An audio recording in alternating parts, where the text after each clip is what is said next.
Hello, this is a guy who likes fanfiction and is too lazy to read, so here is Gladiator in audio form. Check the description for the links to the author.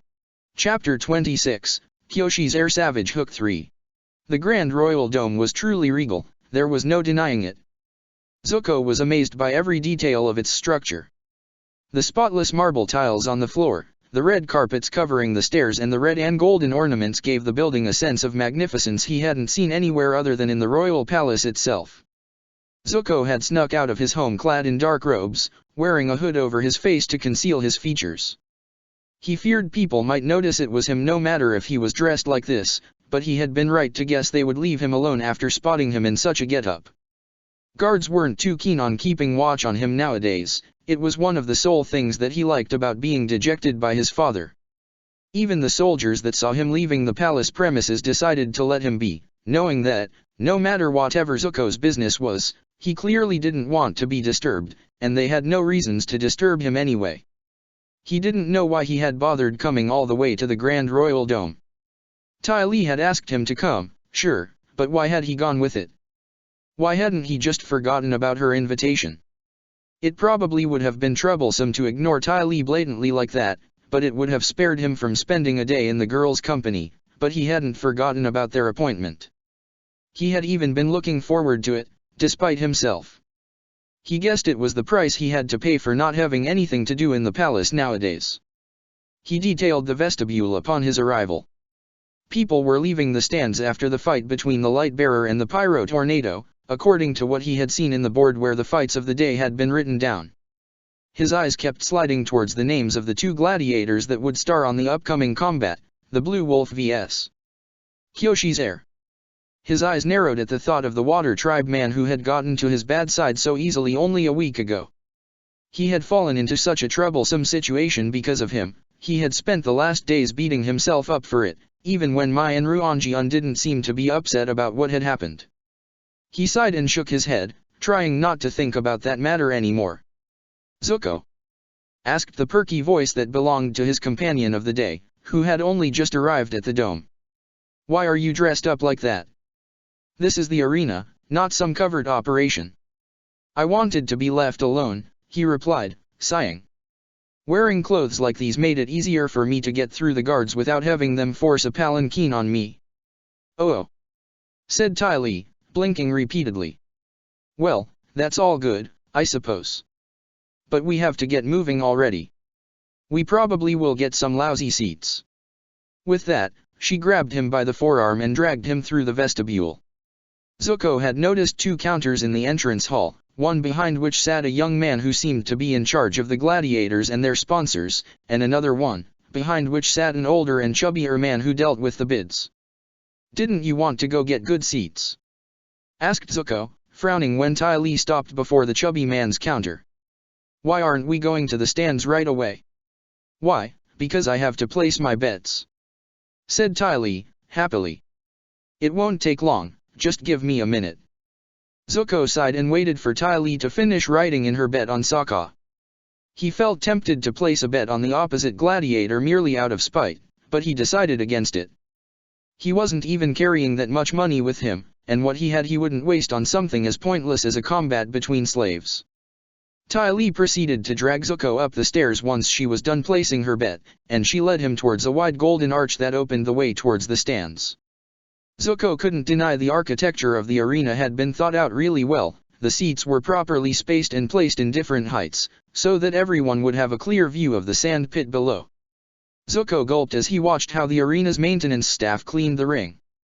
Was it a burned hand what that man had just picked up? He had to hold back the urge to puke when he realized it probably was. What sort of madness had he gotten himself into? And, whose hand was it, the light bearers or the pyro tornadoes? Drat. "I knew we wouldn't get good seats," Ty Lee whined, looking around with pursed lips. "Sokka's fights are so popular nowadays, and if he's fighting a highly ranked gladiator, it was only going to get worse." "Highly ranked?" asked Zuko, raising an eyebrow. "Does that mean he might lose?" "He might," said Ty Lee, shrugging. "But he's only ever lost once before, so I doubt he'll have such a hard time today." I think I see an opening over there." She led the way towards the back of the stands on the eastern wing of the arena. Zuko frowned when the only seats they could get were behind a large group of strange people wearing green clothes and some unusual white face paint, holding yellow fans on their hands. "What on earth?" he asked. "Why are these people dressed like this? Is this a costume competition as well?" No, said Ty Lee, chuckling. "They're supporters. They're people who root for a particular gladiator. If you look closely you can see that, at the other end of the arena, there are some strange people wearing wolf masks and waving black sword imitations around. Well, they're Sokka's admirers." "So, these people are his opponent's supporters?" asked Zuko, grimacing as he glared at the crowd around him. "Yeah, so we can't cheer too loudly for Sokka or else we might end up making some enemies over here," said Ty Lee, giggling nervously. "I hope you don't ask me to blend in with them," he grunted, looking at the people below with disdain. "They're ridiculous. This whole thing is ridiculous. Why did I even bother coming here?" "I am starting to wonder the same thing," muttered Ty Lee, sighing. She wasn't one to give her decisions much thought, she always went by whatever she felt was right, but asking Zuko to spend time with her was never the right thing. This was probably the last time she'd invite him anywhere. Dealing with him was exhausting. Zuko didn't stop glaring at Kyoshi's heir's admirers, feeling completely out of place where he was. He wished the damn fight would be done with quickly enough so he could get out of here already. "So, did you gather anything else about my opponent?" asked Sokka, stretching in the standby room. He glanced at his sponsor from the corner of his eye, trying to look at the princess without her noticing. "I don't have much information," she admitted as she looked out towards the sand pit. The gleam of the sun was making the sand shine so brightly that it was slightly blinding. "Apparently she uses fans to fight." "Fans?" asked Sokka, raising an eyebrow as he turned to face Azula directly. What type of fans are we talking about? Actual fans to move wind around or crazy fans like the ones in the stands? How exactly would she fight using other people?" asked Azula, staring at Sokka in disbelief. "I have no idea. Either thing is weird," declared Sokka, folding his arms across his chest. "Well, it's the former," said Azula, sighing. "Not humans, objects." Say, how is it that someone who fights with fans has made it so high in the ranking?" asked Sokka, raising an eyebrow. "She doesn't sound all that dangerous." "We didn't think the blind bandit would be dangerous and I don't think you need me to remind you what the outcome of that fight was." Okay, you got me there," said Sokka, scratching his head. "So, just fans. She also has a sword, but it seems she doesn't use it unless she has no choice," said Azula. "Her blade isn't a ji unlike yours, it's a katana." "Katana?" asked Sokka, frowning. "Piandao told me once that those swords were really sharp, but they only have one edge." "It sounds like she's a very traditional fighter," said Azula. "So don't underestimate her." "Yeah," finished Sokka, nodding. Azula smiled slightly at that. It struck her as odd that someone else would finish her sentences, but she didn't find it bothersome if it was him. "Be careful," she muttered. "There's probably no need to remind you that she's really high in the ranking, so keep that in mind. If what Shoji explained to us is true, she probably won't fight to her best, so, please, don't try to be gallant or something. Use this as an advantage, don't let your edge go to waste." Sokka chuckled and looked at Azula with inquisitive eyes. "Why, you don't want me to be gallant, princess? You should know by now that gallantry is like a second nature to me." Azula rolled her eyes and shook her head, her lips curling into a half-smile as she did.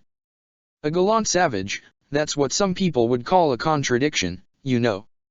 Yet you thought I'd try to be gallant. Why did you think that, if it's such a contradiction?" he asked, smirking back at her. Azula couldn't help but laugh, the look on his face too amusing for her to come up with any useful retorts right away. "You see, I don't really think you have it in you to be gallant. Still, you always end up doing stupid things. And that's pretty much the stupidest thing you could do today." "You really think so?" asked Sokka, eyeing her with suspicion. "Well, I suppose you could top that if you work hard enough." I wasn't talking about that, said Sokka, prompting Azula to laugh at him again. I meant, you really think I can't be gallant? Azula looked at him, their eyes clashing together for a moment. The usual physical attraction that had always existed between them suddenly caught them both with more power than ever before as they lost themselves in the other's gaze. Azula was the one to break the strange spell by lowering her head and smiling before walking up to him and patting his shoulder gently. Good luck, Sokka, she muttered, leaving the room silently. Sokka was left staring at the empty spot where she had stood before, his heart beating so fast it felt as if it was about to burst out of his chest. He wasn't imagining things, was he? What had happened just now hadn't been a mere moment between a gladiator and a sponsor. Well, to be fair, there was hardly anything about them that came off as the typical relationship between a gladiator and a sponsor. But before he'd had his dream, he'd only been teasing her, taking advantage of her shyness on a few topics and making fun of her blushing face. Instead, now he felt close to losing his mind whenever he was near her. He had to make use of every ounce of his willpower not to blurt out something he would regret, not to take that beautiful face into his hands and bring his lips to hers. He slammed a fist into the wall, angry at himself. There was a fine line drawn between the limits of daydreaming and reality, yet he kept blurring it in hopes that, by some marvelous chance, the princess might be daydreaming about him, too. But why would she think about a slave like this? What was there about him that could catch the eye of a high-class woman like herself? He wanted to believe there was nothing, truly, but if that was the case, why had she looked at him like that? Her eyes had shown him the same emotion from when she had left him at his house after they had visited Mai, and he was starting to think he wasn't misunderstanding what it meant, not when this had already happened twice. Perhaps he was right and there was no reason why Azula would be attracted to him, but it wasn't impossible for her to be. Hell, she had scarred him physically and mentally several times now in over 2 years, yet he was constantly holding back the urge to take her into his arms. He shouldn't be attracted to her either, but he was, and there was no use denying it. Still, for her to be interested in him as well didn't mean he had the right to act upon his feelings. There were more than enough drawbacks, plenty of reasons for Azula to be unwilling to do anything about their mutual feelings. Sokka didn't need to study the Fire Nation's policies in detail to know that there was no chance that the princess would be allowed to get involved with a mere peasant, let alone with a slave. And Azula wouldn't break such rules knowingly just because she found him appealing. She was fully loyal to her father, and she wouldn't be swayed by fleeting urges that would end up unleashing a world of grief upon her in the long run. A relationship such as the one that could be built between them was forbidden, and it was doomed to fail. It wasn't easy to accept that he'd never get involved with Azula when his heart ached to be near her, but he had to get over her. It was as simple as that. He couldn't carry on with this fool's errand, kidding himself into believing that something real could be born between them. They were enemies, had always been and always would be. It was impossible for them to be together. So he'd better grow out of his delusions and find a way out of this absurd obsession he had developed towards Azula. There had to be a simple solution, something he could use to stabilize himself again. Clearly, just thinking about all the wrongs she had done to him was no use. He had been trying that ever since he had that dream, and it had been no use. The solution he resorted to had to be drastic, or at the very least, it had to be a powerful enough distraction to help him to stop thinking about Azula. He tapped his chin as a sneaky thought crossed into his mind. If he needed a distraction, there was something simple he could do. Maybe he could find another woman. He was a slave, true enough, but that didn't mean he was such a bad catch. He was handsome, strong, and witty, any girl would love that. Sure, it wouldn't be easy to find a girl who could help him stop thinking about Azula, because the princess was, truly, the most beautiful girl he had ever met. To find someone who could top that would be impossible, but, truth to be told, he didn't need a girl who could outdo Azula. He just needed her not to be a royal, to be smart, nice, and decent looking, at the very least. So long as she had those traits, he guessed she might stop being a mere distraction quickly enough, and, before he knew it, he would probably be back on his feet, hardly even recalling that he'd had a crush on Princess Azula to begin with. The grid slid upwards, bringing him back to reality as it did. He took a deep breath and placed his helmet on his head, trying to focus on the battle at hand. He'd figure out what to do with his turbulent love life later. For now, he had to keep his every thought centered on the fight he was about to undertake. The announcer called him in, and Sokka entered the ring, familiar already with the objects that were placed in the Grand Dome's sand pit. He waved at the stands and received a very loud cheer as a response. Was it his imagination, or was the arena more crowded than usual today? He shrugged the thought off and stopped when he was close to the center of the sand pit, resisting the impulse to look at the sponsor's balcony for once. The grid on the other side of the arena was raised as the announcer spoke, and a figure entered the sand as deafening hoots were heard throughout the stadium. And, opposing the Blue Wolf, we have the strongest female non-bender in the rankings. A crowd favorite with an impressive winning streak behind her, give a loud cheer for Kyoshi's heir. Zuko and Ty Lee covered their ears as the people on their end of the audience seemed to lose their minds, shrieking wildly for their favorite gladiator. Zuko grimaced with disgust when he caught sight of a strange man that was even releasing foam through his mouth when the gladiator entered the ring. But Sokka ignored all the noise as his rival walked up to him. Her green garments were thoroughly traditional, as expected, and she wore a black armor on top of it. Her features were concealed behind a very careful work of face paint that gave her appearance a daring edge. She had short light brown hair and her eyes were an unusual shade of violet. She stopped a few feet away from where he was standing, a stern look on her face. Sokka blinked a couple of times and shook his head promptly, stopping himself from admiring her. This was quite an unexpected turn of events, wasn't it?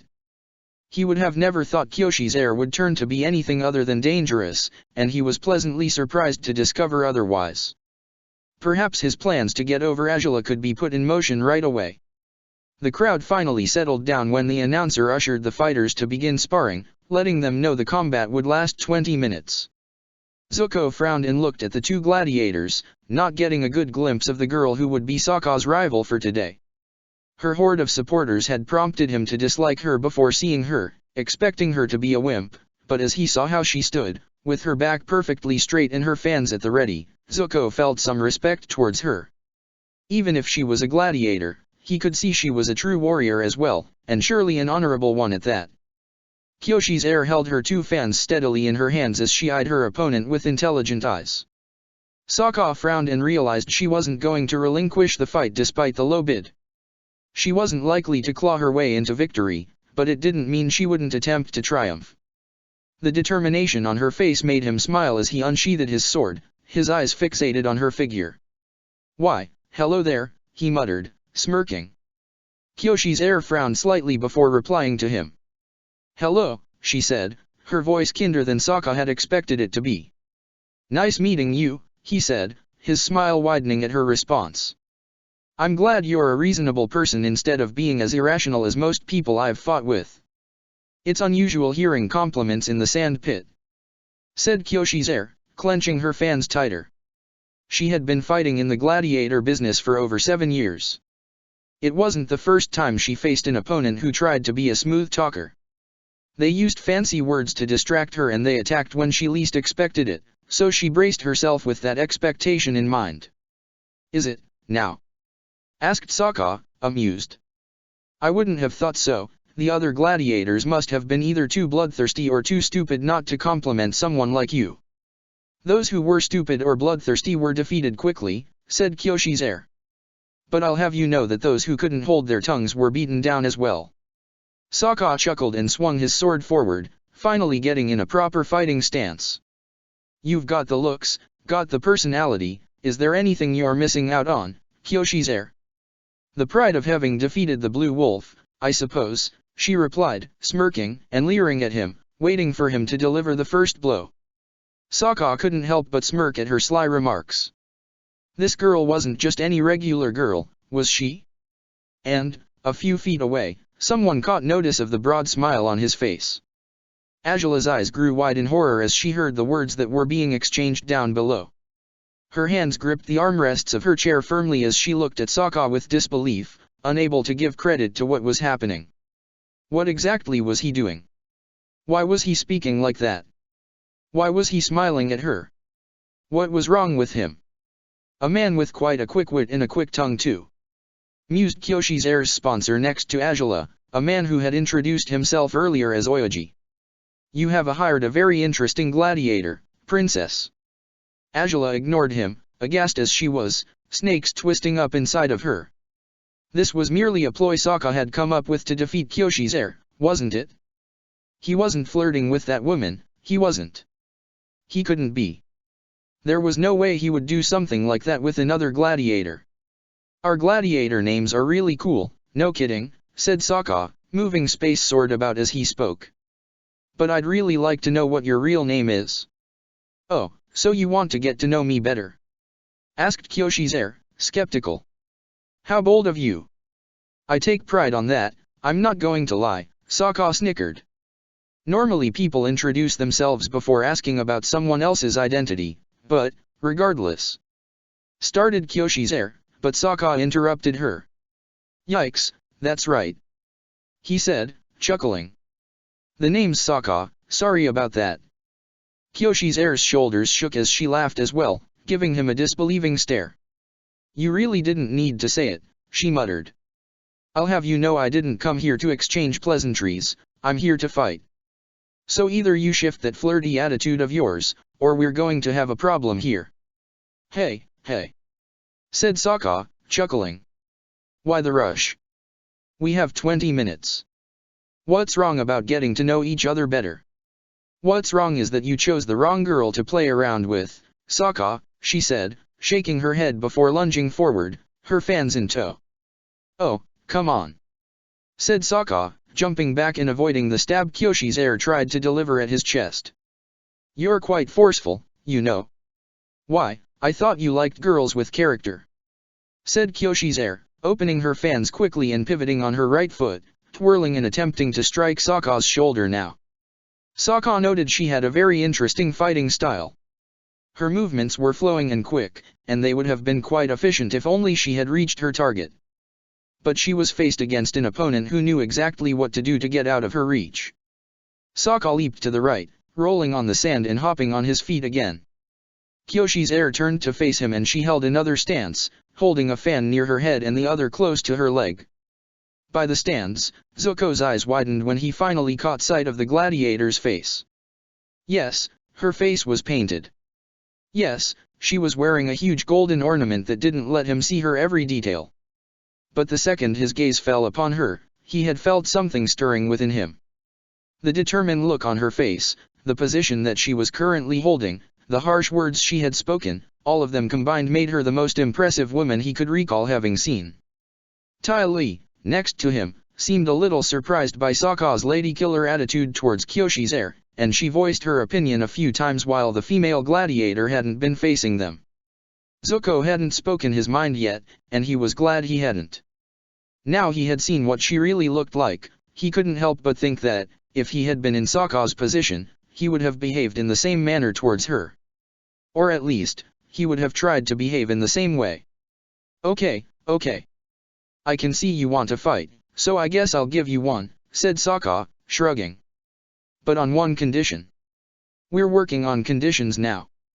If I manage to land a blow on you, you'll have to tell me what your name is, he stated, smirking at her. Zuko suddenly started rooting for Sokka for the first time. He needed to know that girl's real name. It didn't really matter how he found out what it was, for he was insanely curious about her. He needed to know who she was. I'd say that does sound like a fair trade, said Kyoshi's heir, narrowing her eyes and smirking at him. Though I wonder if you'll manage to land a single blow. How about you come here so we can find out? Sokka replied, showing her his teeth as he smiled as well. Kyoshi's heir spun around and closed one of her fans, tossing it at Sokka at such speed that he nearly lost his balance in his attempt to avoid the blow. She brought out her sword now and she ran up at him, her eyes fierce as she showed him he wasn't going to overpower her easily. Yet she didn't expect Sokka's blade to be as steady as it was when her katana collided with it. Sokka smirked as she spun around again, her fan headed straight to his face. But Sokka shrunk in his frame, moving his sword down and striking his opponent with his shoulder, performing a powerful tackle she hadn't envisioned. Kyoshi's heir was sent flying a few meters back after the impact, glaring at Sokka after she was steady on her feet again. Angela gasped at that attack, her chest heaving as she gritted her teeth. Yes, she should be glad that Sokka had managed to land a blow on a fighter who held such a high position on the ranking, but she couldn't be pleased by the developments at all. The way he was smiling at Kyoshi's heir as she tried to regain her breath, it wasn't the way he usually smiled at his enemies, at the people he had faced in the arena. It was the way he smiled at her. So, seems like you've got to talk now, said Sokka, chuckling. How about you give up that name, huh? Kyoshi's heir glared at him, feeling slightly cheated. She hadn't expected him to attack her with a body slam, of all things, but it was a perfectly legal blow, wasn't it? She sighed and softened her gaze a little before muttering. Suki. My name is Suki. Sokka's mouth curved into a sneaky smile again. Suki, huh? It's a nice name. Zuko sighed in the stands, his eyes never leaving Kyoshi's heir's figure. So, Suki, that was what she was called. He found himself smiling as well as he repeated the name in his head over and over again, making sure he wouldn't forget it. And now we fight for real, said Kyoshi's heir, leaping forward and attempting to strike Sokka with her sword once more. Sokka parried her katana's blows with his own blade, and he evaded her attacks whenever she tried to strike him with her fan. He was mostly defensive, studying the patterns of her movements as he tried to determine the openings on her stance. He found a chance to hit her right above her left arm, but to his surprise, she moved her hand quickly and she brought it back up wielding a round shield on her forearm. She caught Sokka's sword on it and lifted her shield, rendering him momentarily defenseless, and she rammed her closed fan into his chest. Sokka was forced to fall back, breathless after the hard blow he had taken. There was no denying it, this girl was a force to be reckoned with. She wasn't as deadly as Toph, granted, but he couldn't let down his guard even if he wanted to. What's the matter? Ran out of fancy words? She asked, raising an eyebrow. Oh, so you wanted to keep talking? He retorted. I thought you just wanted to speak with our weapons now. Seems like my inability to hold back my tongue appealed to you, all right. Suki's eyes widened with surprise as he smirked at her. She huffed in disbelief, but said nothing more as she jumped forth for another attack. Now, didn't you want to talk? Asked Sokka, bringing out his club and striking down her katana with it as he lunged at her ribs with his sword. Her shield protected her from his blow. That's not what I meant, replied Suki, opening her fan again and avoiding Sokka's sword when he almost caught her face with a stab. To her dismay, Sokka smirked widely and brought down his club on her open fan, tearing it to shreds and hurting her hand in the process. Kyoshi's heir jumped back, clenching her teeth together as she looked at her opponent after putting some distance between them. She clearly had underestimated him, both him and that quick wit of his. His smirk was more attractive than it was infuriating, yet she wouldn't let herself get swayed by that. She had come here to fight, after all. Look, said Sokka, chuckling as he lowered his blade, letting her regain her breath. You're a lot more interesting than any other fighter I've met in all my years as a gladiator, and you're really pretty too. So, I don't know if you're taken or what, but what do you say about going on a date with me? Suki's eyes widened with shock. Was he seriously asking her out? Zuko grimaced, irritated. That idiot was asking her out. Angela grew paler with every word she heard Sokka utter. There was no way, there was just no way he had just done that. No. He was her gladiator, hers. Only hers. He had no right to ask anyone on a date, let alone a random girl he had just been fighting against. What did he see in her, anyway? Surely she was concealing some horrible features behind that pathetic face paint. She was nothing. She wasn't even that strong a fighter, to boot. So, why? Why was he looking at that lowly girl, when the only one he should have ever looked at was her? Slow down, Wolf, said Suki, staring at him with surprise. Why should I accept going on a date with you? Why? Why would there have to be a why? He asked, still smiling. Come on, it'll be fun. I'm a really nice guy to hang with. Suki couldn't help but let out a bark of laughter. Either this guy was really stupid or he was really silly, and she began thinking it was the latter when he gave her a foolish grin. Still, she couldn't deny that going out with him might hold a certain appeal. Well, in that case, she muttered, taking another fan from her belt, to Sokka's surprise. "Let's strike another bargain, shall we? If I win this fight, you'll stop pestering me and asking me for a date. If you win, I suppose I'll go out with you." Sokka's eyes lit up in expectation at her words while a large group in the crowd seemed to go rabid.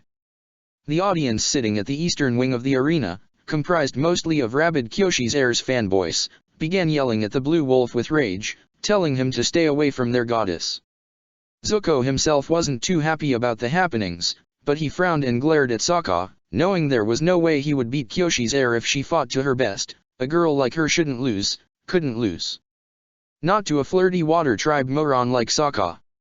Up in the sponsor's balcony, Azula's knuckles were turning white as she clasped the armrest tighter than before. Why did she comply? She didn't even know him. What the hell was the matter with that stupid face-painted woman? Regardless, for the first time in her life, she found herself hoping deeply that Sokka would lose a fight. He couldn't win. She didn't care about catching up to the blind bandit anymore. She didn't care about him reaching the highest spot in the ranking. All she wanted right now was to put 1,000 miles of distance between the two gladiators who were fighting down in the sand pit. "Seems like that's the best I'll get out of you," said Sokka, chuckling. "Fine, then. If you win, I'll leave you alone. If not..." Suki smiled and lunged towards him, her weapons ready to strike him down. If this was the way this fight would develop, then, no matter how little money there was involved in this combat, she wouldn't let him get ahead of her. She wasn't completely against the idea of going out with him, but she would rather defeat him and prove him and his womanizing ways wrong, seeing how it seemed nobody had ever rejected him before. Their blades clashed together several times. His club tried to slam down on her fan, but she managed to stop him with her arm's shield. The collision of the club on the metal plate shook her to the bone, the vibrations of the blow a little harsher than she had expected them to be. It seemed the Blue Wolf was quite intent on triumphing, wasn't he? Suki frowned and looked up at him, and she was surprised to find him smiling at her. It wasn't a sneaky smirk, it was just a pleased smile. As if he was enjoying the fight thoroughly. For some reason, he became a lot more interesting in her eyes as she began seeing him in a different light. Maybe he wasn't a mere womanizer. Maybe he really liked her and he liked fighting too. And before she knew it, Suki began to enjoy the battle as well. She forgot all about the bid, about the fact that the man she was fighting against was a total stranger to her.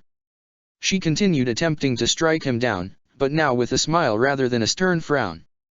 Sokka couldn't help but beam at the sight. "You look a lot better with a smile on your face, you know," he said, ducking to avoid a blow from her fan. "And you're too smooth for your own good," said Kyoshi's Heir, spinning in a circle and bringing down her katana towards Sokka's head.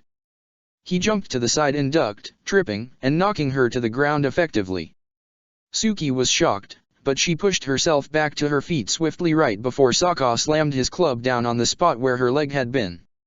"If you really want to go out with me, you shouldn't be trying to smash me up like that," she teased, moving around him and trying to strike him with her blade. Sokka jumped away from her, an amused smile on his face. "But if I don't smash you, there's no date. What's more important, leaving me alone but still whole, or going out with me in pieces?" asked Suki, raising her eyebrows inquisitively. Sokka frowned and looked at the sky above, thoughtful. Gee, now there's a predicament. Suki knew he was playing her, which was why she wasn't too indignant by those words. She rolled her eyes and jumped forth, trying to hit his feet with her sword. Sokka jumped and avoided the blow, laughing as he retaliated with his club and space sword, doing his best to keep the control of the fight. She managed to hit his ribs with her fan, making him wince before slamming down on her with the club. He ended up hitting her shielded hand again, to which she winced, but she attacked with her katana next, moving it straight towards Sokka's arm. To everyone's surprise, including his own, Sokka swung his sword at such speed that he brought it down on Suki's katana heavily, slicing the sword's blade in two. Suki jumped back, aghast, holding the hilt with utter disbelief. Sokka himself hadn't been expecting to swing down Space Sword with such power. He had discovered he could cut through metals with the weapon if he used enough force, but he had never used that skill in gladiator combat before. Sorry about that," he called out, grimacing guiltily. Suki looked up at him and smiled sideways at him. She had underestimated him completely. He wasn't the first man who had tried to sway her in combat, but he was the first one who had proved to be strong enough to overpower her like this. "You're something, Blue Wolf," she muttered, lifting her fan as she got ready to leap at him again. But the voice of the announcer thundered through his megaphone, stopping both of them before they could attack each other once more. "The time is up. The winner shall be declared shortly by the judges." Angela grew paler when she heard those words. No. The fight couldn't be over. Kyoshi's heir was supposed to pull off an amazing comeback, right? It couldn't end like this. Because, if it did, she began shivering, barely knowing what was taking over her as she glared at the arena, in complete denial. "Sorry about the fan, and your sword," said Sokka, smiling weakly as Kyoshi's heir walked about the sand, picking up the remnants of the weapons he had destroyed. "No need to apologize, you were doing your job," she said, tucking the fan into the sash wrapped around her waist. "And you did it well enough. You're surprisingly strong, for a newcomer." Sokka couldn't help but feel proud of himself when she said that. She was the best female non-bender in the ranking, wasn't she? If her praises were true, it was possible that he could find a way to beat people who were even higher than she was. After much deliberation, began one of the judges, taking the megaphone now. "We have decided on a winner. Seeing how both fighters showed an amazing prowess at fighting, both are worthy of a lot of merit, yet there can only be one victorious gladiator. And in this fight, the winner is the Blue Wolf." Sokka smiled joyfully at those words. Yes. He had earned himself a huge array of points. And not just that, he also had a date. Zuko didn't seem half as pleased about those happenings. Despite the fact that Sokka had destroyed two of Suki's weapons, he couldn't help but feel that her fighting style and skills were far superior to his. He was supposed to have come to the arena to see how strong Sokka was, yet his eyes had been reclaimed by Kyoshi's heir's figure all along.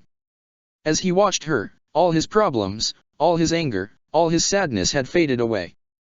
She had taken over his senses with every motion, with every smile he had seen on her face, and he just needed to see more of her.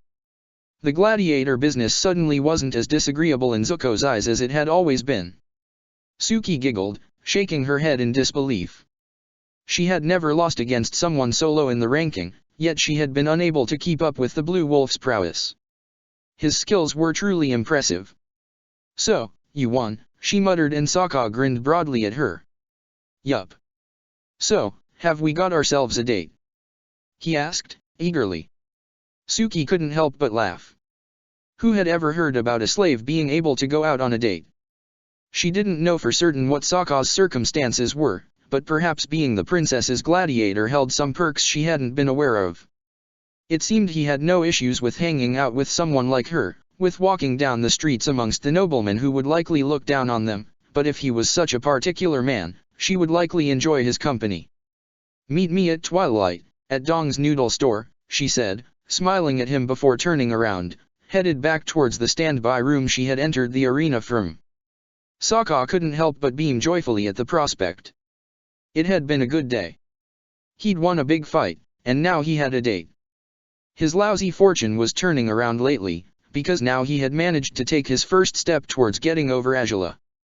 This would be for the best in the long run, he was positive about it. "Why, that was an interesting fight," said Oyoji, taking out a few coins from his pocket. "I didn't expect your gladiator to be as strong as he was.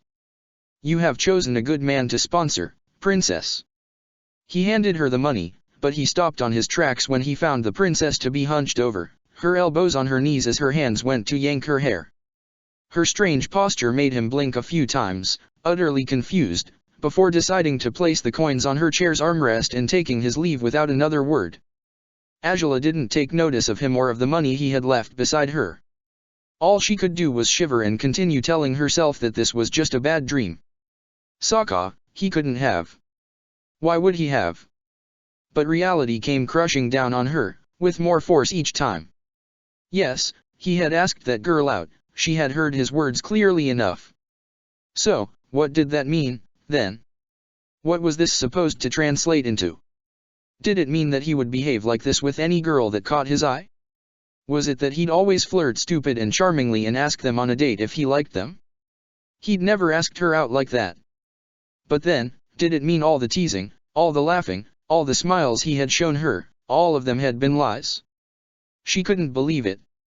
She hated to think about it like this, but there was nothing else she could conclude after what she had just witnessed. He was a man, a dumb, horny, impulsive man. Why had she been stupid enough to think that she was special for him? Well, she probably was. She was his sponsor. She was his ticket back home, if he pulled the job off, and he was being used by her in turn as she made the world acknowledge her. So it shouldn't hurt like this to hear he would have a date. It shouldn't mean anything that he had been swayed by another girl. But it did. She had never felt such an unbearable emotional pain before. And it was all because she had been naive enough to think that he belonged to her in his entirety. She had truly thought so, even if only subconsciously. Even when he had hired a female slave, Angela had been certain nothing would happen between them, because he belonged to her. He was hers, and she was unwilling to share him with anyone, especially with face-painted girls who fought with yellow fans. Sokka belonged to her. He was her slave. He had no right to do as he wished, no right to have dates, to look at other girls, he didn't. But how on earth could she stop him? And why exactly was she so keen on stopping him anyway? The answer tried to present itself in her mind in the form of a rational thought, but she pushed it away before it could materialize. No, it was nothing regarding feelings, nothing regarding an emotional attachment of some sort towards him. No, it was because she needed him to focus on the gladiator business. If he had a girlfriend, he would lose his center. She couldn't let him do that. He had to fulfill his duty to her first of all. Once he was done with that, he could fool around with whoever he wanted to fool around with. She wouldn't care, because, why should she care? He was just a slave. He was only ever meant to be a slave. Nothing else about him mattered, nothing. She stood up, still trembling, after those thoughts crossed her mind. She knocked one of the coins to the floor when she moved on her chair, and she only noticed they were there when she heard it hit the floor. She leaned down and picked up the money, cringing when she realized how shaky her hand was. She needed to calm down already. She wasn't helping herself or anyone else by behaving like this. Angela left the sponsor's balcony, her feet dragging her down the stairs before she knew where she was headed. She should go find Sokka, shouldn't she? He was probably in the middle of his medical check right now. The mere thought of seeing him again felt as though a hand of ice was squeezing her heart tightly. This had to stop. She couldn't continue feeling like this. How was she supposed to face him when she was in such disarray? He would notice there was something off about her, and what was she supposed to say? That she didn't want him to go on a date with that girl. He would keep asking why she didn't want him to, and she wouldn't want to answer. She didn't want him to know why. Regardless, she had to go to him. If she wanted to pretend she wasn't bothered by this, if she wanted to act as if she didn't care about who he went out with, she had to try to behave as she normally would. Gritting her teeth, she climbed the stairs again and walked through the waiting room's hall, finding the one Sokka was in just as the medical team was taking their leave. She felt a flare of fury within her when she saw him up close and caught sight of how delighted with himself he seemed to be. He was sitting on a long couch, smiling as he closed his shirt and tucked it into his belt, his armor lying on another sofa in the room. "Oh, Angela," he said, when he caught sight of the princess. "I was starting to wonder where you were." "Just, not here," was Angela's shifty response, her heart beating furiously as she felt an urge to yell at him, to find out if he had simply been playing around with her all along. "Well, that much is obvious," said Sokka, chuckling. "So, I've gotten a huge amount of points now. You should be glad. I'm sure we must have passed the blind bandit after this." "Yeah, I guess so," replied Angela, closing the door behind her and walking towards Sokka, still wishing she could understand why he had betrayed her trust like he had.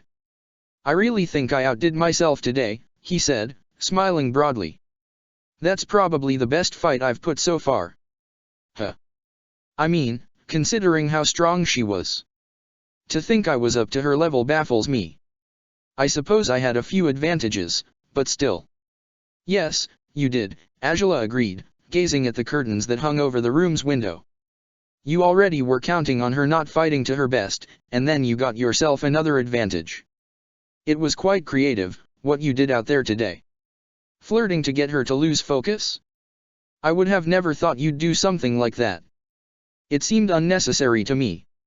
Still, it worked to our favor, so I don't have much to say about it.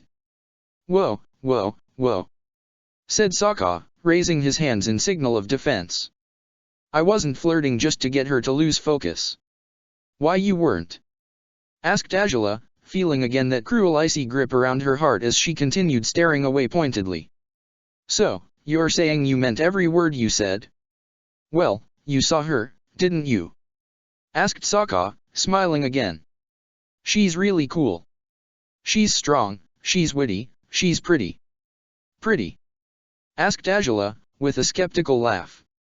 She was wearing such thick face paint it could have been a mask. You couldn't see if she was pretty or not. I'm not just talking about her face, said Sokka, rolling his eyes and shaking his head. The way she moved, the way her body looked as well, it's not just the face. She was really beautiful, as a person. How can you say that for certain? Asked Angela, her teeth gritted. You don't even know her. You just met her. Well, no need to worry about that, said Sokka, grinning. I'll get to know her better when we go on our date tonight, I'm sure. Then I'll have you know if she's as beautiful as I initially thought. Angela found herself lacking anything to reply with. She was disappointed, she was furious, and mostly at herself. Why had she let herself believe his treatment of her had meant anything? He was a fool, a womanizer, and a fool. He wouldn't have been able to see true beauty even if it slapped him in the face. You know, I'm thinking I got myself the better end of our deal, he said, chuckling as he threw himself back on the couch, his face up towards the ceiling. What? Which deal are you talking about, exactly? Asked Angela, enraged enough to turn around and face him now. The first one we struck, remember? Said Sokka, his eyes closed as he smiled innocently. I was doubtful for a while, thinking you would make me go through a living hell, but it hasn't been half as bad as I expected. Fact is, I'm doing really well. I've got a house of my own, a friend at home who makes my food and heals me when I get beaten up too badly, I was trained by an amazing sword master, you give me a large part of the winnings from each of my fights, and now I've got a date with an amazing girl. Seriously, I never would have imagined my life would be as nice as it is right now, he finished, a dumb and proud smile on his face. Angela began shivering with fury again. So, he had gotten the best end of the deal, had he? The damned jerk had, clearly. There was no questioning it. He opened his eyes and looked back at her, his blue eyes colliding with hers. She took a few steps towards him, letting him see the rage that was controlling her at the moment. It annoyed her further when Sokka merely cracked an arrogant smirk. He thought he'd won. He thought she was mad because she had conceded him a dream life and he hadn't needed to give her anything in return. He was actually proud of himself, that imbecile. Is that so? She muttered, her glare growing even more vicious. Yeah, he replied, still smirking. Oh, how she longed to prove him wrong. She wanted to make him realize he didn't have as much freedom as he thought. She needed to make him face the truth. His life was not the fun ride he had deluded himself into thinking it was. Because, yes, he belonged to her. He was her slave. Nobody else's. And she wasn't going to share him with anyone, in any way. Sokka started to worry a little when he realized the expression in Angela's eyes was concealing genuine hurt far behind the rage that had taken over her at the moment. In truth, he hadn't been trying to hurt her. He was just trying to spare the two of them from an affair that wouldn't end well if they dared give in to their instincts. She smirked suddenly, and Sokka had to stop beaming stupidly altogether. There was something really dangerous about Angela right now. He couldn't say what it was for certain, but there was something in her smile. The gladiator didn't know that the princess, fueled by anger, disappointment, recklessness, and pain, was about to do exactly what he had been trying to stop both of them from doing, letting her feelings take over her body as she surrendered to her innermost urges.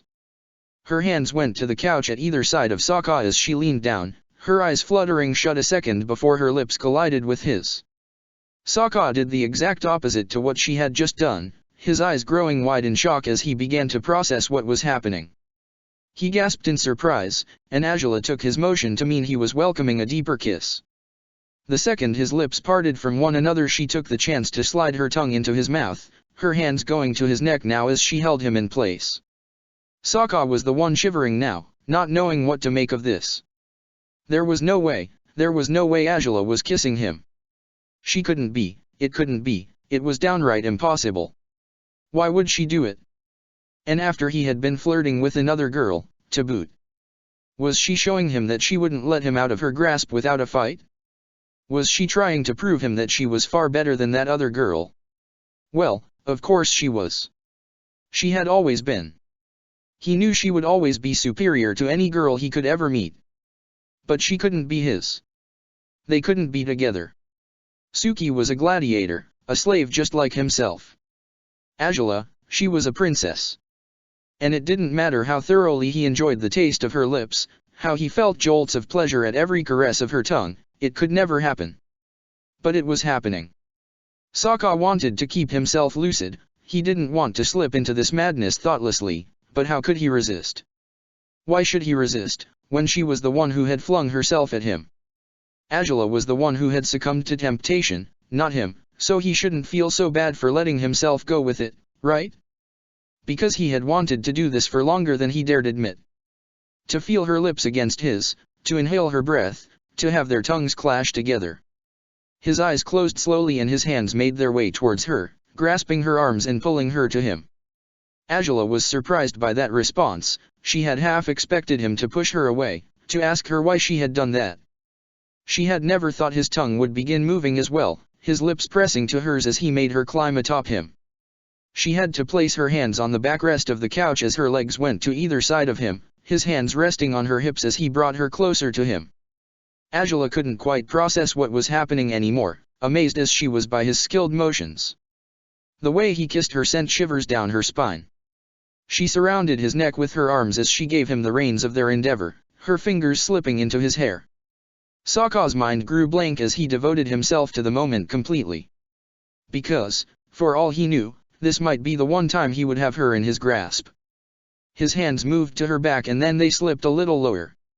Azula couldn't hold back a small moan when she felt his fingers caress her bottom. The sound she released made him groan back, his hands moving upwards now and stroking the sides of her body. Azula couldn't help but frown, slightly confused, when she noticed Sokka's groin was becoming stiff all of a sudden. But she had no time to think about whatever was happening inside his pants when his hands slipped underneath her armor, cupping her breasts with those rough hands of his. Azula gasped and moaned, withdrawing herself from the kiss shortly as she regained her breath, but he caught her lips just a second after she had pulled away. Nobody had ever touched her like this, nobody had ever devoured her lips like this, either, and she had never desired anyone as badly as the man underneath her, the man who was taking over her senses as his tongue slipped to every unexplored corner of her mouth, claiming her as his own as he continued stroking her chest. Azula hardly knew what she was doing when her hands went to his neck again, touching the scars she had placed on it a long time ago.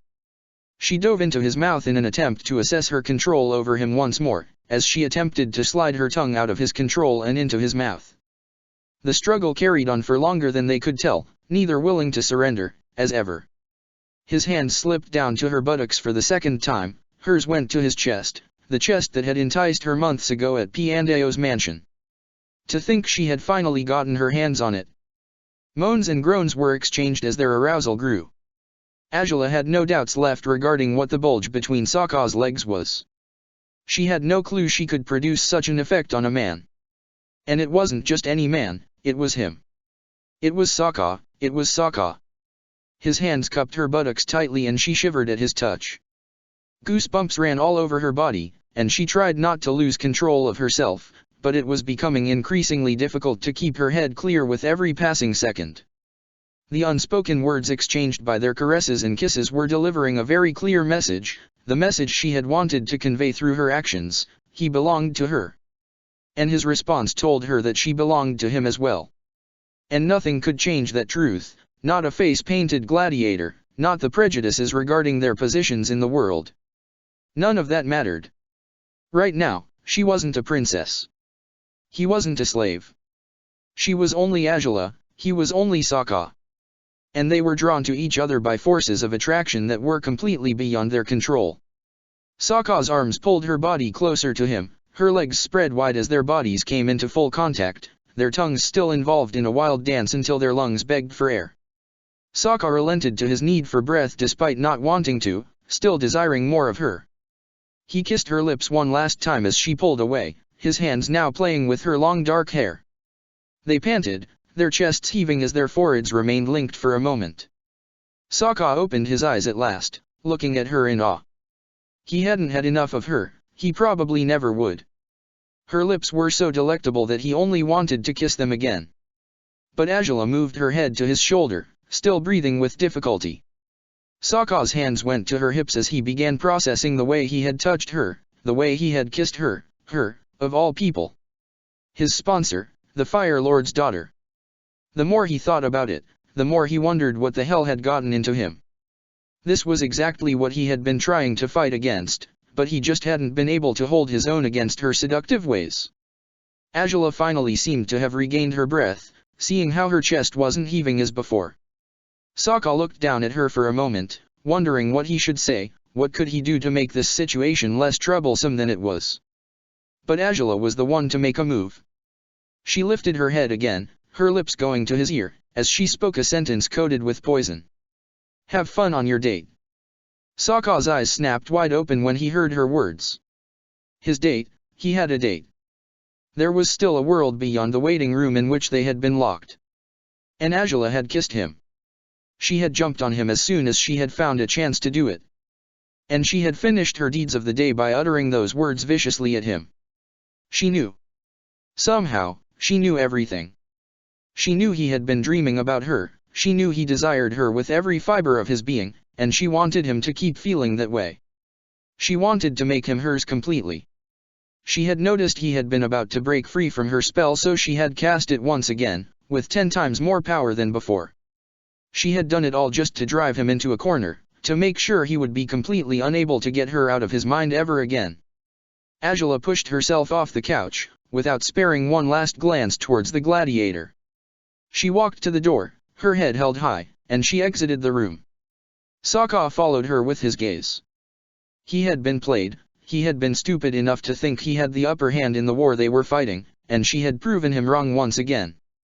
She would always be one step ahead of him, those amber eyes of hers teasing him mockingly, reminding him he would never escape from her grip, no matter how hard he tried to undo the curse she had sealed upon him with that wild kiss. Angela closed the door behind her and took a few steps down the hall before losing her balance for a moment, her legs failing her. She leaned on the wall with her hand first, then she pressed her back against it as her hands went up to cover her mouth. Her eyes opened wide as a prominent blush appeared on her cheeks. Her mind kept sending her signals, trying to force her to acknowledge what had happened in that room, but she couldn't think straight anymore, not after intoxicating herself willingly with his lips, with his hands, with his tongue, with him. There was only one logical thought in her mind at the moment, a thought that kept repeating itself in her mind time over and time again. What have I done? Chapter 27, Kyoshi's Air Savage Hook 4. He couldn't believe it yet. His mind was still a complete blur after what had happened a few hours earlier. He ran his tongue over his lips, trying to taste her on him again. He shook his head and returned to his noodle bowl. He shouldn't think about her anymore, he should forget what had gone down between them altogether. But the ghostly feel of her mouth pressed against his was still driving him mad with desire. The chopstick on his hand snapped when his grip grew fiercer as he remembered his last meeting with the princess. He blinked a few times, looking at the stick on his hand as if he had never seen anything like it in his life. He couldn't cope with reality while his mind was in such disarray. "Are you all right?" asked his date, looking at him with concern. Sokka blinked a few times and gave her a guilty smile, showing her the broken stick. "I just grabbed it a bit too hard, that's all," he said, smiling sideways. Suki raised an inquisitive eyebrow but smiled back, asking the storekeeper for another set of chopsticks. Sokka sighed, feeling like an utter fool, and he thanked the store clerk when he received his new chopsticks. He had stayed in the waiting room for longer than he could tell, trying to make sense out of what had occurred between him and Angela. She had attacked him when he had his guard down, when he had been convinced that, with what he'd done by asking another girl out, she would understand they shouldn't be together. Heck, she should have even grown to hate him for doing what he did, if she was actually interested in him. But instead she had stuck her tongue down his throat. And he still couldn't believe he had been stupid enough to let her do it. With those words she told him before leaving the room, Angela had proven her cruelty for the millionth time. Sokka could have believed that kiss had meant she didn't want him to be with another woman, that she cared for him, but her words had proved otherwise. They had proved she knew he was trying to get away from her charms, they proved she would go to any ends to make sure his life remained as miserable as possible. She knew he couldn't get her out of his mind, because as soon as he had tried to push her away, she had pulled him back to her with the force of a fully formed cyclone. And he hated to accept she had won. He had dressed up and gone to the noodle shop Kyoshi's heir had mentioned, and he had been quite surprised to discover the gladiator waiting for him, looking nothing like woman he had met in the arena earlier now that she was wearing a dress instead of an armor, and that her face was completely clean. He was pleased to discover that, underneath her face paint, she had been pretty indeed. But none of that mattered. Even if he tried to smile as Suki talked to him, his head was elsewhere. He couldn't listen to what she said even if he forced himself to focus on her. His mind had been completely poisoned by that heartless and beautiful firebender, and no matter how hard he tried, he couldn't focus on reality when he was still being haunted by that kiss. "Is everything okay, Sokka?" asked Suki, after finishing her noodle bowl. He was sitting across her on the table and she could see how his clear eyes gained a dark quality every now and then. Ever since he had arrived at the store he had looked somewhat different from the man she had met earlier in the sand pit. She had figured he was simply nervous, since it wasn't likely he went out on dates too often. She had tried to talk casually to help him relax, but even if he smiled and agreed with what she said, she could tell he was distraught for some reason. Why yeah, why do you ask?" he replied, smiling guiltily. "Well, you don't seem to be okay if you're breaking chopsticks," said Suki, smiling a little as well. "Don't you like these noodles?" "What? No. I love them," said Sokka, lifting his plate and gulping down lots of noodles savagely. Suki raised an eyebrow at his exaggerated reaction, and her suspicions grew further. "You do?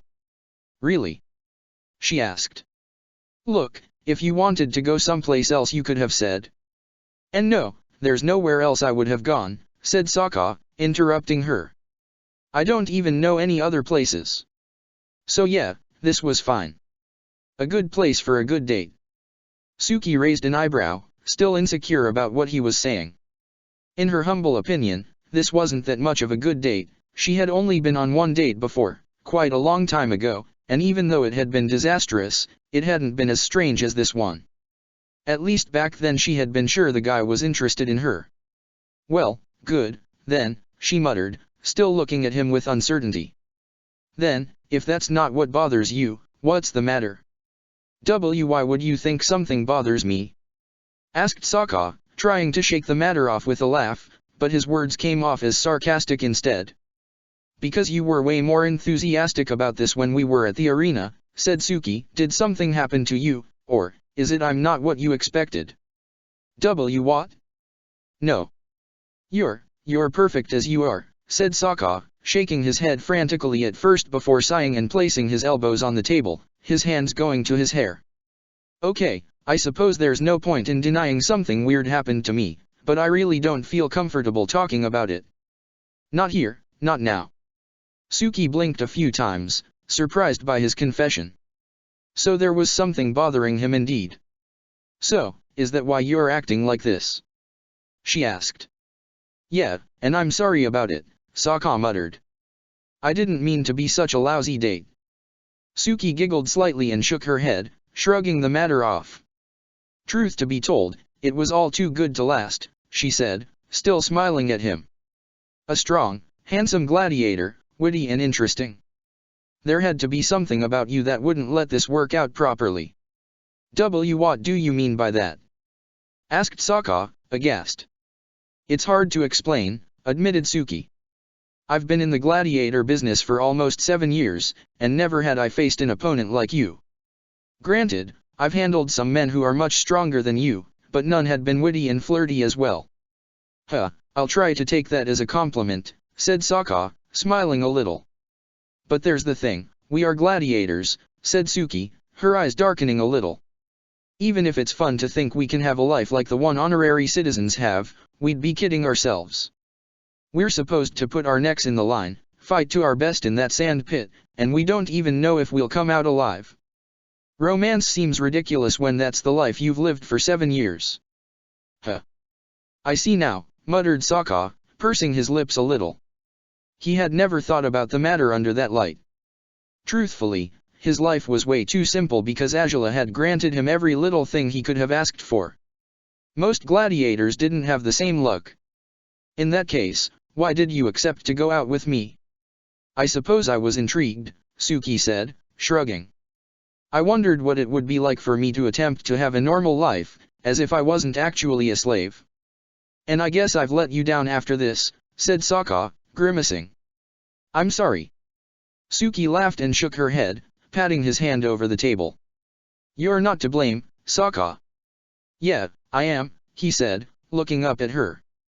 This date was a mess because of me. Maybe I could have given you the life you wanted to try out if I wasn't a total mess. Stop being so hard on yourself, she said, smiling at him again. It's fine. I'm okay with this. It wasn't like I was expecting anything huge, but I won't deny it was a nice change of pace from the life I'd been leading so far. It's nice to make a friend in the arena for once. Sokka smiled back weakly and nodded, still feeling like a fool. This was an amazing girl, truly, and he had ruined everything he could have had with her. Yet he could drop the blame for that on Azula's shoulders. Fact was, he felt like she was more at fault for this failure than he was. In other circumstances, in another world, he might have had a chance with a girl like Suki, but Azula had destroyed all those possibilities with that accursed kiss. So long as he was still enticed by her, he would be completely unable to have the normal life Suki had just talked about. Truth to be told, he would be completely unable to have a normal life so long as Azula was in it. He gritted his teeth at the thought, knowing now that he wouldn't find a way to get rid of his problems until Azula was out of his life. And she wouldn't be out of it until he became the top gladiator in the ranking. He would have to bear with this situation for longer than he wanted to. So, I guess that's that, asked Suki, bringing Sokka back to reality once again. Sokka jumped and shook his head before giving her another guilty smile. Yeah, I suppose. I'm so sorry, he muttered, with a sigh. Suki squeezed his fingers for a moment before giving him another smile and getting up from the table. Sokka sighed again and pulled out some money, leaving the payment for their meals on the table before following Suki out of the store. They walked down the capital's crowded streets in silence. The Fire Nation's largest city was a sight to behold at night, with colorful lanterns and excited people roaming the streets. The pair walked amongst them all, both amazed by the sights and sounds. Sokka looked down at Suki every now and then, feeling guiltier by the minute. Their date had been no use, it only made him feel even worse about himself. Suki was a good girl, and he had been trying to use her to get Azula out of his mind. Jumping into a relationship with such a lowly intention was the most dishonorable thing he could have done to a woman like her. In a way, he had deserved what Azula had done to him. But, regardless, he wished he could have another chance to make things right with Suki. He could be a better man than he had been today, a better man for her, if only his life didn't revolve around a completely different woman. They arrived to a small building unknown to Sokka. Suki had been the one leading the way, and the Blue Wolf had only followed fit, thinking that, at the very least, he could walk her home without making the date any worse. Well, this is my place, said Suki, turning around and giving him another smile. Thanks for the meal, and for the date. Even if it sucked? Asked Sokka, raising an eyebrow. Suki giggled and shrugged. It didn't suck, but I won't deny it was a little dull. Sokka smiled too and tilted his head down, his hands in his pockets. I'm sorry, it's all my fault. I'm a mess right now and I didn't even know it. I shouldn't have asked you out as thoughtlessly as I did, I wasn't ready for something like this. Truth to be told, I don't think I was ready for it either, said Suki, shrugging. It was a nice idea, regardless. I look forward to seeing you around the arena again sometime. Yeah, same, said Sokka, smiling at her. Sorry again. It's fine, Suki replied, chuckling before standing on the tips of her toes to peck his cheek. Her kiss was soft and kind, most unlike the wild exchange Sokka had enjoyed with the Fire Nation princess earlier. He clenched his fists at that thought. Nothing could prove enough to pull his mind away from Azula. Good night, Sokka. Thanks for everything, said Suki, smiling at him and walking into the house without another word. Sokka gritted his teeth and shook his head, completely ashamed of himself. He'd had an amazing girl in his grasp and he had blown it, all because of another girl, a girl he could never be with. It didn't matter if Azula wanted him to, not really. Because they wouldn't be together, no matter how desperate they both were to be locked in the other's embrace. Even if he currently wanted to hate Azula, he couldn't deny that what he wanted the most was to push her down and make her his. He had wanted that for a while now, but after that kiss he had grown more desperate to feel her body against him. It was probably because he had gotten a taste of what was supposed to be unattainable, and she should have always remained unattainable. She should have never tried to close the gap between them in that way. Why had she wanted to close it, anyways? Why had she climbed down from her world of luxury and royalty to tease a lowly slave like himself? Was it that much fun to play with his feelings? He shook his head, unable to understand what pleasure Azula could find in making his life more miserable than it already was. As he walked down the streets he recalled how he had claimed his life was great now. What a pile of nonsense. Certainly, Azula had given him many things, but they had an expiration date. Just as she had granted him so many benefits, she could rip them away from him with the blink of an eye. And with that kiss, she had proved it to him once again, he was under her control. He wasn't enjoying a happy life, he was enjoying the life she felt like granting him, and if he dared displease her, he would pay dearly. His head ached and his chest felt as if he had taken an arrow to the heart. He had been a fool all along, letting himself feel anything for the princess. He should have known he had been playing too dangerous a game. Azula was as cold and deadly as her merciless fire, and he would never get away from her without getting burned. Even back when they had first met she had left a burn on him as a souvenir so he wouldn't forget she wasn't someone to fool around with. And he had been stupid enough not to learn the lesson until now. Sokka didn't feel like going home yet. He knew Song would ask him about his date, since he had dropped by at home to change into comfortable clothing before meeting with Kyoshi's heir, and he really didn't want to answer anything regarding Suki or Azula as he was. He needed to give his mind a break, to forget all of which had happened to him on such a messed up day. An establishment nearby caught his eye. The men who were entering it looked quite excited, and the ones who were leaving had red noses and were laughing loudly.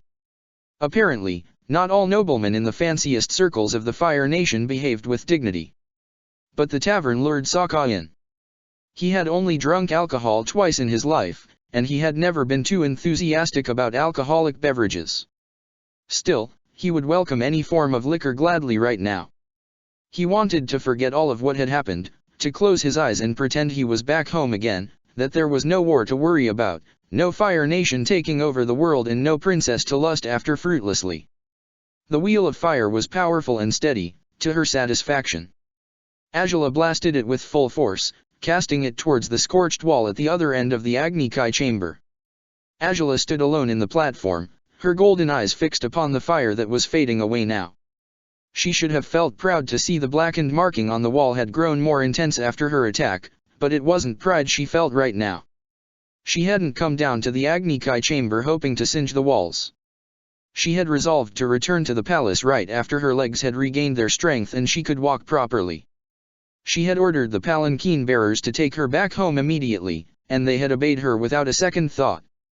Yet, as ever, the royal guard's captain had inquired as to why they wouldn't wait for the gladiator. Azula's glare had let him know he'd do best to stick to her orders, and he decided to spare himself from her wrath by leaving her be. The princess had stormed off to her room at first, but after hyperventilating for a moment she decided to work out her frustrations through firebending. Back during her childhood she had resorted to practicing her bending whenever something upset her. She hadn't trained in some time, so she could do with the exercise, and she was beyond angry at the moment, so it didn't take long for her to make up her mind about what she wanted to do. She headed to the Agni Kai chamber, the only place in the palace where she could bend without damaging her surroundings, and she began bending to the best of her ability. She stood on the platform, panting, her head tilted down slightly after spending an hour or two bending her flames. She still couldn't believe what she had done. Why did she kiss him like that? He was a jerk, an insolent savage. He had deserved being burned to cinders, not kissed. But what bothered her most was that he had kissed her back. Did it mean he actually wanted her?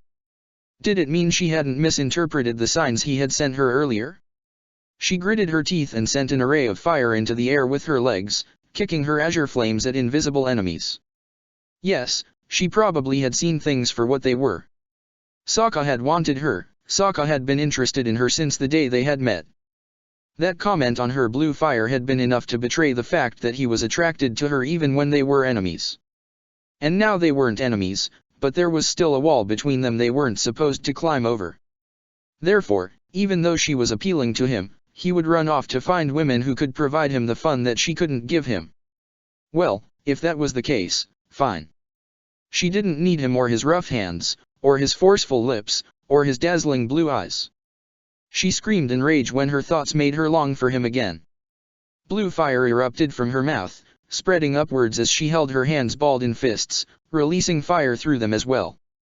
The frustration within her seemed endless, frustration at Sokka, for being such a simpleton, but also frustration towards herself for letting her heart waver because of him. Feelings and emotions were useless, her father had always said so. And she believed in his words. She had meant to cast away all emotional attachments she felt towards anyone and anything, but she couldn't. She wasn't strong enough to discard her feelings. She couldn't be like Fire Lord Oze, no matter how hard she tried to be. Angela panted after she was done screaming, her lungs in dire need for air. Why? Why did she feel so hollow inside? Why couldn't she stop longing for something she would never have? And why should she even long for him? He was a lowly, pathetic slave. There was nothing about him she should desire. But yet, she desired him. She needed to have him with her, his hands fondling her body, their tongues twirling together in a lustful dance once more. "What are you up to?" asked someone from the stands at the sides of the Agni Kai chamber. It sounded like someone was getting killed in here.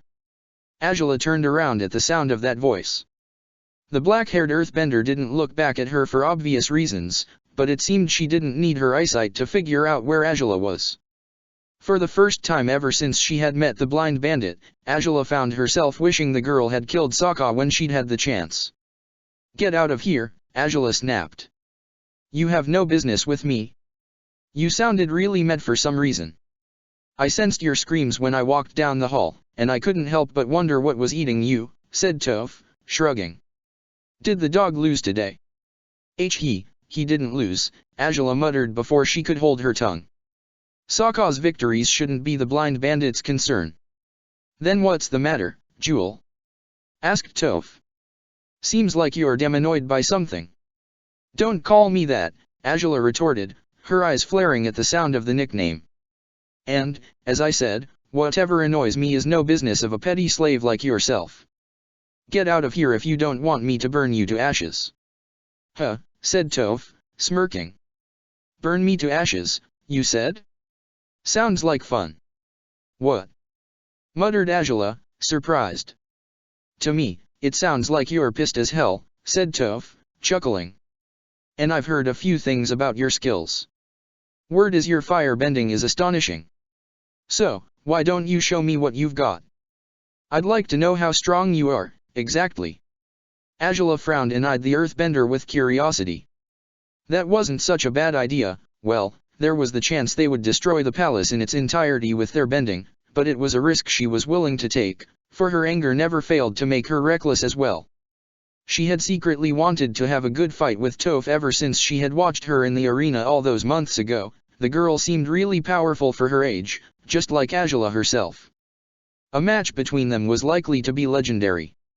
"I won't deny it's an appealing proposal," said Angela, her voice coated with arrogance.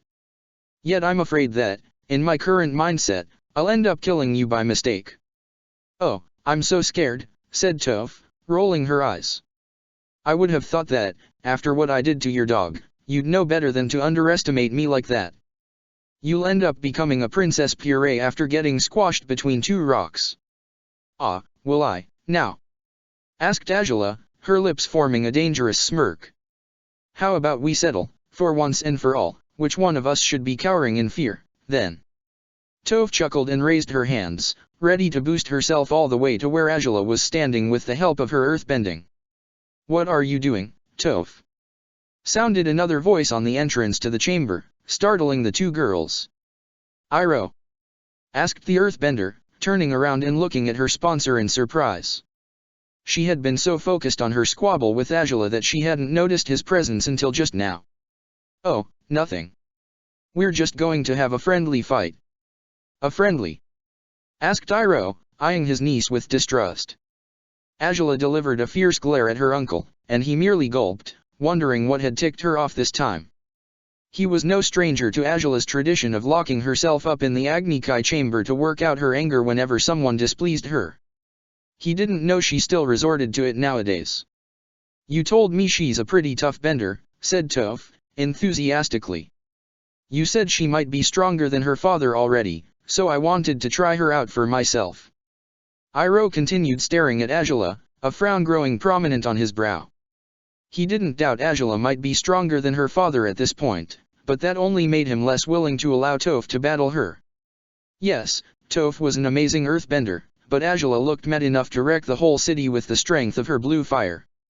He wouldn't let his gladiator take the risk of fighting such a fearsome opponent unless there was something to gain from it, and there was nothing to gain from fighting Angela as she was right now. You're not going to try anyone out today, Toph, said the man, clasping her shoulder. I think Angela needs some time alone.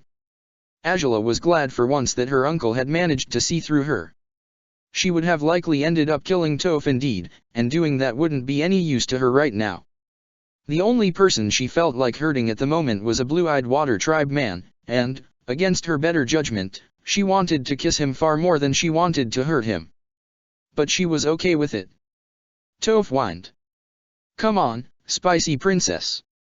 You know you want to fight me. Angela cringed at the new nickname. She couldn't tell if it was better or worse than the one before. Truth to be told, bandit. I'll be siding with my uncle for once, muttered Angela. You and I will have a chance to fight one day, when I'm not as displeased as I am. That way you might survive the battle. Toph pouted in displeasure and shook her head, irritated. We'll see who'll survive when we clash, Jewel. She grunted, leaving the room while stomping angrily on the ground. Angela couldn't help but feel a little pleased to see she wasn't the only frustrated person anymore. Iroh looked at his niece one more time before leaving. He had no idea what had irked her so much, but her bad mood didn't bode well for anyone. He took pride in being perfectly able to understand his niece, but that didn't mean he didn't fear her. He had been away from her bad temper for 10 years, and back then she had already been quite dangerous. He didn't even want to imagine how deadly she was now. Without another word, he walked away. Angela sighed in relief once both the sponsor and the gladiator were gone.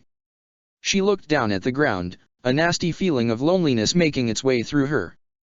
Suddenly, she didn't feel like training anymore. She left the Agni Kai chamber and resolved to take a bath, hoping the warm water would rid her of the unpleasant feelings that dwelled within her. She closed her eyes once she was inside the tub, trying to relax, but her mind began feeding her with illusions of Sokka's hands trailing down her body.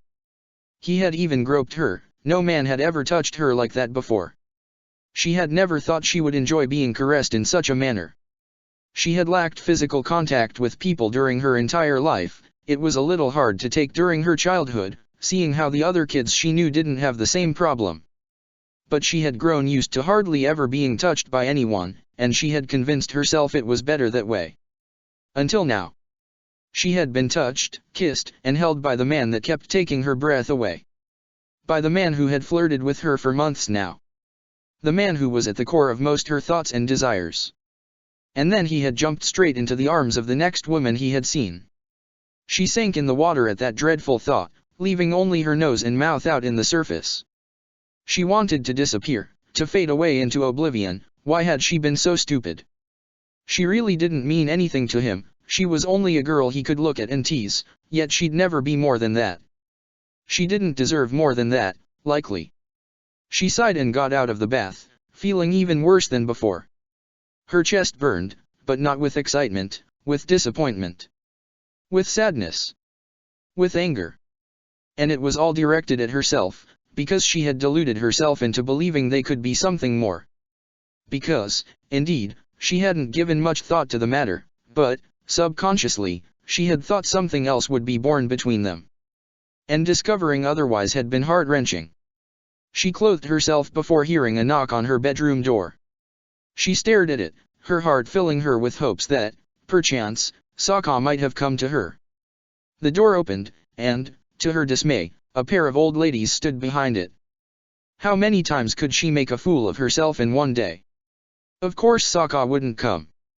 He was likely having the time of his life on his date, kissing and touching Kyoshi's hair, and hell knew if they would end up going further than that. She grimaced at the thought and faced Loenli, her features slightly contorted with rage. What do you want?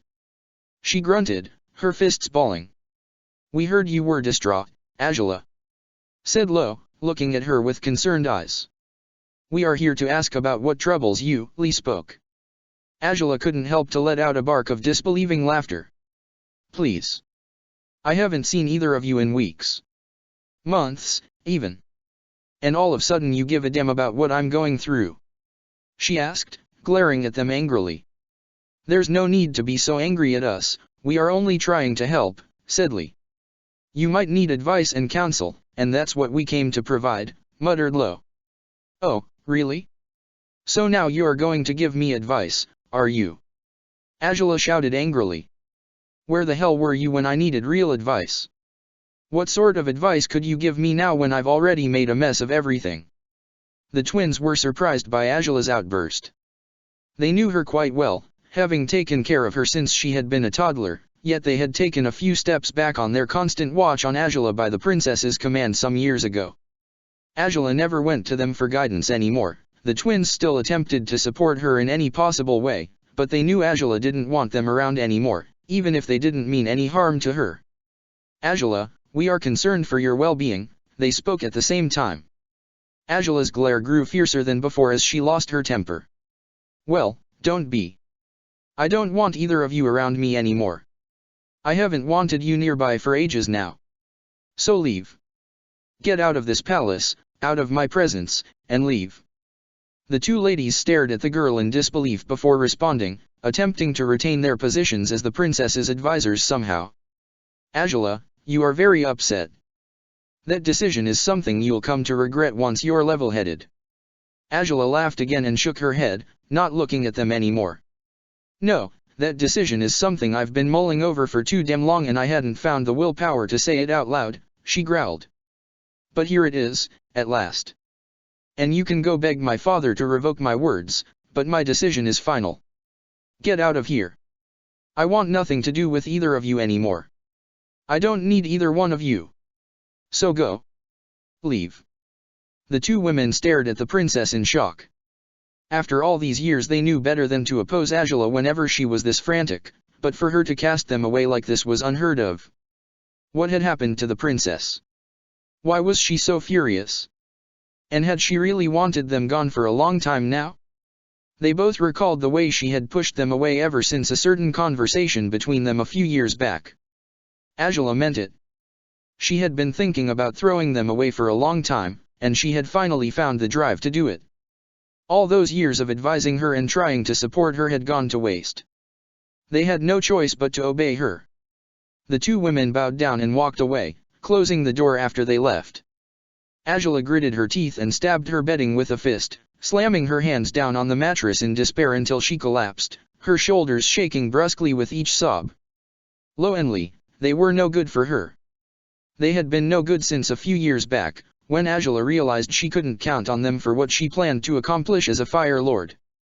But deep down, Azula had somewhat hoped they would stay even if she had commanded otherwise.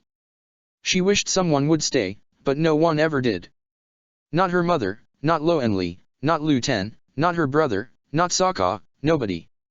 She cringed as she wept in silence, hating how helpless she felt and hating how badly she wished Sokka were with her right now. Sokka took a deep breath as he stared at the tall glass before him, watching the ripples on the liquid's surface. The tavern was loud and messy, men kept brawling and yelling at all times, and the vibrations made his table and his glass shiver. He couldn't even remember how many pints he'd had so far. He kept calling for refills, trying to use them to forget his problems. Amusing as it was, he had forgotten how many refills he'd asked for, yet he still couldn't stop thinking about Angela. Would this curse ever disappear? Would things ever return to normal? He doubted it. And because of that, he figured he would be frequenting this tavern quite often. "You sure you can keep that one down?" asked an unfamiliar feminine voice beside him. It wasn't surprising that people would approach him. The tavern was very crowded, and the table he had picked in the corner was, apparently, the sole table left in the establishment where people could enjoy their drinks peacefully. Sokka lifted his head and looked at the woman who was taking a seat by him. His eyes snapped wide open and his heart began beating faster when he caught sight of the black, long, and straight hair that ran down her back, but he calmed down when he realized the woman by his side wasn't Angela. It couldn't be Angela, really. Why would the princess ever come to such a crude place? Sokka took notice of the woman's beauty right away. She wore tight, black leather clothes that seemed to mold around her body in all the right ways. There was dark makeup on her eyes and lips, and Sokka caught sight of a snake tattooed on her shoulder. The drink on her hand was even larger than his own. "I've had more refills than I can remember," mumbled Sokka. Was his hearing fuzzy, or was his voice somehow faded? "Pretty sure I can take this one too."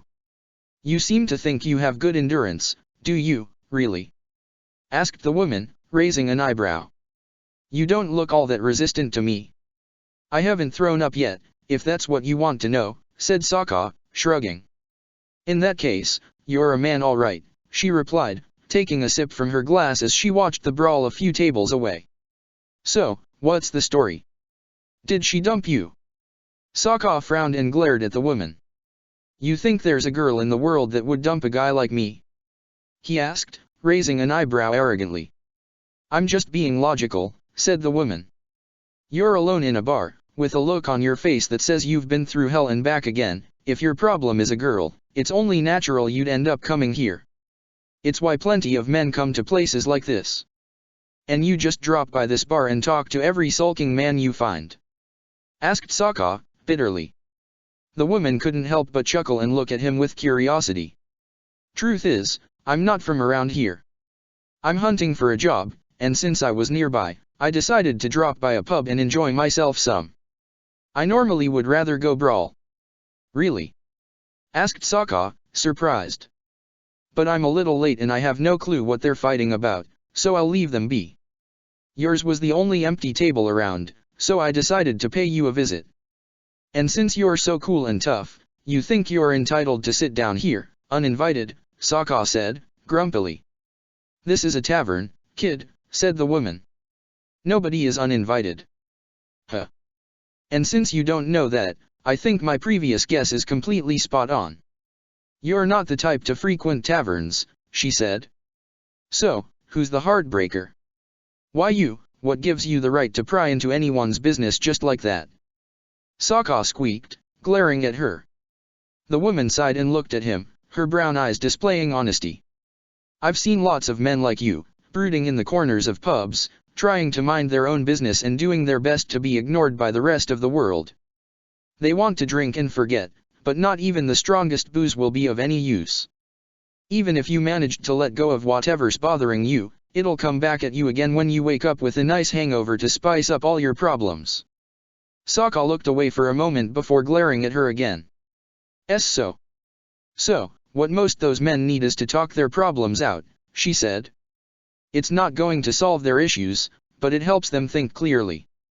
And since I have nothing to do with my spare time, I figured I'd offer to sit here to hear you complain about how your girlfriend dumped you. She isn't my girl and she didn't dump. Will you just stop?" Sokka yelled, a vein pulsating in his temple as the woman chuckled at his reaction. "Well, there's a girl, all right," she said, sipping her drink again. Care to tell me the story now, or do you need me to continue making a fool of you by coaxing the truth out without your awareness? Sokka sighed and dropped on the table, holding his head up with his hand as he eyed the woman, feeling defeated. I suppose talking this crap out might make me feel better, he muttered. But first, who are you, exactly? You don't ask for people's identities in a pub, said the woman. I'll tell you who I am if you tell me who you are, replied Sokka, smiling a little. Well, at least there's a smile there, she muttered. My name is June. I'm a bounty hunter. Sokka's eyes widened in surprise and he looked at her in awe. A bounty hunter. Like, a real bounty hunter. That's really cool. June raised an eyebrow as she sipped more of her drink. The man had started to look like an overexcited little boy. It's not as much fun as you might think, she muttered. It takes a lot to make a bounty hunter. I have it easier than most because I have a companion who could track a rat a continent away if need be. I finished a mission on the docks today, so I came down here for a few drinks, just as I said earlier. I see, said Sokka, nodding. And now it's your turn to reveal who you are, mystery man, said June, looking at him. Sokka chuckled and sighed, not even knowing where to start. Well, I'm Sokka. And I'm a gladiator. June raised an eyebrow and looked him up and down, surprised. You don't seem as built as most men I've seen in arenas over at the Earth Dash. Former Earth Kingdom. So, is that why your girlfriend dumped you?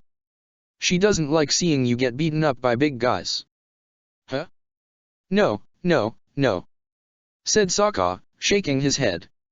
And as I said, there's no girlfriend. Fine, what's the story, then? Asked June, smiling again. Sokka sighed and gulped down most of his drink before beginning to tell his tale. This woman was a stranger, she didn't know who he was exactly, and he would rather keep it that way as he told her about what troubled him. He didn't want her or anyone else to know that his distress had been caused by the Fire Lord's daughter. Well, the thing is, there's a girl, yeah, said Sokka, and he rolled his eyes when June smirked at his confession. The thing with her is that I used to hate her, and she hated me as well. And that's the way it should have stayed, always. Why? Asked June, raising an eyebrow. Because she's completely out of my league, said Sokka, shaking his head. It's forbidden. I can't dare get close to her. June seemed considerably surprised. She eyed the Water Tribe man with confusion, wondering what sort of woman could be out of his league. Why would she be out of your league? She asked. I think you're not giving yourself enough credit. You've got it wrong, it's not because of my looks or hers, said Sokka, shaking his head. It's because she's the daughter of... He stopped in his tracks before revealing the truth about his predicament. Nobody should know the actual identity of the woman featured in his every thought. Nobody could know. Of a nobleman, he finished, thinking it wasn't exactly a lie. The Fire Lord was a nobleman, the highest-ranked nobleman in the Fire Nation, but a nobleman nonetheless. Oh, she's the daughter of your sponsor or something? Asked June, finishing her drink and eyeing Sokka with curiosity. Why yeah, she is, Sokka muttered, lying blatantly now. If he admitted the girl was his sponsor he would reveal her identity altogether. From what he knew, Azula was still the only female sponsor in the Gladiator League. Talk about forbidden, said June, smirking. Sounds like fun, though. Fun. There's nothing fun about this, yelled Sokka, grimacing. I beg to differ. A high society girl and a mere slave, it's an interesting combination, she declared. You're worlds apart, yet you long to be together, is it? And no, Sokka grunted, placing his drink on the table harshly. I don't want to be with her. No, not with her. With anyone but her. Okay, said June, sighing. I'm completely confused now. Sokka sighed and shook his head before focusing in explaining the story properly. Look, she and I, as I said before, we hated each other. But, somehow, we grew to get by one another. Fact is, she even did a few things for me that I would have never expected her to do. I thought maybe she wasn't as bad as I thought she was. She's one of a kind, but not in a good way. Huh, I see. She muttered, smirking. This story was starting to sound a lot like a man confessing, unwillingly, that he was completely in love with a woman. She's always manipulative, cruel, vicious, she gets away with every little thing she could ask for, said Sokka, shaking his head. She's a menace most the time. But the problem is, I forgot she was one. One day, I couldn't even remember all those issues about her. I couldn't see them. She suddenly became someone else in my eyes. But she wasn't someone else. She was the same. So, the moron who changed was me. I started looking at her with different eyes. Can I ask why? Muttered June. I think it's because we began spending way too much time together, he muttered. Before, we were apart for a long time, and I didn't have to worry about her. But now, with every day that comes and goes, all I do is wonder if I'll see her again. And when she shows up I get stupidly happy, and we start joking and teasing each other. It's been fun hanging out with her, even. But then, asked June, raising an eyebrow. She thought it was a little odd for Sokka's cheeks to grow redder all of a sudden, and not because of the alcohol. Sokka sighed and tilted his head down, completely embarrassed.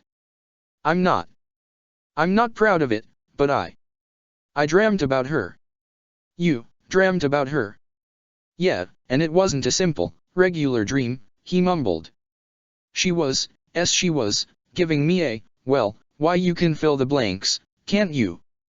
June raised an inquisitive eyebrow and a playful smirk showed up on her face.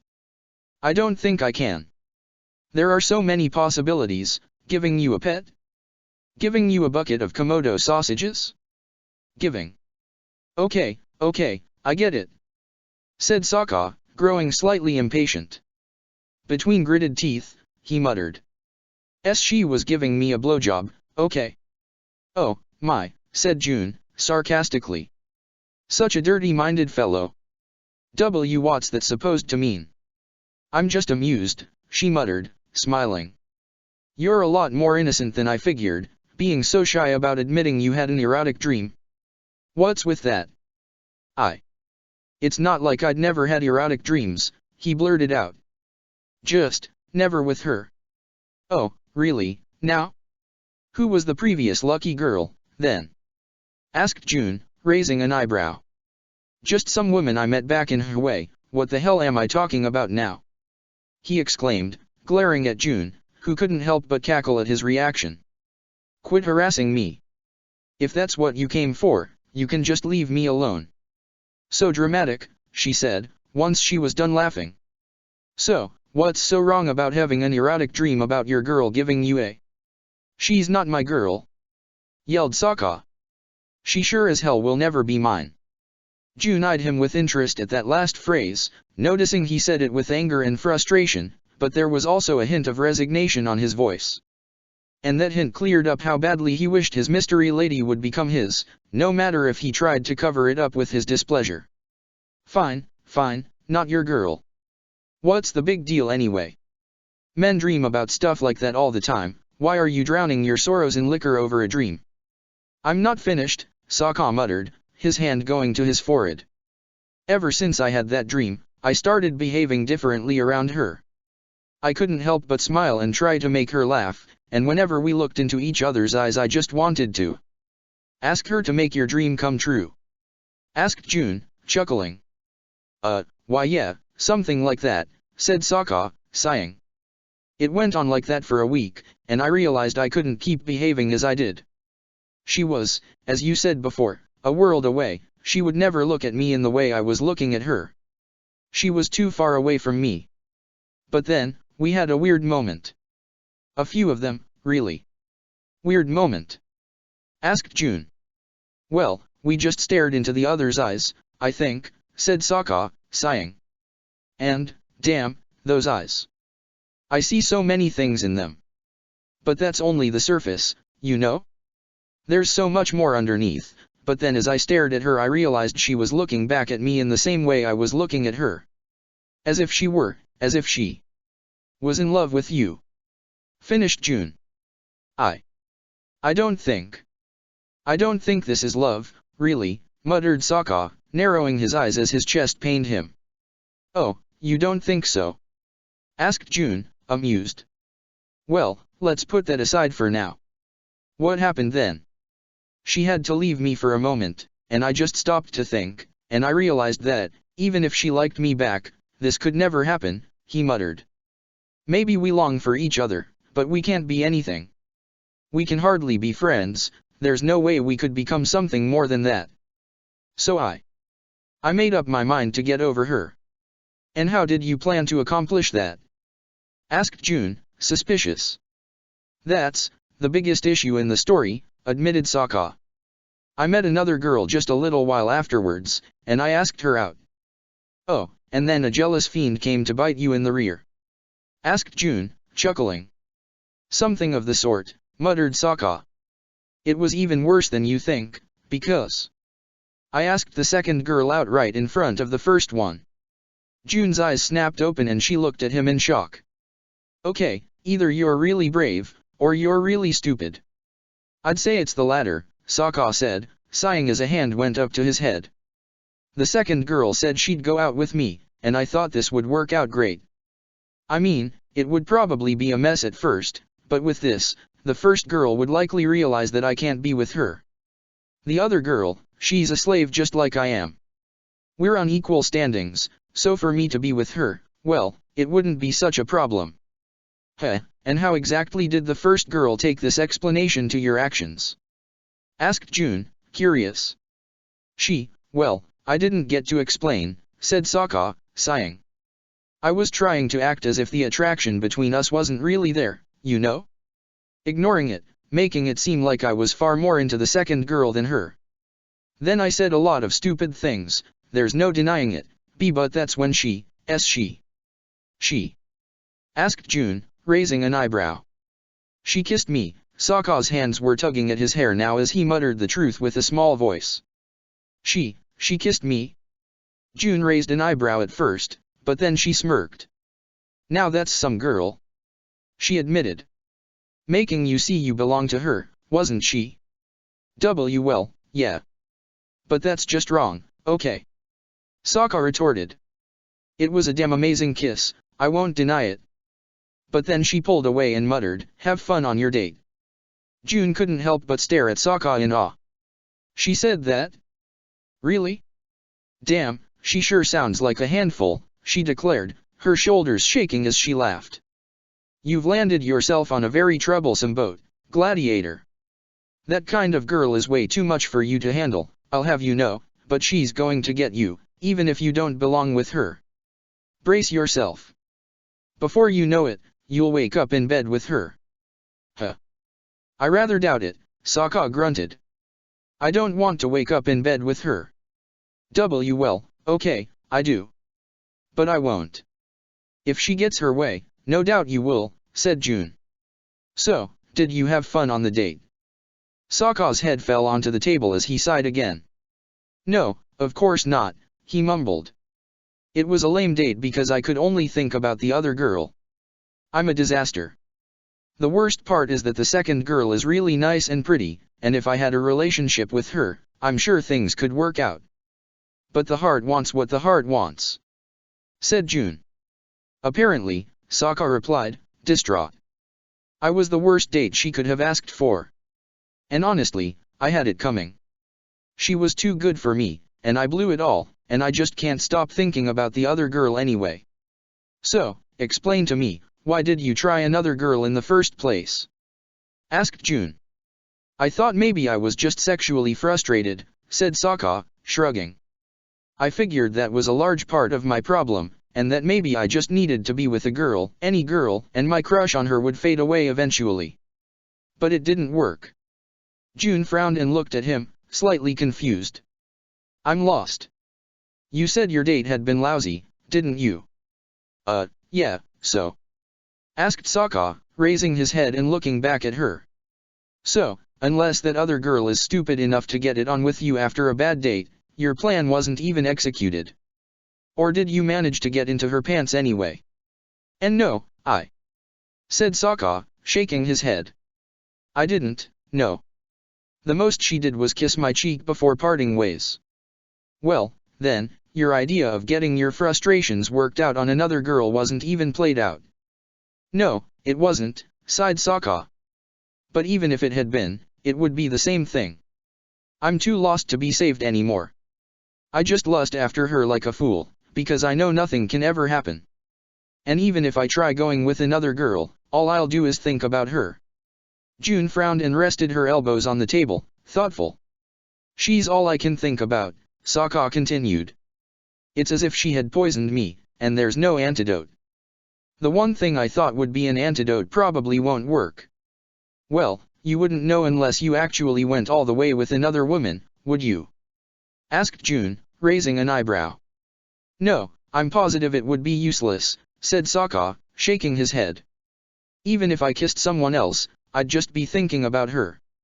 How can you be so sure? Asked June, skeptical. I just am, said Sokka with a sigh. Huh, said June, folding her arms over her chest. It seems I have to break this to you, then, boy. If you really can't get her out of your mind no matter what, then I suppose it means you're in love with her, no matter how you try to deny it. Sokka clenched his teeth and shook his head. No. I can't. No. She's off limits. I can't be with her, I can't be in love with her. Not after all she's done to me. Not after all I've been through because of her.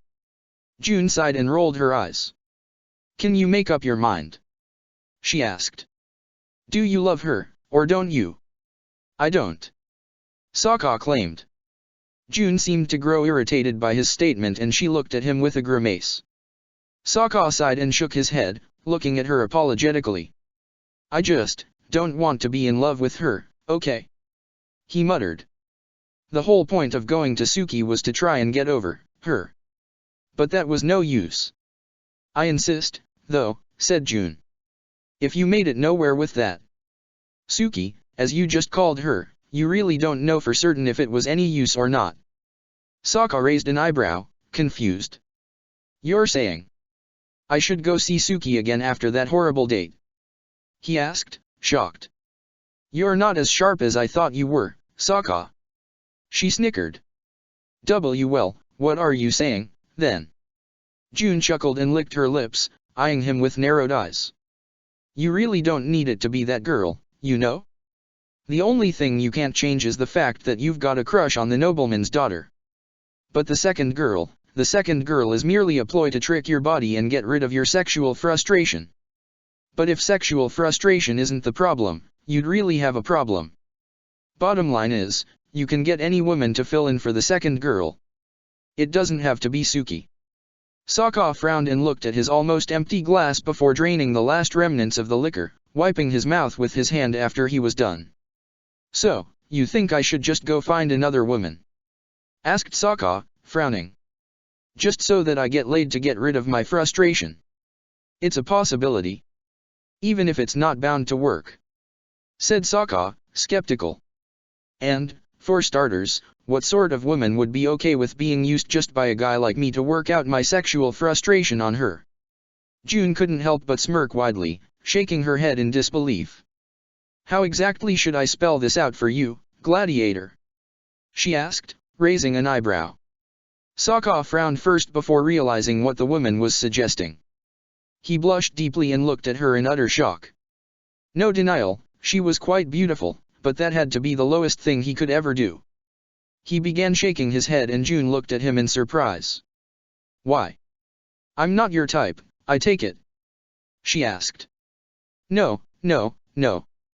That's not. Said Sokka, his flush growing more prominent. Maybe you're way too much of my type, actually. June chuckled and looked at him inquisitively. Then I suppose I'm the ideal person to try and get that other woman out of your mind, she whispered. But I can't just use you like that. Said Sokka, grimacing. That's something awful to do to anyone. And after you've put up with my rambling, you're actually going to do me another favor. June, please, spare yourself. I don't think I'm even that good in bed. I'm the one who'll decide if you're any good or not, said June, taking out her purse and dropping a few coins on the table. Sokka's stomach began twisting with anxiety, thinking this couldn't be happening. Come on, then. I've got a room a few inns away. June, why you can't just, why the hell would you do this? He asked. Maybe you're not the only one who's sexually frustrated, she said, smirking. I can't even remember the last time I had some. But this is. You can just shut your mouth now, lover boy, said June. This is going to be plain, thoughtless sex. There are no strings attached. You only have to do your thing and that's all. But. You don't deserve something like this, muttered Sokka. Deserve it? Asked June, raising an eyebrow. I'm not doing this because I think I deserve it.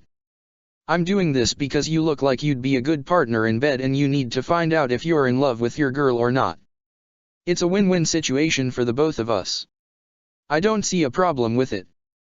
Unless, of course, you're already so devoted to her you refuse to be with another woman. And no, said Sokka, grimacing. That wasn't the reason why he was refusing because he was certain this would be no use, and he had already bothered the bounty hunter enough as it was. Then quit playing hard to get, said June, smirking down at him. Come on. It's time you find out whether you're in love with your girl or not. Chapter 28, Kyoshi's Air Savage Hook 5. His breath came in short gasps as he plunged himself into her warmth repeatedly. His hips were moving brusquely back and forth, as if he believed he could kill the woman in his arms with his strong thrusts. His anger, his disappointment, his fury, all of them fueled his body, infusing him with the power he needed to force her to apologize for everything she'd done to him. Azula had to understand he was not to be toyed with. She had to learn to face the consequences of her actions. And he was more than happy to be the one to deliver those consequences through his manhood. Her desperate moans made him smirk with malice. He had no idea if she was enjoying it or not, but he hardly cared about that at this point. He was intent on making Azula scream his name, on leading her over the edge of insanity to teach her the lesson of the day. She had been the one to kiss him before and he had every right to open her eyes to reality, by attacking him like that. She had signed on for this ride, even if she hadn't been aware of it. Because the innocent princess had no idea that men like him wouldn't stop at just a kiss. He wanted more. He needed more. And he would get more, no matter if she didn't want him to. Yet he was sliding in and out of her damp enclosure with such ease he was certain he wasn't getting back at her at all. She wanted it, damn it, he was playing into her hand again.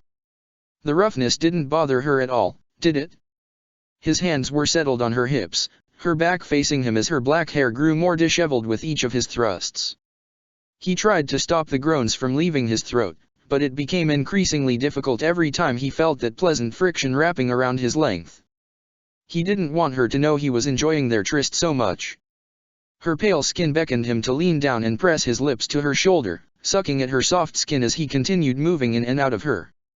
Her body was hot and sweaty and her breath was uneven too. Dominating her was just as fun as he had always thought it would be. At last, he was the one in command in their twisted relationship. He kept moving, his hands circling her waist now as he held her closely, entering her completely. Her legs were completely separated, so much that he couldn't help but be amazed at her flexibility. Yet he held back all possible compliments as he continued filling her up, driving her to the edge of the experience as his shaft brushed against all the right places. With a scream, the princess finally reached her orgasm, her walls contracting around his cock in such pleasant ways that he was unable to hold back his own climax anymore. He continued moving and released himself, her name slipping from his lips as they both finished together. Sokka panted, his eyesight blurry as he looked at the woman before him. She had been supporting her weight on the bed with her arms as he straddled her from behind, but her excitement had been so unbearable she had collapsed with her toes curled and her black fingernails clawing at the sheets. Black fingernails. Sokka's eyes grew wide in shock as reality struck him with the force of a thunderbolt. The snake tattooed on the woman's shoulder seemed to glare at him accusingly as he began realizing what he'd done and who he had done it with. Damn, damn. He muttered, uncoupling their bodies and stumbling through the room, his hands on his hair. June turned around, a smile spreading over her dark lips. Wow, you sure know what you're doing, she said, chuckling. Jae-jun. Sokka gasped, aghast. I'm sorry. I'm sorry. June raised an inquisitive eyebrow and sat up on the bed with difficulty, her body slightly strained after the intense activity they had been engaged in just moments ago. She looked back at the gladiator, noticing how troubled he seemed to be. She hadn't missed the way he had whispered someone else's name as he thrust into her, but she had been too amazed by his movements to pay any attention to what he was saying. So long as he didn't stop, she didn't care if he pretended she was another woman. Your girl will be really lucky if she ever manages to get into your pants, she said. She's in for a treat. She's not going to be in for anything, said Sokka, shaking his head. Yes, he had worked out his sexual frustration for now. But he still couldn't get Azula out of his head. Instead of solving his problems, everything had grown worse. He felt treacherous. He felt soiled. He'd had sex with a woman while thinking about Azula. He had betrayed Azula, betrayed June by imagining she was someone else, and he had betrayed himself most of all. He had known this fling would be no use, yet he had gone through with it regardless. He was truly despicable.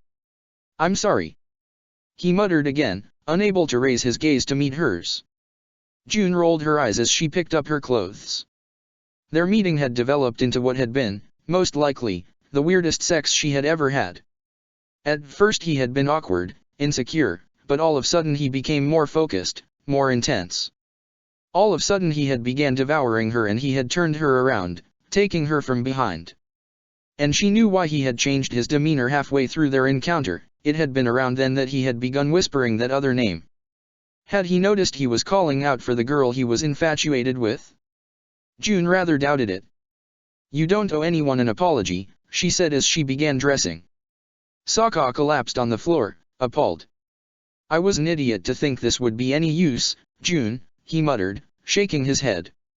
I'm too damn far gone to be saved anymore. June chuckled inside, looking at him with derision. Well, at least it was fun while it lasted, she whispered. You won't deny it was good, or will you? It was, he admitted. But you were thinking about her. Yes, June interrupted him. Sokka grimaced, disgusted with himself. How more shameful could he become? I'm sorry. Cut it out, said June, her patience running short. I don't care who you were thinking about. You performed your duty just as you had to, and that's the only thing that matters to me. So stop whining. It's getting annoying. Sokka looked up at her, grimacing. June was already dressed up, her face contorting into a frown as she glared glacially at him. Sokka gulped and nodded, still disgusted with himself, but determined not to let it show to keep from upsetting her. June entered the bathroom and left him to get dressed by himself. Sokka slid into his clothes, his thoughts in complete disarray. The alcohol was blurring his mind a little, but not enough for him not to think straight. He was feeling quite bad about what had happened, yet June seemed perfectly fine with everything. She even knew he had been thinking about another woman as he pleased her, and she didn't care. It took him an instant to realize he had been used for sex. The thought didn't make him feel any better, but it helped him think less of the woman in the next room. Now that was something lowly to do. Had she been plotting to get into his pants ever since she saw him in the tavern? He frowned at the thought. No, that was unlikely. Even if she seemed to be as devilish as Azula, she probably had decided to turn him into a sex partner during their conversation, right? He frowned when he thought about the princess. He almost felt as if he'd just had sex with her, seeing how his overactive imagination had convinced him that June was Azula as they rolled under the sheets. But it really hadn't been her. The forbidden fruit still lay far from his grasp, staring at him mockingly from the top of the tree. Oh, he had done so many stupid things in a single day, and it was all her fault. Everything he had done because of her. He snarled at the thought as he tied his belt. She should be pleased now, shouldn't she? His life was an utter disaster. He had been a fool to ever claim otherwise. Just as he had thought earlier, she had given him many things and she could make them disappear with the blink of an eye. And she already had. The minute he had said he was happy, she had taken it upon herself to make his life miserable just because she could. And he wouldn't forgive her for that. He couldn't forgive her. June re-entered the bedroom to find Sokka dressed and ready to take off. The stern look on his face made it clear he had gone back to the brooding man she had met in the tavern rather than the apologetic brat she had been dealing with just now. She definitely liked the former better than the latter. "You're done saying sorry at last?" she asked, tying up her hair in a half knot. "I guess," said Sokka, sighing. "Say, why did you do it? Why did you bother talking with me and going to bed with me, of all people? I'm trying to figure it out, but..." June rolled her eyes and smirked at him. "Has anyone ever told you that you think too much?" she asked. "Nothing is as twisted as you imagine it is." Sokka blinked a few times before shaking his head in disagreement. "Things have been complicated in my life for a long time now. Even if something simple shows up, I'll brace myself for the worst-case scenario." "And what exactly would be the worst-case scenario here?" asked June, raising an eyebrow. "I figured you would have been tricking me just to get into my pants from the start," muttered Sokka, feeling quite stupid as he spoke. June rolled her eyes and chuckled. "I'd have to be some incredible evil mastermind to figure I could have sex with you from the moment I saw you," she said. "Spending so much time with that girl of yours has damaged your brain. Not all of us are as clever as she is." "Yeah, probably not," said Sokka, clenching his fists as he thought about Azula again. "So, you proved your theory was right, I guess," said June, folding her arms over her chest. "You doing all right?" Sokka shook his head, his hand going up to his forehead. "No, I'm not. I can't be in love with her, June. It's so twisted for me to fall for her that it's not even funny." June seemed to differ, but she had enough sense not to give out her opinion for once. "Well, the first thing you have to do is accept it," she whispered. "Once you embrace your reality, you'll be able to move on to the second step, deciding what you'll do about it." "What can I do?" Sokka asked, frowning. "It's not as if I could actually do something about this.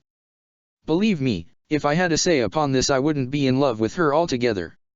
"You don't have a say upon your feelings, sure," said June, shrugging. "But you've got to decide if you'll run away from them or face them head-on. Confront the situation, Sokka. You can find a solution even if everything seems hopeless." Sokka stared at her in surprise as she delivered him her wisdom. June walked towards the room's exit then, ready to take off again. "I don't know what you're going to do now, but I'll be off to the pub again." "What? You're going there again?" asked Sokka. "Isn't that what I just said?" asked June, raising an eyebrow as she looked at him. It was clear the man's mind was completely overwhelmed by the latest happenings. From what June could tell, he hadn't had a very nice day and her intervention had, likely, only made everything worse. Well, at the very least she had helped him work off his sexual frustrations, that had to count for something, right? "Why yeah, what I meant was, why?" asked Sokka, puzzled.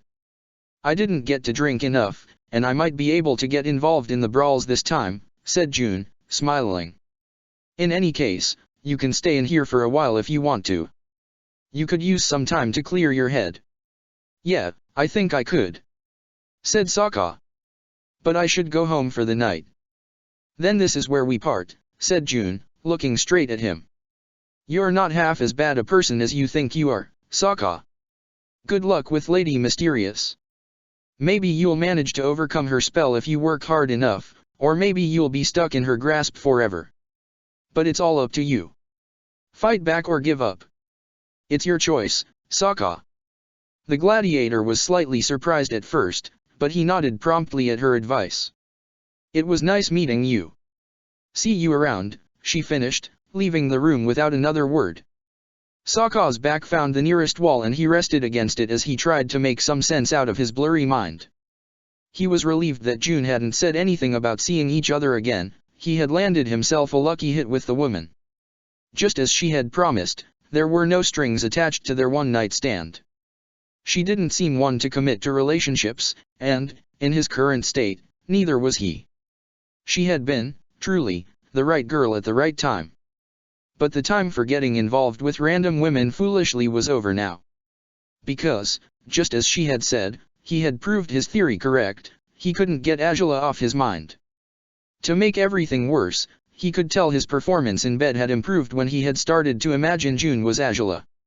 He had been fortunate enough that her dark hair and pale skin had helped him to indulge in said illusion, but, for some reason, he was convinced that sex with Angela wouldn't feel like that.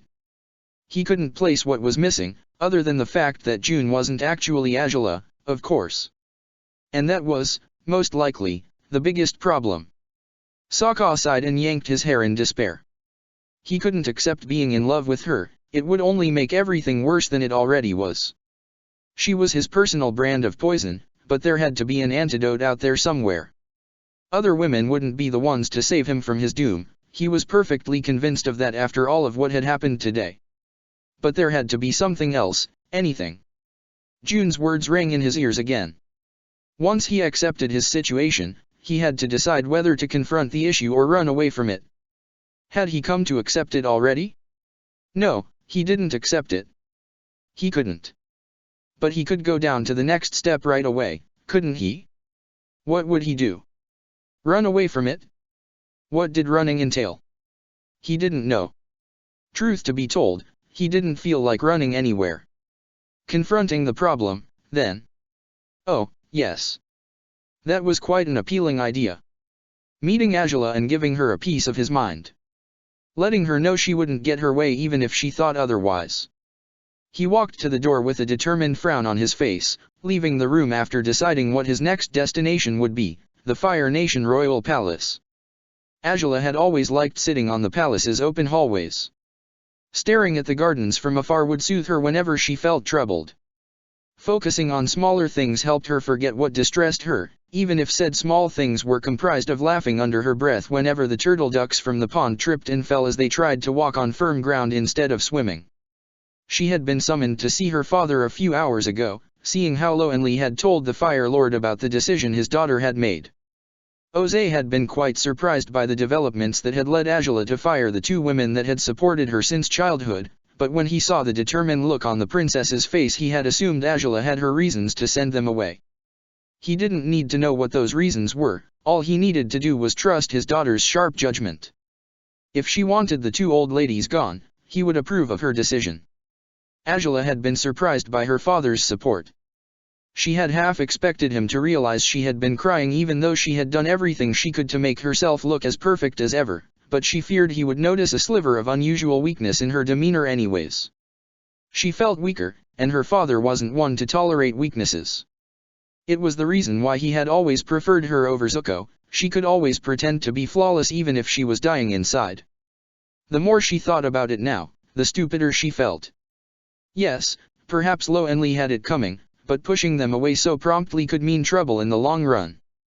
She had been too fortunate this time, since her father hadn't asked any questions regarding what had driven her to send them away, but she knew she wouldn't be as lucky if she did something so reckless a second time. She had to keep herself in check, she couldn't continue slipping up because of her circumstances with Sokka. He had turned her life around, she had to admit that, but she couldn't carry on like this. This wasn't her. She wasn't one to undergo emotional outbursts, she was one to face predicaments and solve them in the shrewdest way. But it didn't matter how much she tried to think of a solution to her issues with Sokka, she couldn't picture an outcome in which she could triumph in this struggle. At least, her mind couldn't provide her with one at the moment, and letting her heart's desires lead the way instead of proper, rational thinking, would bring her to a breakdown just like the one she had faced earlier, and she meant to avoid that at all costs. "Princess, Loenli have left the palace," said the captain of her royal guards, approaching her from down the hall. "They'll be going back to their house at Ember Island, in case you wished to know." The captain stammered when he realized Angela wouldn't be too interested in the fate of her old advisors, not when she had been the one to send them away in the first place. He froze when he noticed the princess was sitting by herself right in front of the fence that secluded the hall from the gardens, her long hair down as she wore one of her red and gold sleeping gowns. Angela frowned when she heard his voice, but she refrained from sending him away rudely, no matter how badly she wished to do it. She couldn't let her temper get to the best of her again, especially seeing how the captain had never done anything to displease her, unlike Loenli. Good, she muttered, her voice cracking as she spoke. She cringed at that. The captain sighed as he looked at the princess. He had noticed she was behaving in an unusual manner when they left the arena, given how she had left her gladiator behind and ordered her procession to leave promptly. He suspected something had happened between them, but he didn't have the heart to ask Angela what it was for a few reasons. First, he didn't actually want to know what had happened, and second, he knew she would likely never confide such personal information in him. She hardly trusted anyone, and, without a doubt, he wasn't amongst the people she relied upon the most. Regardless, he cared about her. He was assigned to her, and his job was to stand by her side to assist her no matter the circumstances. His life was devoted to protecting Angela, and seeing how he had been unable to shield her from whatever had hurt her, he could at least try to heal her even if he had no idea how to do it. Angela's eyes narrowed when she realized the man had taken his seat by her side with his legs crossed. She could sense he was quite nervous about what he was doing, but he didn't pull away. What was he doing? Muttered the captain, feeling rather stupid. What do you want? Asked Angela promptly, making him jump. Princess, said the captain, looking at her and sighing. I know I must look like a fool before you right now, but I just thought I should tell you that I can tell something bothers you. Oh, joy, said Angela, sarcastically. You're such a genius, Captain. You deserve a medal as a reward for your amazing insight. The captain grimaced under his mask when she snapped at him like that. He knew conveying his thoughts to her wouldn't be an easy matter, but her sharp remarks only made his job more difficult. Well, if there was something Angela excelled at, it was making his job more difficult in a large number of ways. What I meant to say was, he muttered, looking away from her. I will not question what happened today with Loenli. If you sent them away, you must have had a good reason to do it. Right, said Angela, glaring at him sideways. So, General Iroh told them that you seemed upset, said the captain. I overheard their conversation. Why, aren't you quite the eavesdropper? Angela muttered, making him cringe. It comes with the job, princess, he replied. People tend to forget guards aren't simply statues standing by the doors, we have all our senses devoted to the task at hand. So you're saying you've heard many things you shouldn't have? I suppose I have, but I shall not disclose any of it if it's not necessary for me to do so, said the captain, trying to dodge her verbal jabs. It's not what I wanted to speak about anyways. Right, muttered Angela, frowning. So it's my uncle's fault that Loenli showed up in my room, then. Indeed, said the captain. Yet, having you talk matters out with them wouldn't work if they imposed themselves upon you. Angela's frown deepened. If he knew Loenli shouldn't have gone to her when she hadn't called for them, why did it seem he was trying to do the very same thing they had? I understand you can't rely on people who act that way, he continued. Which is why I'm not going to do what they did. In that case, what are you trying to pull, Captain? Asked Angela, curious. If you aren't trying to convince me to open up to you and tell you all about my life's problems, what are you doing? I'm doing my best not to bother you, he said, nervously. Because I don't wish to be a hindrance to you. Yet. I thought you should know that, even though I won't pester you about what troubles you, I'm still nearby in case you need someone to talk to.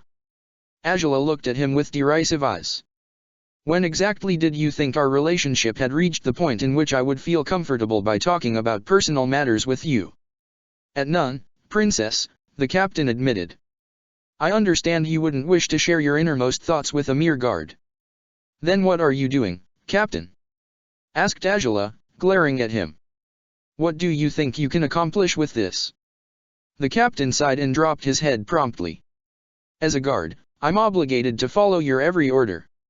If I were to displease you in the way Loenli did, I'd be certain to earn the same punishment, and I would find myself with no other choice but to leave if you order me to do so. Yet that's what I would do as a soldier, not what I would do as a friend. Angela raised an inquisitive eyebrow. Since when were they friends? I know it may seem rash of me to speak like this, muttered the captain. But I have the feeling that, rather than a guard, you might be in need for a friend. Standing by the sidelines as I have for all this time has proven to be useless. You were hurt when I should have been protecting you, princess, and if there's a chance I can amend my mistakes by helping you cure your wounds through any means, I'll take it gladly. Angela frowned again and looked at the captain with puzzled eyes. What are you trying to say, Captain? She asked. I'm not sure, he admitted, grimacing under his mask. I think I'm saying that I understand if you wish to be alone, but if there's any chance I might be able to help you through your troubled times, I'll do it. Angela looked away from the man, slightly moved by his words. Yet. I appreciate your devotion, Captain, said Angela. But I don't think there's anything you could do for me as of now. You said you wouldn't make me talk this out if I didn't want to, well, I don't. Truthfully, I'd rather be alone for now. I understand, said the captain, nodding. In any case, I'll be nearby in case you change your mind, or if you need my assistance in any way. Good, Angela whispered. I'll take my leave then, princess, said the captain, standing up and performing a bow towards Angela. Captain. She muttered, her voice quivering again although she failed to notice it this time. Yes, princess? Asked the captain, taken by surprise.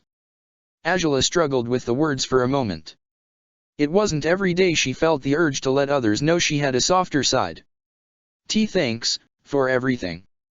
Even if you didn't do much, she finished, looking away after uttering the last phrase. The captain's eyes snapped wide open. He gaped at the princess for a moment, realizing this was the first time she had ever expressed gratitude towards him in an earnest manner. He smiled and bowed again before leaving her to herself, just as he had said he would. Angela frowned for a moment as she tried to assimilate what had just happened. She hadn't rejected the captain right away because she wished to avoid making another fuss in the palace in a single day, but she definitely hadn't expected him to offer her his helping hand in the way he had. She had been certain he disliked her due to how she always treated him, but he had been so sincere just now that she realized he was thoroughly loyal to her, no matter what. She knew he had been completely honest with her, it was easy for her to tell. He really wanted to support her even though he didn't know how. Angela couldn't help but feel slightly relieved. She had feared that, at this rate, all her relationships would become strained due to her reckless decisions and ridiculous actions. Yet it seemed she could rely on the captain even if she couldn't rely on anyone else, and that would suffice for now. It would give her the strength she needed to carry on until she was able to figure out how to put an end to her predicament with Sokka. She stood up and cast one last look at the garden, catching sight of several fireflies hovering amongst the bushes. She was set on going to bed and forgetting about her troubles for now, certain that, once she had rested, she would find the common sense she seemed to have lost at some point today. She could devise a way to get out of the mess she had wrought upon herself by kissing that savage. If there was something that made her proud was her quick wit and her skills to figure out clever solutions to virtually any situation. Angela turned around to head down to her room, feeling far more confident now. She could trust she wouldn't make a fool of herself anymore since her analytical mind was in control once again. At least, it was in control until she realized there was someone staring at her from the opposite end of the hall. Her heart had already sunk in her chest before she could tell for certain whom it was. Sokka was breathing heavily, glaring at her with his zephyr eyes. His hair was down, a sight Angela wasn't used to. His clothes had been fancy garments at some point in time, but they looked rummaged and soiled now. His shirt wasn't even completely closed, and the sash around his waist was tied in a poorly composed knot. Angela's body didn't know how to respond to seeing Sokka again. Her heart was racing again, but a horrible sensation of foreboding was taking over her as well. There was a pit in her chest, a hole that was growing larger with every second that passed by as she held Sokka's gaze with her own. Her previous confidence vanished as he began stepping towards her, his eyes gleaming with fury. Angela fought the urge to turn around and flee when she realized there was no reason for her to wish to avoid him. Running away from him now would let him see how badly shaken she was after all of what had happened today. She couldn't show any weaknesses to him. She was his sponsor, his master. He was a mere gladiator, a slave. There was no reason why she should be frightened by this encounter. As he approached she noticed there was a strange smell on him. There seemed to be a great mixture of odors on him, but the one she could sense clearly was alcohol. He had been drinking? The mere thought of what a drunken Sokka might have done on a date made her heart sink even deeper. His eyes were truly a sight to behold right now. For reasons Azula couldn't understand, his evident rage made the blue in his gaze more alluring than ever before. Sokka could tell she was frightened by the sight of him, even though he couldn't understand what she had to fear from him. Those golden eyes were screaming for someone to help her, to restrain him somehow because she didn't want to face his anger, but she didn't call out for any guards or servants.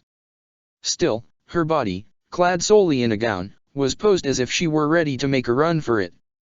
He felt somewhat proud of being the one responsible for causing such an effect on her. He didn't know what she had to fear, seeing how everything had gone exactly as she had planned, right? Azula felt her body shiver as she tried to glare back at Sokka, but she knew her dread towards what might come was far stronger than her determination. Regardless, she wouldn't step back. She wouldn't falter. He wasn't going to intimidate her, not now, not ever. What are you doing here? She managed to say, her voice shaky. Sokka's eyes grew even colder at that question. His hands balled into fists as he snarled at the princess, the woman who was his salvation and damnation at once. You mean you really don't know? He asked. You're surprised to see me here, Azula? Are you, really? I thought. She muttered, her gaze leaving his for a moment. I thought you'd be having the time of your life with your new friend. Sokka huffed in disbelief, shaking his head. Sure you thought so?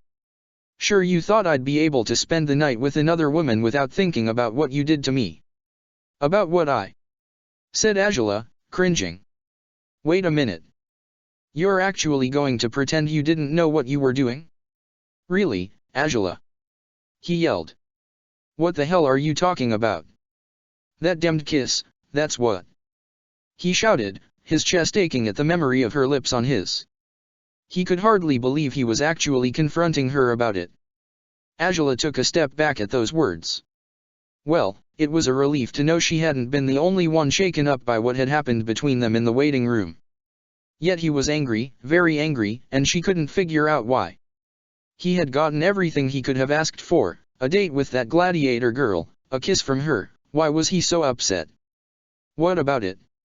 Grunted Azula, her fear beginning to subside as her own fury began taking its place. You had no right to do something like that. Yelled Sokka. I had no right. Azula repeated, raising her eyebrows. Pray tell, why did you kiss me back if you didn't want it, then? And you didn't just kiss back, you went crazy on me. Are you going to blame me for your actions too? I sure as hell will. He replied. You knew from the beginning what I was going through. You knew I didn't stand a chance against you. What the blazes are you talking about? Asked Azula, starting to feel slightly concerned about Sokka's mental health at this point. You realized I was into you. Sokka yelled. And you knew I was trying to pull away from you.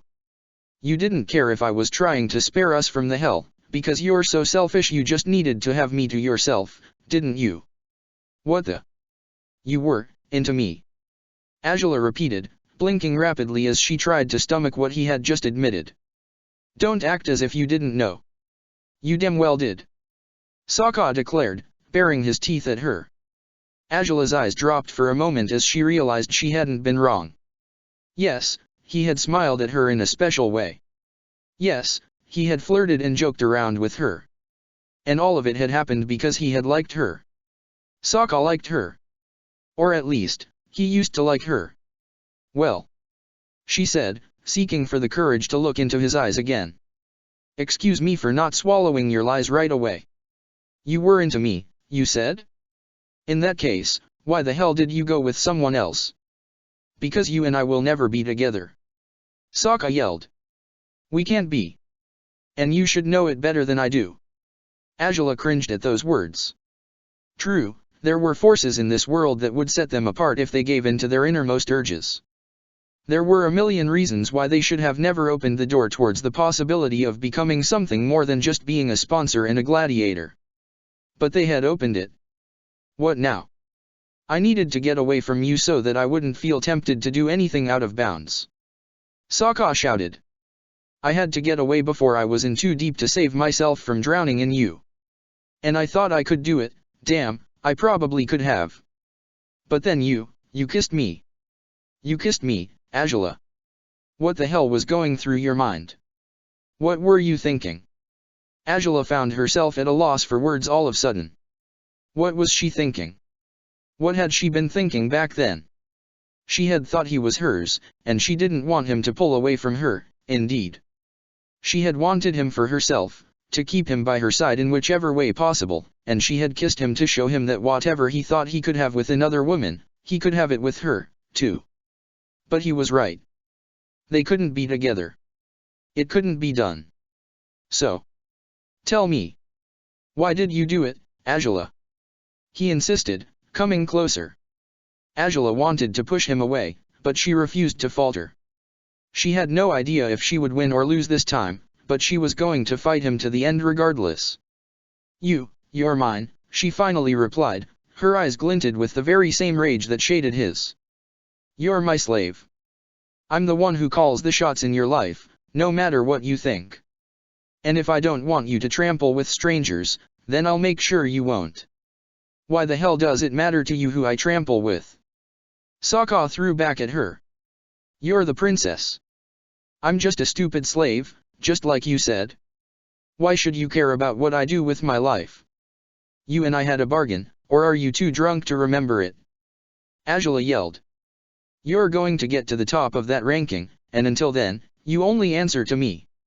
Your loyalty lies with me. And I won't condone any useless distractions such as that pathetic girl. You're only who you are today because of me. You owe me your life, Sokka. Yeah, that's right, said Sokka, his eyes growing tearful to Azula's surprise. I am who I am because of you. You're the one to blame for the monster I've become.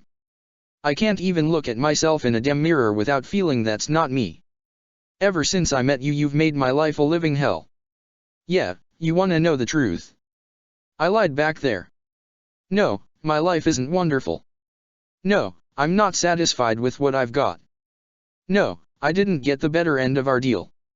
You've done everything you could to destroy me, to tear me to pieces and shape me into whatever you wanted me to be. You've made me hate you for what you've done to me, but most of all, I hate myself. I hate myself. You have no idea how badly I do. Azula stared at him in shock. How had he been able to conceal such pain and sorrow within himself when he was always smiling and joking around? Did he truly think so lowly of himself? And the worst part is that I was enough of a masochist to embrace what you'd done to me, Sokka continued, shaking his head. I was fine with it. And I was stupid enough to look at you as if there were something else beneath all those layers of evil. What? Azula gasped. Evil, he said? She was downright evil in his eyes, after all they'd been through. I don't know why the hell did I think maybe you cared about me, he said, shaking his head. Every single thing you did it to benefit yourself. Because that's all you care about, yourself. So long as you get everything you want, you'll be satisfied, won't you? You don't give a damn about what I might want, that's out of the question, because the only thing that matters is you. It was Azula's turn to snarl, her hands drawing into fists as well. She wanted to burn him, to make him suffer for every single word he had uttered that evening. Well, congratulations. You'll get your fucking wish, said Sokka, his glare growing fiercer. I'm going to get to the top of that stupid ranking, and that's all I'm going to do. Because, so long as you're around, I'll never have a life of my own. I understood that tonight, at last. What are you? Asked Azula, slightly confused. How did you? You're poison, you know. He grunted. It doesn't matter if I'm with another woman, I can't stop thinking about you. It's you, all the time. Even while I was fucking her brains out, it was you. I couldn't stop thinking about you. Azula's eyes widened with horror. Fucking her brains out? Did this mean he had actually slept with Kyoshi's heir? It doesn't matter what I do, it doesn't, he grunted. You're worse than poison, really. Because there's no antidote to you. There's nothing I can do to stop this madness. You didn't. She muttered, shaking her head as she felt her chest paining her so badly she couldn't even keep looking at him anymore. She stepped back, still in disbelief. Hell, yeah. I did, said Sokka, knowing what had shocked her the most. But you can rest easy, princess. It's not going to happen again until I manage to get you out of my life. Else I'm sure as hell not going to enjoy it, with your face showing up in my mind all the time no matter what I do. Angela looked up at him, enraged, disappointed and miserable. Despite being surprised by her display of emotions, Sokka managed to keep himself impassive. Such great news, she grumbled. You, how dared you? You're the worst. I'm the worst. I'm the worst. Look who's talking. Yelled Sokka, rolling his eyes. You've got my useless life in your hands and you can do whatever you want with me, you know. So why don't you just kill me now, if I'm that despicable? I sure as hell should. Angela yelled, her eyes stinging with tears. You spineless, cowardly imbecile. Yeah, I'm all that and a lot more, Sokka countered her. You think that's going to change anything, telling me what you think of me? It's not going to do a damn thing. I hate you. Angela whispered, the tears beginning to stream down her face as she collapsed on the ground, her shoulders shaking slightly. I hate you. Sokka shook his head, loathing to feel his heart aching to comfort her. He was a fool, he always had been. But wanting to stand by her as she wept, after all the things he had said, seemed the most ridiculous thing he could have ever done. Seems like that's the one thing we can agree on, he grunted. Yeah, let's all hate Sokka. Because he was stupid enough to feel anything for someone who doesn't give a crap about anyone but herself. Shut up. Why you know nothing about me? Nothing. Angela yelled, refusing to look at him anymore. With the little I know, I don't want to know anything else, Sokka replied, shaking his head. And I really was that stupid. I really was that stupid. Someone came running down the hall right then. Sokka was surprised to see the captain of Angela's royal guards heading straight towards her. He dropped to his knees by her side as Angela's muffled sobs left her body, her arms hugging herself as if she wanted to keep his words from scarring her soul, but it was too late. The damage was done. Princess. Princess, said the captain, aghast. She had been fine just a while ago. He lifted his head towards the water tribe slave, his eyes alight with anger even though Sokka couldn't see them. Of course it was him, it had always been him. Whatever had forced her to kick Loenli out of the palace, what had driven her to the depressive state she currently was in, everything was his doing. Leave this palace immediately, the guard ordered him, his voice powerful and frightening. Sokka looked at the broken figure of Angela one last time, his rage blurring his mind even now. Why should she cry, if she had gotten her way? He had said he wouldn't see any other women until he was out of her clutches. He would devote himself to fulfilling their deal and nothing else. What more could she ask for at this point? Sokka huffed before turning around and going down the hall again, headed towards the palace's main gates. He had no idea what outcome he had been expecting from this, but he definitely didn't think she would have ended up reduced to tears because of him. Yet that couldn't make a difference. He'd had enough of caring about Angela. The more he cared, the worse it would be for him. Angela's nails dug into her skin as she hugged herself tightly. Every word he had uttered tonight had been given wings to everything she would have never wanted to hear from him. He really thought her heartless, didn't he? Had he ever thought that, perchance, everything she had done for him, she had done because she wanted to? Had he ever thought that, maybe, she had feelings for him as well? No, that didn't matter to him. Because, as he had said, they could never be together. Only now did Angela understand what he had tried to accomplish by asking another woman out in the arena. He had meant to displease her, to make her think he wasn't worth her time, and to get over her by trying his luck with another girl. But she had refused to let go of him, because she thought he belonged to her. Because he was hers. Or so she had thought. But, truth to be told, Sokka had never been much of a slave. He got away with what he wanted all the time, he lived a better life than many Fire Nation citizens, and he had a naive princess yearning for him. Was he really hers? Could that man ever belong to anyone? A long time ago he had claimed she had a heart of ice, he had a soul of wildfire. In that case, it was impossible to tame him, even for someone like her. She had gotten her way throughout all her life, but everything became different when he came into the picture. He had turned her world around when she hadn't been looking, and now he was torturing her as he proved to her that, no matter if he had to serve as her gladiator, he would never be hers. His soul would remain free forever, even if she tried to submit him to her will. It hurt beyond belief to accept he was the one thing she had wanted the most, and the one thing she could never have, no matter what.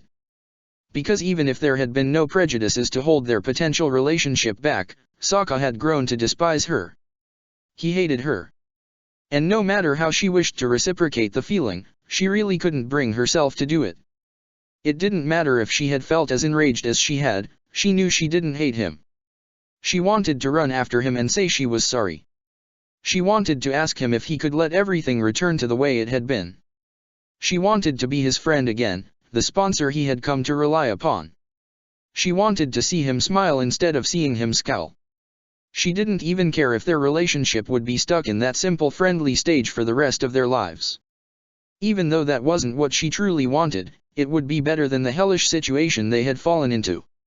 She had let her feelings take the wheel and she had pushed herself upon Sokka, without stopping to think if that was what he wanted or not. Maybe he was right, maybe she was too selfish. Maybe she deserved what had happened. Maybe it was time for her to open her eyes to reality, he would never come to love someone like her. She didn't even notice the way the captain's arms surrounded her shoulders and pulled her into an embrace, lost in her misery as she was. The guard gritted his teeth in anger, wondering what that blasted slave had done to the broken girl in his arms. Angela's desperate sobs were heart-shattering, and he wished to punish the man he knew responsible for them. But he couldn't do anything. He wouldn't. He had no idea what had happened between them, and he had no business prying into it. For now, all he could do was hold the princess in his arms and show her he had meant it when he had said he would stay by her side. Angela would be the one to decide what sort of justice would be unleashed upon the slave once she got over the heartbreak she was suffering from. Sokka slammed the door when he entered the house. He cringed at the loud noise, only remembering Song had probably been sleeping and his harshness might have woken her. He climbed the steps up to his room, thinking about every single mistake he had made lately. Yes, without a doubt, he hated the man he had become. And he really couldn't blame Angela for all of it. The memory of her tears made him grimace as he lifted a hand to his brow. There was no way she could have been faking such emotions, she couldn't be that great a liar. Nobody was. But he had to believe she was. He was sure she had kissed him just to brand him as hers, that she had done it to make sure he wouldn't be able to get her out of his mind. But what if she hadn't? What if there was more to Angela than he had thought there was? What if she had done it because she had really wanted to be with him? Sokka shook his head and dropped on the mattress, exhausted. It had been an extremely long day. Maybe all of it had been just a bad nightmare. He closed his eyes, wishing he would never have to wake up again, in hopes that a good night's sleep would help him forget the tears Angela had shed because of him. Chapter 29, Kyoshi's Air Savage Hook 6. Song tried to focus on cleaning the dishes, but performing mundane activities allowed her mind to wander even when she didn't want it to. She could hear the way Sokka was swinging his sword in the backyard, a few groans leaving his throat whenever he performed really complex movements. Song didn't understand what was happening with him right now. He had been behaving oddly for the last 2 weeks, but right now he was acting much weirder than ever before. It had been 4 days already since he had dealt with a nasty hangover that he hadn't explained to Song. She had helped him cope with it, thinking his dreadful mood had been caused by the hangover, but once he was cured from it, his attitude had grown even fouler. It worried Song, because she had never expected her friend and supposed to be master to become so moody all of a sudden.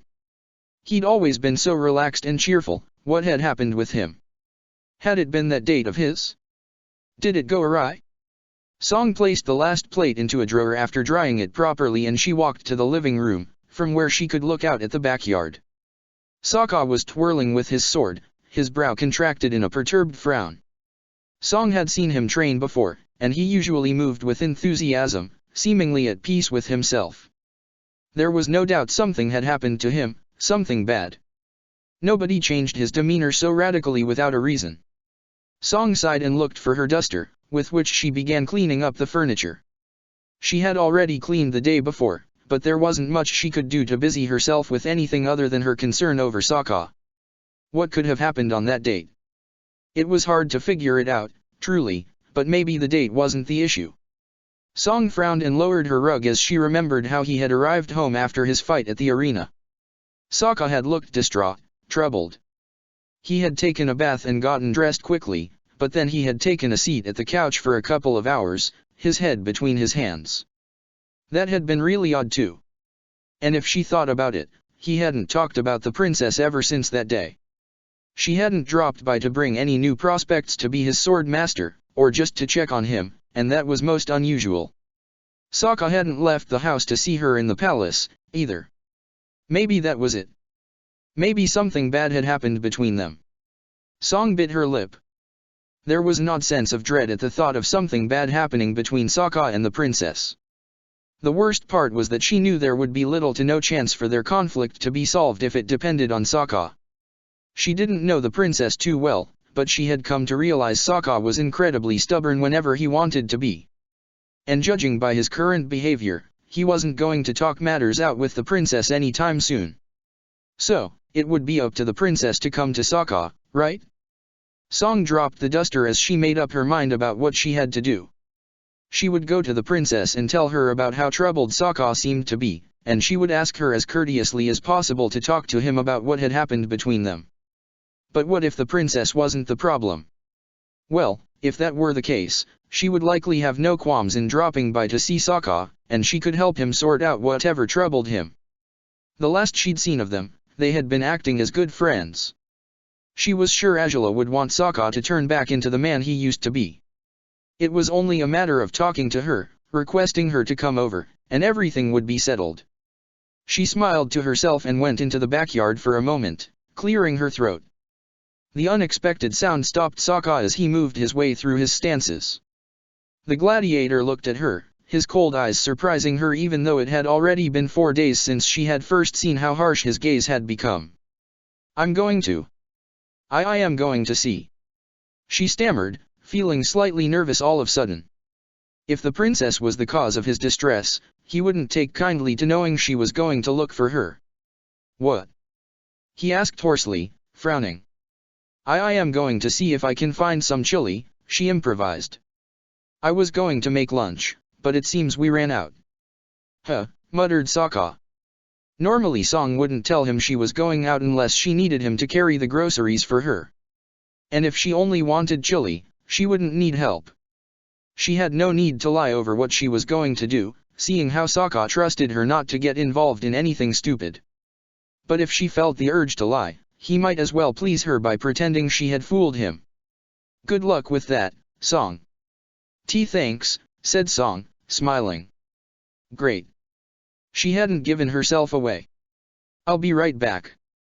Song left the house quickly, her heart racing as she made her way to the Fire Nation Royal Palace. She walked down the streets quickly, her head tilted as she passed by the townsfolk. People didn't pay her much attention, since her clothing and demeanor gave away her status as a slave, and slaves were completely irrelevant to most the people who lived in the Fire Nation capital. The noblemen were too proud to even spare a look at a mere slave, and Song was glad that they acted that way. She had heard about the treatment slaves were subjected to in other towns and villages, where Fire Nation citizens displayed their pride by abusing of slaves in public. Winding up in the capital, where everyone was so pretentious and arrogant, had some perks she couldn't be thankful enough for. The roads became busier as she approached the center of the city, and her anxiety grew with every new step she took.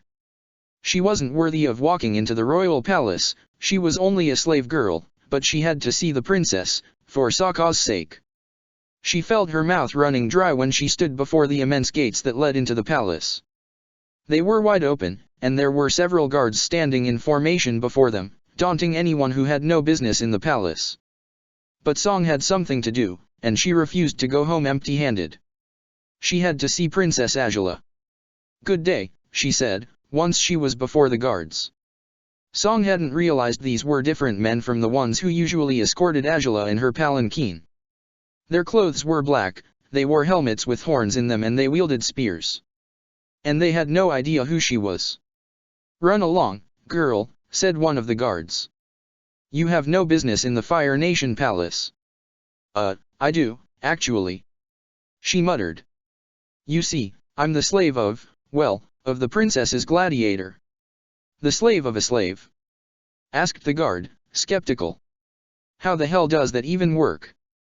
"It's not as weird as it sounds, I think," said Song, gulping. "In any case, you can ask the princess about it if you don't believe me." "Ugh, people like you drop by all the time with stupid excuses like that one," said the guard. "I'm not letting you in. The princess probably doesn't even know you exist." "That's not true. She was the one who bought me," Song pleaded, looking at the guard with despair. "Please, just let me in for a minute. I just have to ask her."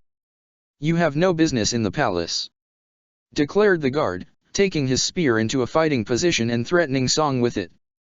"Get out now." Song panicked when the spear stopped only a few inches away from her belly. Yes, she probably would be best off getting out of here right away, but she couldn't give up yet. She had to do this, for her friend's sake. "Please, sir," she muttered, her fear evident in her eyes. "Cut it out. Puppy eyes won't help you. Get out of here this instant," the man said, ready to drive her away with his spear. But someone else's hand came down on the weapon suddenly, ripping it off the guard's grip. Song was surprised by the unexpected intervention, and she raised her gaze to find another guard had been the one responsible for stopping the one who had been threatening her. Yet this man was one of the guards she had seen several times before, a guard dressed in red garments from head to toes, with a golden rim decorating his clothing. The captain of Angela's royal guard glared at the other guard, tossing his spear away. "Were you trained to threaten helpless females, FAO?" he asked. "And no, sir," he muttered, bowing his head and taking a few steps back, fearing retribution for his shamelessness. The captain turned towards Song, who was staring at him in awe and fear at the same time. "Have we met before?" he asked, raising an eyebrow even though the girl couldn't see it. "I could swear I've seen you somewhere." "Yes," said Song, relieved to discover this was probably one of Angela's guards. "I'm Sokka's slave, Song." The captain frowned upon hearing the gladiator's name. He contained his anger quickly, pleased to discover where he had seen this girl before, at the very least. "Why are you here?" he asked. "Did he send you in his stead to apologize for his rudeness?" "Oh, apologize?" asked Song, puzzled. "Is there something he has to apologize for?" "There are many things he should apologize for," the captain grunted. "Yet I don't believe discussing such matters here would be a good idea. Come." The captain led the way into the palace, and Song bit her lip before crossing the threshold that set the magnificent household apart from the rest of the city. It was hard to believe that she had actually come to the Fire Lord's home. Song followed the captain through the inner roads of the palace, passing by magnificent gardens and beautiful ponds of pristine water. She spotted a few servants and guards walking down the palace halls, but she didn't glimpse any members of the royal family. The captain brought her to a building that stood behind the palace's main structure, and he opened the front door to allow Song inside it. This building was definitely not as majestic as the palace itself, but it was quite impressive in its own right. She saw a pair of guards walking by, their masks removed to reveal their faces. Song blinked in surprise at that. She had never seen the face of a Fire Nation guard or soldier before. "This way," said the captain, moving through the halls and motioning Song to follow him. They reached a traditional living room that was quite tasteful, to Song's surprise.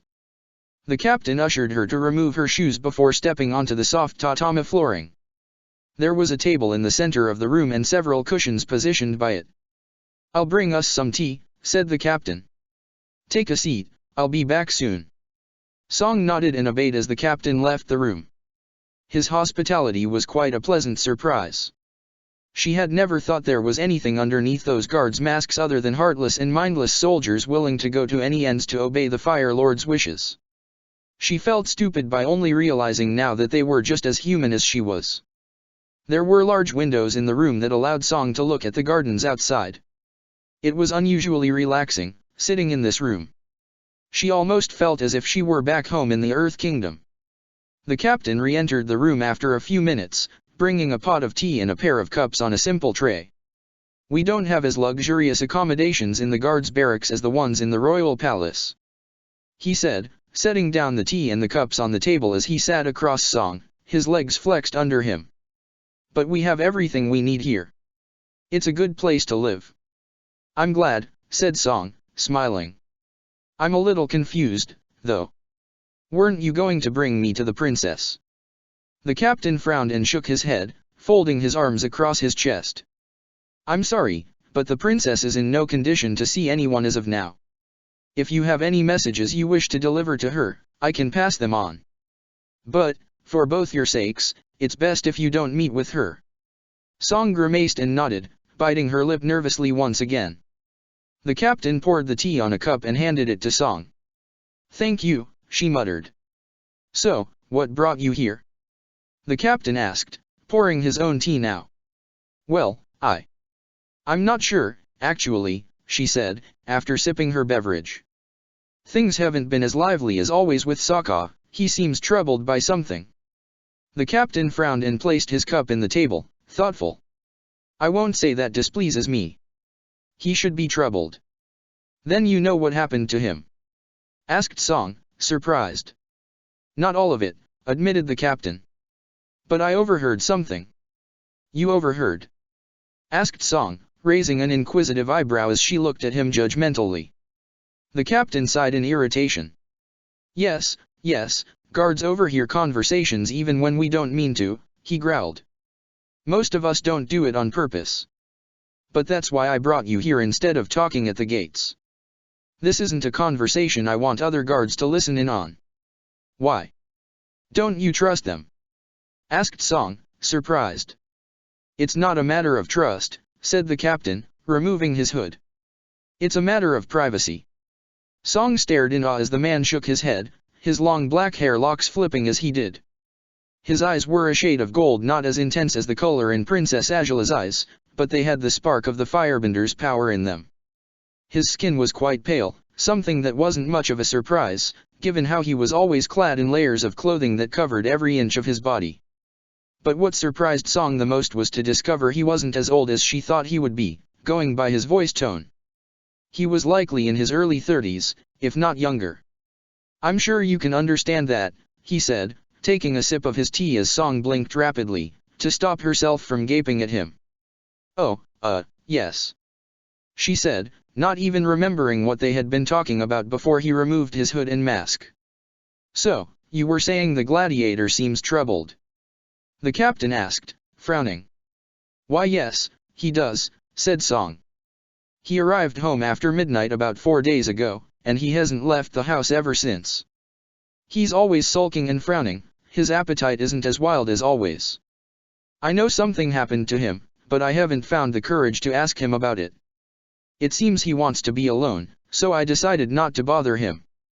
"And you came here seeking for answers?" asked the captain, surprised. "I figured the princess might have known about what troubled him," said Song. "And if she didn't, perhaps she could help him feel better. He always seemed to light up whenever she was around, so." The captain grimaced and sighed, his gloved hand going up to his hair. "I'm sorry to say she won't be helping him feel better anytime soon," said the captain. "Is she all right? She's not sick or something, is she?" asked Song, worried. "No, that's not it. I'm afraid that the princess is probably the cause of the gladiator's distress," muttered the captain. "And he's the reason why she's been terribly upset these days, too." Song's eyes widened. "Oh, my. I never thought, what happened between them?" she asked, concerned. "Do you know anything?" "I know something, but not enough," he replied. "The princess wanted us to leave quickly after his last fight at the arena. She didn't bother waiting for him." "Do you think that's why he's upset?" asked Song, puzzled. "It doesn't make much sense." "I don't think so," said the captain. I'm sure something happened between them. But I don't know what it was, because, just as you didn't wish to bother the gladiator, I didn't wish to bother the princess. It was clear she didn't want to talk about it. I see, said Song, nodding. It was good that the captain was sensitive enough to realize the princess needed space. But that's not all I know, said the captain. He came by the palace that very night. Huh? He did? Asked Song. Why? I don't know, said the captain. The guards let him in because they knew he was the princess's gladiator, but I wish they had stopped him, seeing how he was drunk. Oh, said Song, gulping. Sokka being drunk while visiting the princess couldn't bode well. Now she could understand why he had such a bad hangover, at least. I had been talking to the princess and then I proceeded to perform my rounds for the night, when I heard her shouting. She was yelling at him, for some reason. Oh, no. Muttered Song, grimacing. Was she really upset? Very much so, said the captain. When I reached her, she was crying. He was looking down on her angrily. I told him to leave, because I could tell he would only continue making everything worse for her. I don't know if the princess was the cause of this fallout between them, or if it was the gladiator's fault, but my duty is to protect her at all costs, no matter if she was to blame or not. Thus I sent him away. I understand, said Song, biting her lip. Did you manage to make sense out of anything they said to each other? I think I heard her claiming he didn't know her. He replied by saying he even want to know anything about her. Those are probably not the accurate words, but I don't remember what they said exactly. That's terrible, said Song, downcast. I'm glad you stopped me from going to her. She might have grown even more upset if I reminded her of what happened. And she seems to remind herself of it enough as it is, said the captain, sighing. She has spent these days meditating. She hardly talks to anyone. I've approached her a few times, but there's nothing I can do to help her. And there's nothing I can do to help Sokka either, said Song. It seems we're both helpless, aren't we? The captain gave her a weak smile before nodding. So it would seem. They drank their tea quietly now, both looking out through the window occasionally. The silence between them was awkward, since it felt as if they had ran out of words. Song snuck a look at the man again, wondering how many Fire Nation soldiers looked like that underneath their masks. So, do you think there's anything we can do? She asked, biting her lower lip nervously again. As we are, and as they are right now, I rather doubt it, said the captain. I somewhat wish I knew what happened, but, at the same time, I don't want to know. I'm afraid that, if I did, I would hunt down the gladiator for hurting the princess as he did. I can't say the same, muttered Song, smiling. No matter whose fault it is, I don't want to get involved directly with it. I guess they're the ones who have to work out their problems, be whatever they may. The captain looked at her sideways before smiling again and nodding. A wise decision. Yet I don't think they'll resolve this on their own that easily. Maybe we should push them to it, said Song enthusiastically. And then watch from the sidelines. No, that wouldn't work, said the captain, shaking his head. It's most unlikely they'll do anything but yell at each other if they're not ready to meet again. And if they're still displeased at each other, it won't end well, said Song, sighing. So you really think there's nothing we can do? Not quite, said the captain. I'll support the princess in every possible way, and you can do the same for the gladiator if you wish to do so.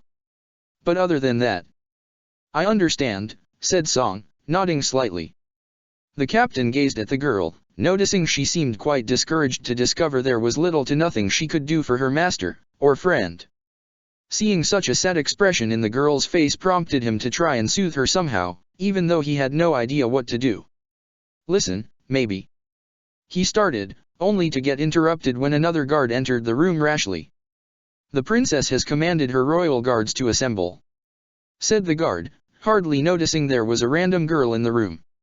What? Said the captain, his eyes widening in surprise. What is she? She's going out, that's all I know, said the guard, shrugging. She requested for her palanquin to be ready. I have no idea what she's planning, but whatever it is, you've got to be there, Captain. I figured I'd let you know. Yes, muttered the captain, nodding and setting his teacup on the table again. I'll be there shortly. The guard bowed and left the room again. Song watched him leave and placed her own cup on the table as well, smiling at the captain, who was already placing his hood over his head. This is where we part, I guess, she whispered. Thanks for the tea. Any time, said the captain, fixing his appearance promptly. Well, as long as I'm not busy, that is. It would seem you're busy at most times, though, she said, giggling. But I know what you mean. The captain smiled too, forgetting she couldn't see his face anymore. Good luck with the Gladiator, he said. I'll take care of the princess. Good luck to you too, said Song grinning.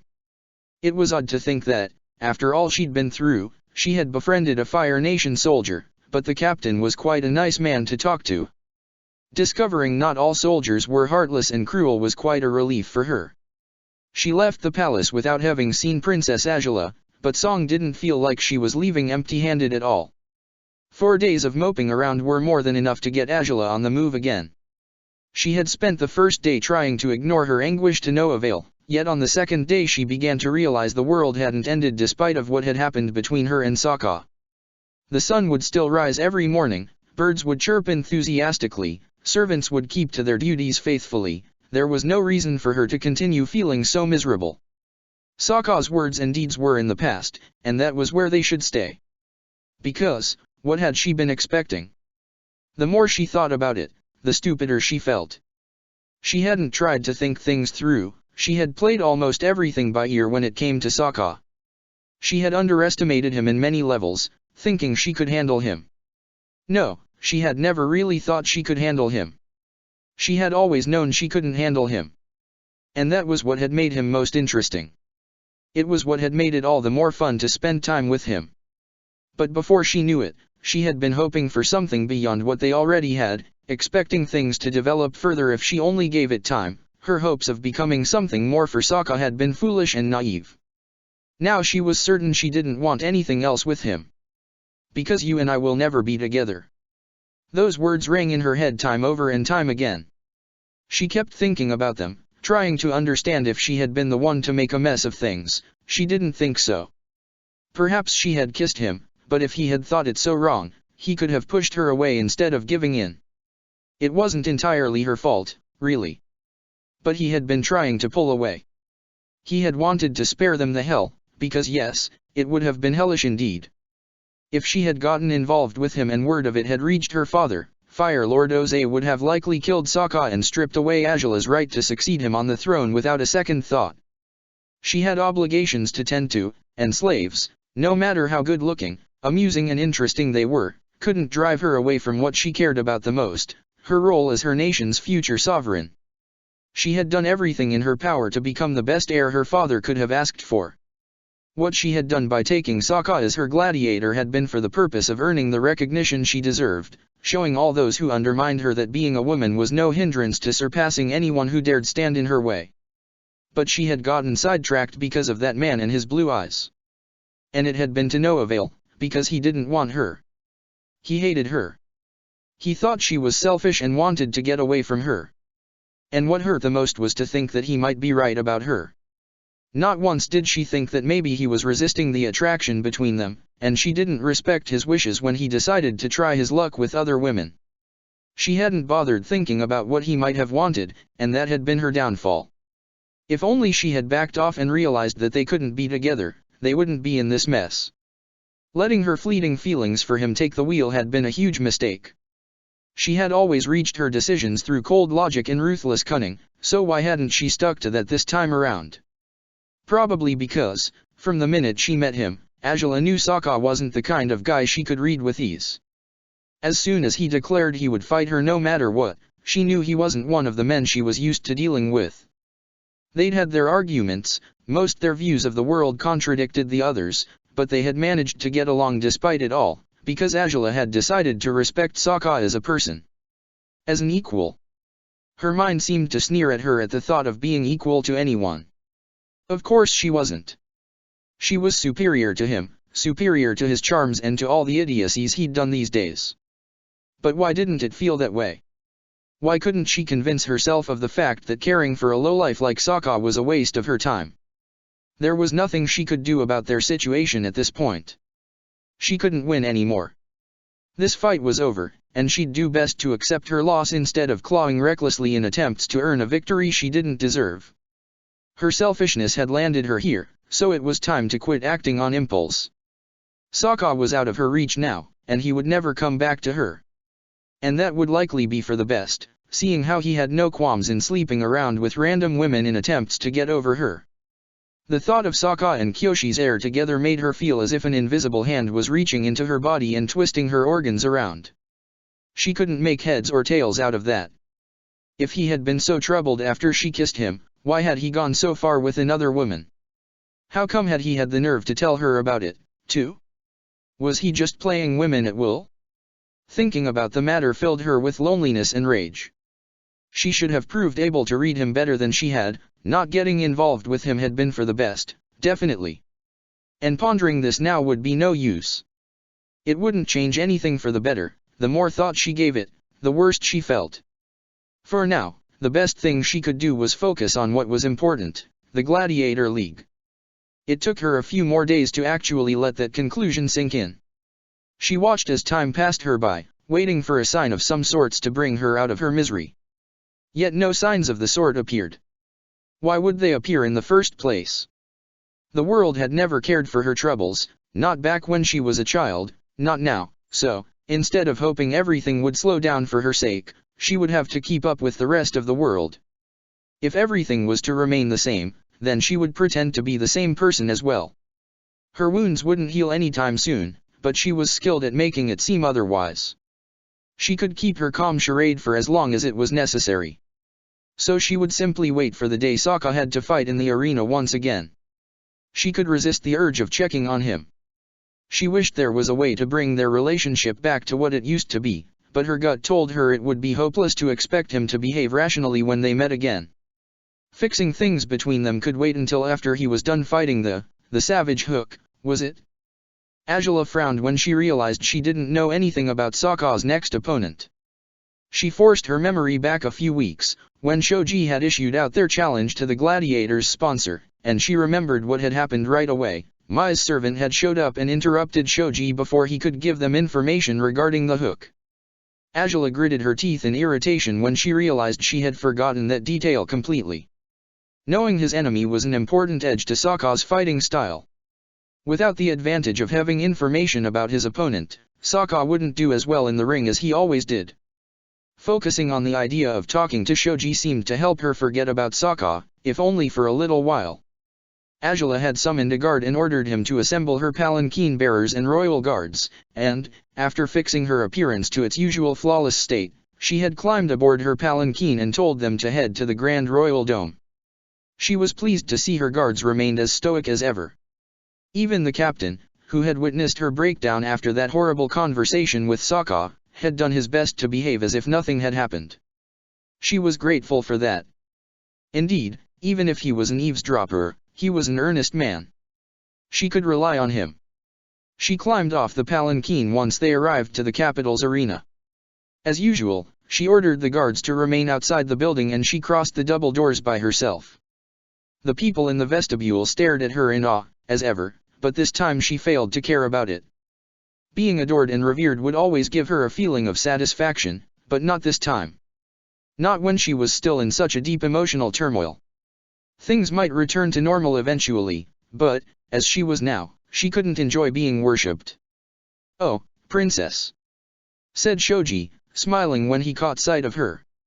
"I was wondering when you'd come by." "Good day, Shoji," Angela retorted, staring coldly at the boy as he rummaged through the drawers in search for the huge sheet where the ranking had been written down.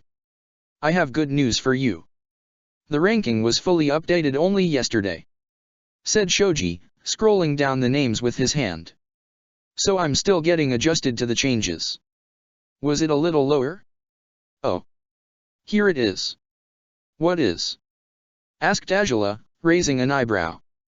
Look," said Shoji, showing her the large parchment. "On slot 341, the Blue Wolf. And on slot 340, the Blind Bandit." You are 2 points above her. Angela's eyes widened. Only 2 points separated Sokka from Toph. She doesn't have any fights scheduled until the other week, so if your fight against the Savage Hook goes well, you'll surpass her, said Shoji, enthusiastically. I see, said Angela, thoughtful. Her schemes to defeat her uncle seemed to have worked so far, to her surprise.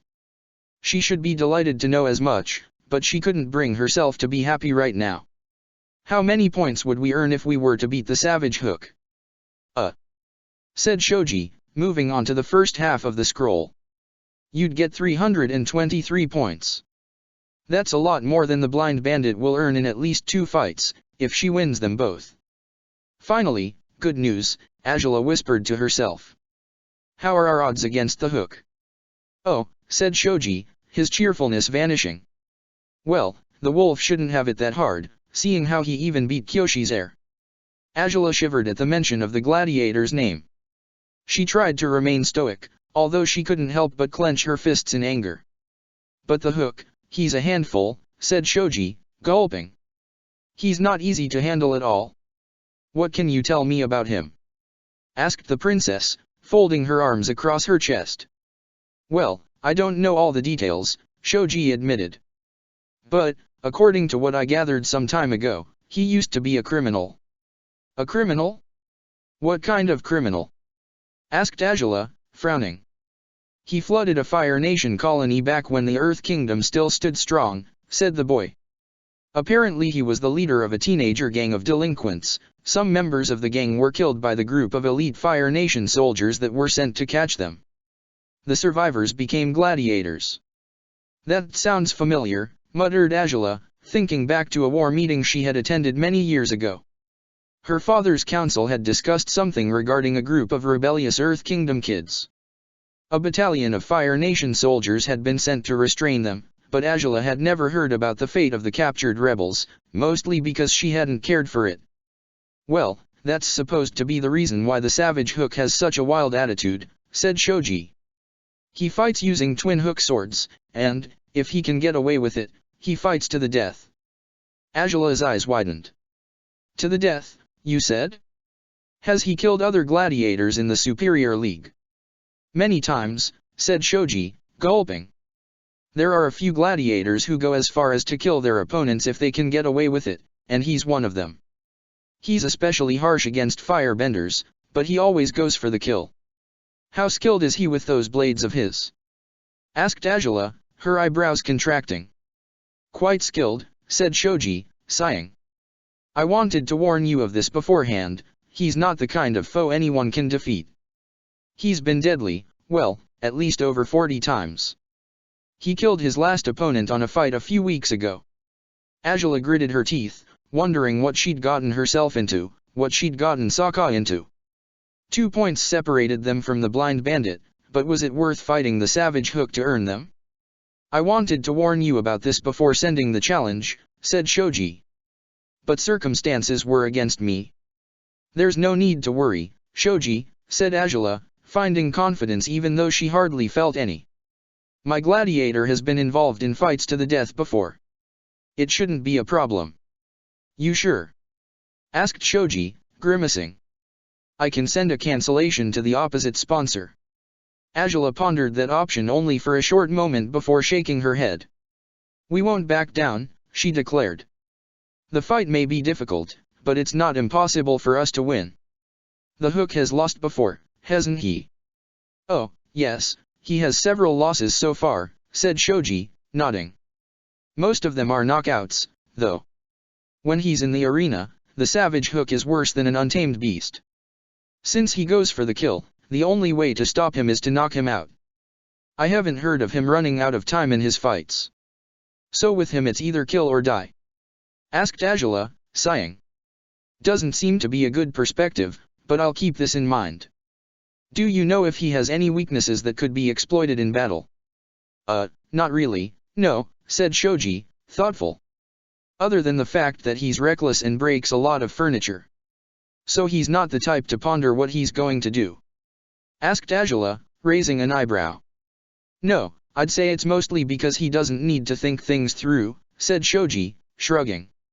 He charges at his enemies and aims to destroy them, that's all there is to him.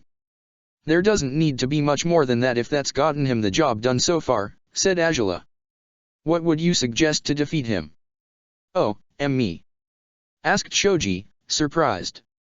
Angela always asked him for information, but it was the first time she wanted to hear his opinion on any fighter.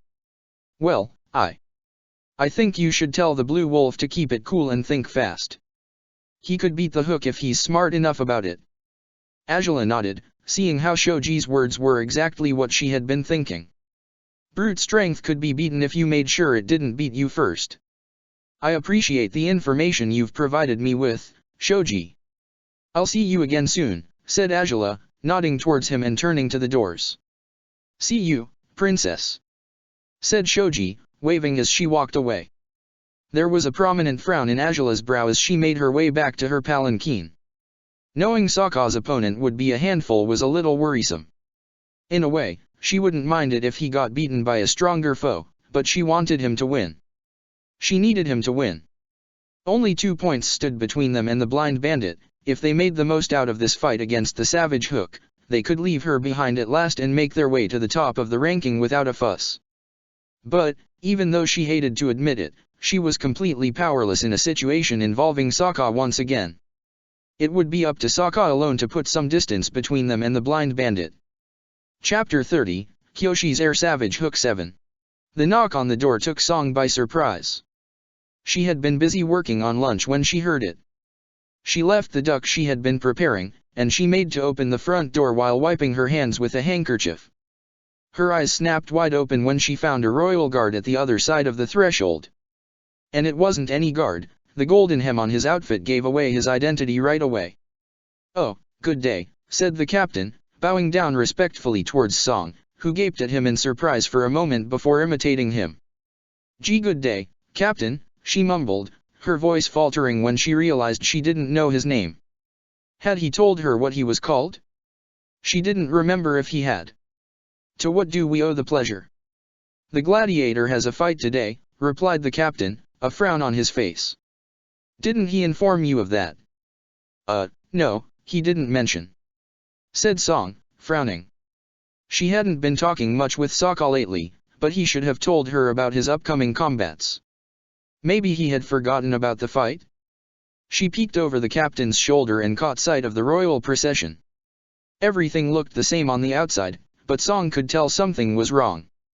Her intuition told her Sokka's bad mood wouldn't improve anytime soon, and she was sure the princess wouldn't put up with his crankiness if she was as mad at him as well. I'll get him for you, said Song, smiling weakly and turning around. She was about to head to Sokka's room when she caught sight of him at the foot of the stairs, fully clad in his black and blue armor, his helmet under his arm. The icy look in his eyes was as cold as ever. No need to go get me. I'm here, he muttered, walking to the door. The captain couldn't help but feel a surge of anger when he saw Sokka's face again. The frown on his features annoyed him thoroughly. He honestly didn't know what he had been expecting to see when he found himself face to face with the Gladiator once more, but Sokka's apparent anger felt out of place to the captain. He should be repenting for having hurt the princess instead of being angry.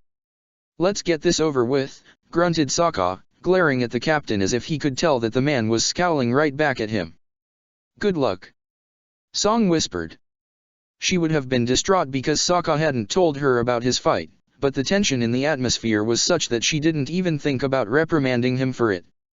See you later, Song, Sokka muttered before walking past the captain and heading towards the palanquin. The captain huffed in annoyance and shook his head, and Song bit her lip in concern. I'm sorry about that, he's been moody all this time, I don't know what to do about it. It's nothing you should be apologizing for, said the captain. So long as he performs his duty as he's supposed to. I'm sure he will, said Song, although at this point, she wasn't sure about anything regarding Sokka.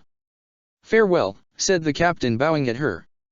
We will return with the Gladiator in a few hours, as always. Sure, said Song, beaming. Have a good day, Captain. You too, said the captain, smiling weakly under his hood and walking towards the palanquin as well. Sokka's glare didn't leave the palanquin as he came closer and closer to it. He could see Angela's silhouette through the drapes, and he could see she hadn't turned her head around to regard him. Her back was perfectly straight, her legs were crossed before her, her arms folded over her chest and her eyes set on the road. Well, had she been acting any other way he would have been truly shocked. He didn't want to interact much with her, and he was sure that would be the only thing they could agree on these days. He had no idea what would happen when they came face to face again. Angela had decided she would keep her body from reacting in any manner as she rode the palanquin. She didn't want to look at him. The mere thought of being near him again was enough for her heart to shatter once again. She had tried to pull herself together during the week they had been apart, but now she could tell it had been to no avail. Just knowing he was so close threatened to tear down the calm facade she had been composing these last few days. Her eyes betrayed her and flickered towards him even though the rest of her body remained immobile. Dread sank within her chest when she glimpsed his shape through the palanquin drapes. Her hands balled into fists as she closed her eyes, refusing to let her heartache disturb her any further. They had business to attend to, and she wouldn't allow their fallout to cause more trouble than it already had. She'd had enough of that nonsense. The procession began moving when the captain returned to formation. Sokka gritted his teeth as he followed the group, his brow still furrowed. There she was again, raised above everyone else. It was her rightful place as a princess. It was where she would stay from now on, he could feel it, and it was where he wanted her to stay. They didn't belong together. They couldn't belong together. Especially after what had happened a week ago. He didn't feel like looking at her again. Before this crisis he had wanted to steal as many glances at her elegant figure as he could get away with, but doing so now would only make him feel worse about himself. He was certain she could understand that, being as smart as she was, therefore, as soon as they had arrived to their destination, he had headed towards the arena's gates without waiting for her to climb off the palanquin. The palanquin bearers set down the vehicle and opened the drapes just as Sokka entered the arena. Angela only caught sight of his back before the door closed behind him. She rolled her eyes and huffed, her chest heaving with anger. He had no shame left, did he? He couldn't even try to behave as he was supposed to, by letting her lead the way, seeing how she was the master and he was the slave. No, there seemed to be nothing left in that hollow head of his. All that talk of honor Piandao had given him had gone to waste, just as it had with her brother. In a way, though, she was somewhat relieved. She had no idea how to face him again. Maybe he didn't know how to face her either. But Sokka running away like a coward only served to anger her more. "Princess, do you wish to be escorted inside?" asked the captain, but Angela shook her head and climbed off the palanquin. "No need. Stay here, as you always do," she ordered him. She had no idea how this situation would develop, but she certainly didn't want the captain to witness whatever might happen between her and Sokka this time. "Yes, princess," said the captain, bowing down as she entered the arena. He couldn't help but clench a fist, his gut telling him to follow her, but he was a soldier. He knew better than to disobey the princess's commands. Angela entered the vestibule and people gazed at her in admiration, as usual. She ignored them as she scanned the crowd, searching for Sokka and finding he was already heading downstairs. She shook her head and walked to Shoji's counter, trying to ignore the urge to run after Sokka and yell at him for being such an idiot. "Princess," said Shoji, smiling. "Good to see you, where's the blue wolf?" He went on ahead, Angela muttered, trying not to betray herself by showing how bothered she was by Sokka's attitude. "Are we due to fight already?" "Oh, yes, right away, actually," said Shoji. "Your opponent still hasn't arrived, but you can go ahead and settle down while you wait for him." He gave her a weak smile as he talked, trying to be reassuring but failing in the process. Angela didn't grin back at him. "All right then. Sign us in," she muttered. "Write down his usual choice for weaponry, I don't think he'll use anything unexpected today." "Right away, princess," said Shoji, nodding. He had already memorized Sokka's weapons after only 10 fights. Angela didn't find this boy to be particularly interesting, but his prodigious memory was quite impressive. It seemed he knew every single one of the 500 fighters by heart. He wrote down Sokka's file for the day before smiling again and exclaiming, "Good luck." Angela nodded and turned around, a sigh leaving her lips as she walked to the stairs. She felt sorely tempted to go upstairs and ignore that fool completely, but she had to tell him what the savage Hook was capable of. The 2-point gap between Sokka and the blind bandit could be closed down today, and telling the moron about Shoji's warnings might help her tilt the odds to their favor. Her heart began beating faster when she walked downstairs. What was she doing? Could this be any use? Would it help their circumstances somehow? She rather doubted it. She could tell he was just as angry as she was, and he wouldn't respond positively to anything she could tell him. Still, she had to do this. She had no choice. Sokka heard her footsteps as she walked down the hall, recognizing the sound instantly even when she wasn't nearby yet. He had to hold back the urge to panic. Was she going to tell him off for not waiting for her? Curses, why was she unable to understand he was trying to put some distance between them for their own good? Azula entered the standby room to find Sokka fixing his gloves and arm guards. He was staring pointedly at the sand pit, refusing to acknowledge her presence. Nevertheless, she knew he was fully conscious that she was there. Azula took a deep breath, at a loss for words. How was she supposed to start with this? Was there any way to break the uncomfortable silence? She had no idea if there was, but she had to try to break it somehow. It was obvious he wouldn't be the one to do it. Sokka. She muttered, the name stinging her heart as she uttered it.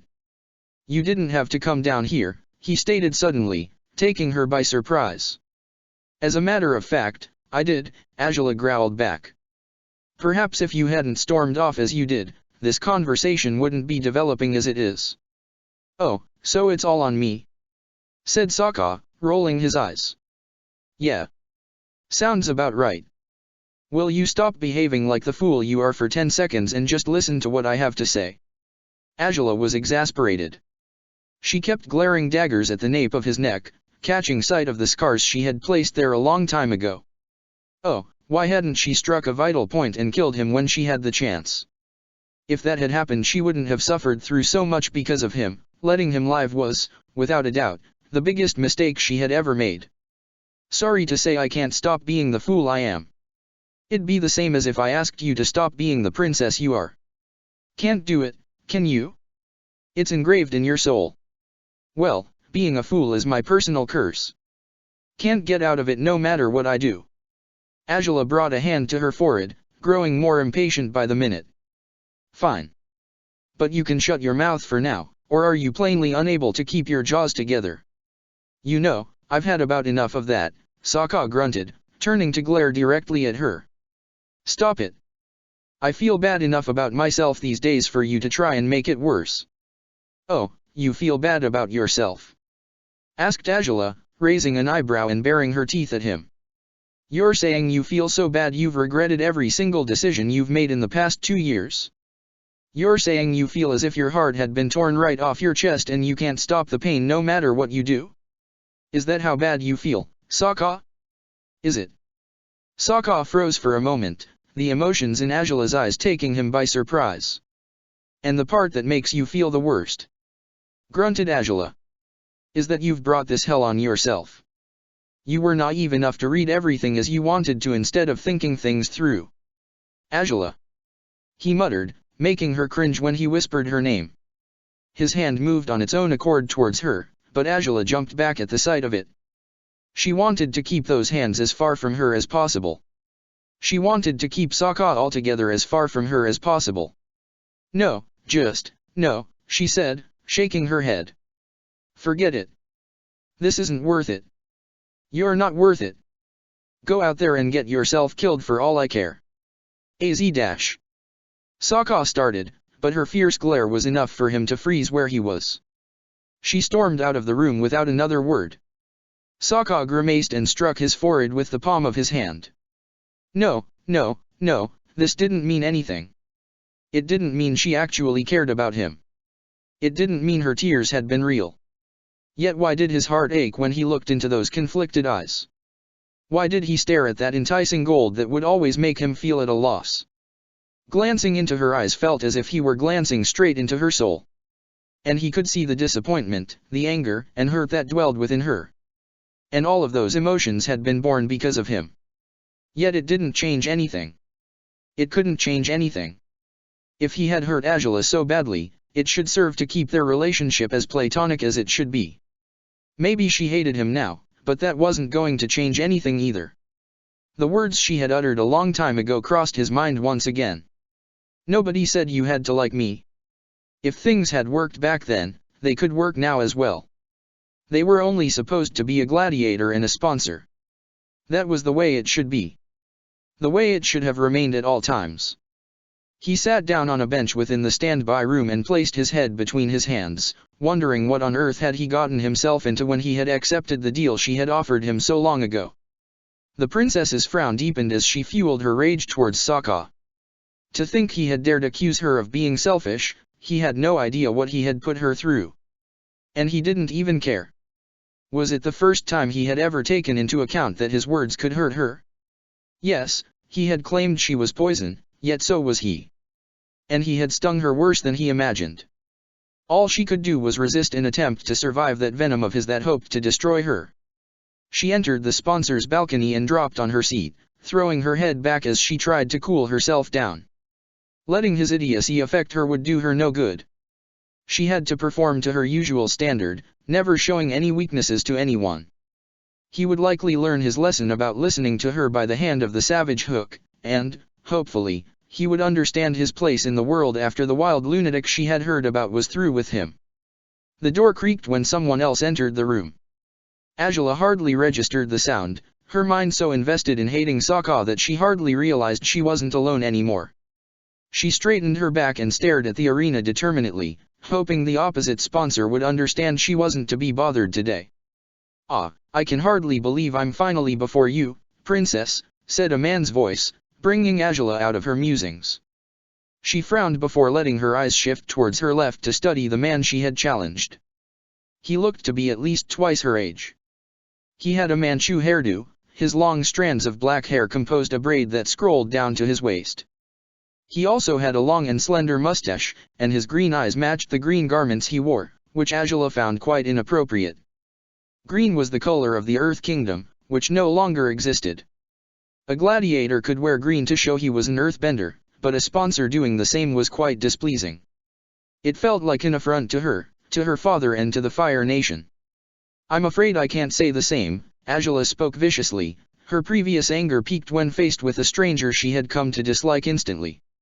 "I assume you're the Savage Hook's sponsor." "Oh, where are my manners?" said the man, chuckling and shaking his head. "My name is Long Feng, and I'm—" "Oh. Long Feng, you said?" Angela repeated, raising her eyebrows and eyeing him with further disapproval.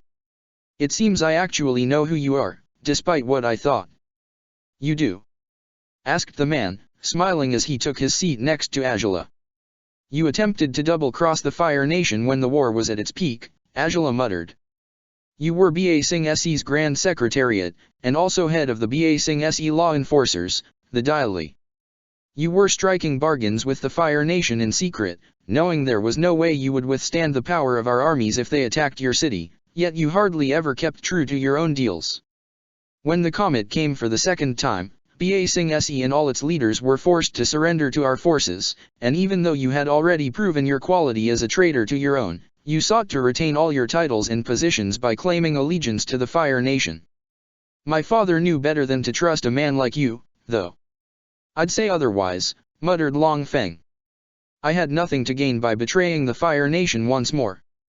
"You had nothing to gain by betraying us in the first place," Angela declared. "There are risks a man must take when he knows he's playing for the losing team," said Long Feng. "It's no easy feat to juggle your fate between two sides of the same war." "In that case, you only prove you are not too bright," said Angela. "If you knew you were standing on the losing side, it would have been easier to join the winning side than to hop from one nation to the other recklessly." "Betraying my people wasn't as simple as you might believe," said Long Feng. "Even though I was still on the losing side, odds could have been tipped to our favor eventually. Betraying them right away was too dangerous a decision for me to make. Which is all I need to know to understand how unreliable and unworthy of being part of the Fire Nation you are," said Angela. "If you can't make up your mind about how you are going to play your game, you don't even deserve to be a player."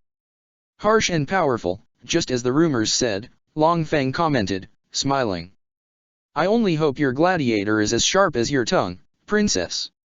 Angela clenched the armrests of her chair, her nails digging into the soft fabric at the reminder of her gladiator. Oh, he wasn't as sharp as her, that much she knew. Yet. Why do you believe he should be that sharp? Asked Angela, raising an eyebrow.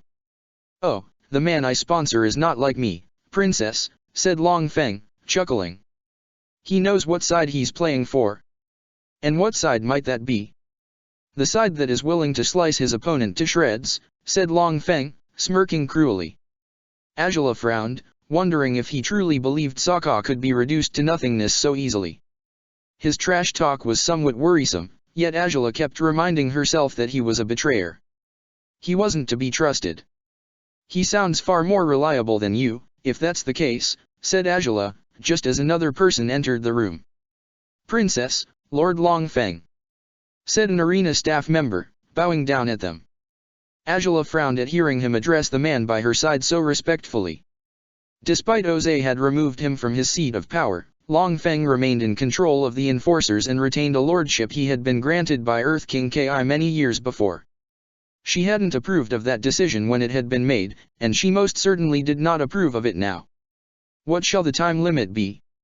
Oh, 20 minutes should suffice to enjoy the show, said Long Feng, smirking. Don't you agree, princess? I suppose, Angela muttered, her frown growing stronger. The way Long Feng smiled, it was enough for her to tell he basked in the violence. He genuinely enjoyed the gladiator fights. 20 minutes it is, said the man, writing the number down before leaving the room with another bow. Where were we? Ah, you said he was reliable, didn't you? Said Long Feng. I wouldn't say he is, unless you're relying on him to butcher your gladiator. You are most welcome to trust him in that regard. You seem to believe blindly in him. I believe in his wild side, said Long Feng, smirking. He has gone mad with grief, my gladiator. His village was burned down by the Fire Nation when he was but a boy. He tried to fight against the Fire Nation in his teenage years, but he was caught and forced to become a gladiator. Several friends of his died upon capture. If you remind him of it enough, his black heart will begin to beat wildly and he will attack anyone that stands in his way until he satisfies his thirst for revenge. But that thirst of his is unquenchable. His rage has made him completely oblivious to reason. He only cares for blood and death. And you seem to be pleased by that, said Angela, raising an eyebrow. Do you thrive in other people's misfortune, or are you simply aroused by the thought of blood? When you're in a seat of power, princess, you merely watch as everything else develops beneath you. Pain, misfortune, suffering, they're amusing to witness from afar, are they not? Angela's nostrils flared at those words. She hated to realize she had used to think in the same way as this man. She had been convinced that emotions were useless, just as her father had taught her, and she would sit back and witness the way others drowned in pain, enjoying the show just as Long Feng was hoping to do right now. But she wasn't that girl anymore. She knew the toll emotions could have in a person. She was still paying the price for having feelings for that stupid gladiator of hers. Enjoying the way others suffered merely for entertainment was the practice that had led the Fire Nation to create the gladiator business. And what good came from watching pain? What good came from agony? A long time ago she would have given those questions a formidable answer. But as she was now, she couldn't answer them. The golden grids from the standby rooms moved upwards as the man with the megaphone introduced both fighters. Angela was surprised when her heart didn't jump at the sight of Sokka. It seemed her conversation with Long Feng had been the first thing to get Sokka out of her mind effectively in a very long time. Sokka took a deep breath and looked up at the sponsor's balcony. There she was, looking troubled and angry. He sighed, realizing they needed to talk this matter out as soon as possible. At this point he was willing to shut up and let her say everything she needed to say, but they had to solve this somehow. Perhaps he had managed to ascertain they would never be together, but this had gone much farther than it should have. There had to be a way to return to what they had been before. Start. He had been ignoring the man on the megaphone, not paying any heed to what he was saying. It was only with that last scream that Sokka realized he had entered the arena and he was about to face off against the savage Dash. Sokka's loss of concentration almost cost him his head within a second into the match. His opponent had attempted to strike him with an impressive sword, a long blade with its tip shaped as a hook. The gladiator had jumped at him so quickly that Sokka couldn't respond by doing anything but bending over backwards to avoid getting his throat slit. Sokka jumped back, trying to put some distance between himself and his rival, but the man lunged towards him, his two hook swords in tow as he glared at him with crazed and unfocused eyes. Was it Sokka's idea, or were his pupils larger than they should have been? The savage hook's shaggy brown hair shook as he tried to hack at Sokka diagonally. Sokka kept jumping back, avoiding every blow that threatened to maim him. His hand darted over his shoulder quickly and he released his sword for its sheath just in time to parry the blow from the hook's left sword, but the man's right arm slid towards an opening. He delivered a deep gash in Sokka's sword arm, the first place he found bare skin for him to cut. Sokka yelled out loud at the unexpected pain, his hand growing too weak to continue holding his black sword. He pulled away from the hook, snarling at him and performing a barrel roll to pick up his sword with his left hand and knock his opponent to the ground. But rolling on the floor served no purpose, since the hook hopped right over Sokka's frame and turned to attack him again. Sokka was forced to take his sword into his left hand to fight back somehow. This man was a monster. He didn't stop, he didn't slow down. He simply attacked with a single thought in his mind, murder. Sokka grimaced upon this realization, he was going for the kill. He was really trying to kill him. And using only one sword to fend off the hook would be no use. He had to even the fight somehow, although his right arm felt so numb he was afraid he wouldn't be able to hold his own against his opponent. He couldn't quite feel how the blood trickled down his arm, but could hear it dripping on the sand. For some reason, he could hear the blood although he couldn't hear the crowd. His senses were focused in the combat and nothing more. He took a few steps back, wary of his opponent. His gaze flickered towards the sponsor's balcony, although he didn't get to see Angela properly. In order to set things right with her, he had to survive today. In order to return home one day, he had to survive. He had come too far to fall before a wild psycho with twin hook swords. And thus, he forced Angela out of his mind completely for the first time in months. He had to focus on the fight and on the fight alone. It took a lot of effort to move his right arm, yet he clasped his sword with it as his left reached out for his boomerang. It might be no good to fight dually against the hook with two different weapons, but he had no other choice. The savage hook lunged at him again with a roar, attacking Sokka's right flank in hopes to worsen his injury. Sokka spun around just as the hook came closer and he delivered a blow with his boomerang at the hook's unprotected head. The boomerang was bloody after digging into the hook's skull, but Sokka didn't have time to process that. As he fell to the ground due to the impact, one of the hook's blades found its way to Sokka's neck and the hook's tip lodged itself in the small gap between his neck and his armor, injuring his collarbone badly before Sokka could detach it, groaning in pain once more. The hook shook his head, having it hard to see properly as his own blood ran down his face. He wiped it away with his hand, albeit knowing his eyesight would be blurred by red again shortly, but he only needed to clear his vision enough to attack the blue wolf once more. He yelled and brought one of his blades down on Sokka, who parried the blow with difficulty while using Space Sword. He tossed his boomerang at his opponent, attempting to injure him in the same manner as he had hurt him earlier. The weapon struck the hook in the ear, and blood oozed out of it. Had he cut his earlobe? Sokka didn't know and neither did he care. He brought out his knife now, seeing how the boomerang hadn't returned to him, and he tried to use the hook's momentary confusion to his advantage.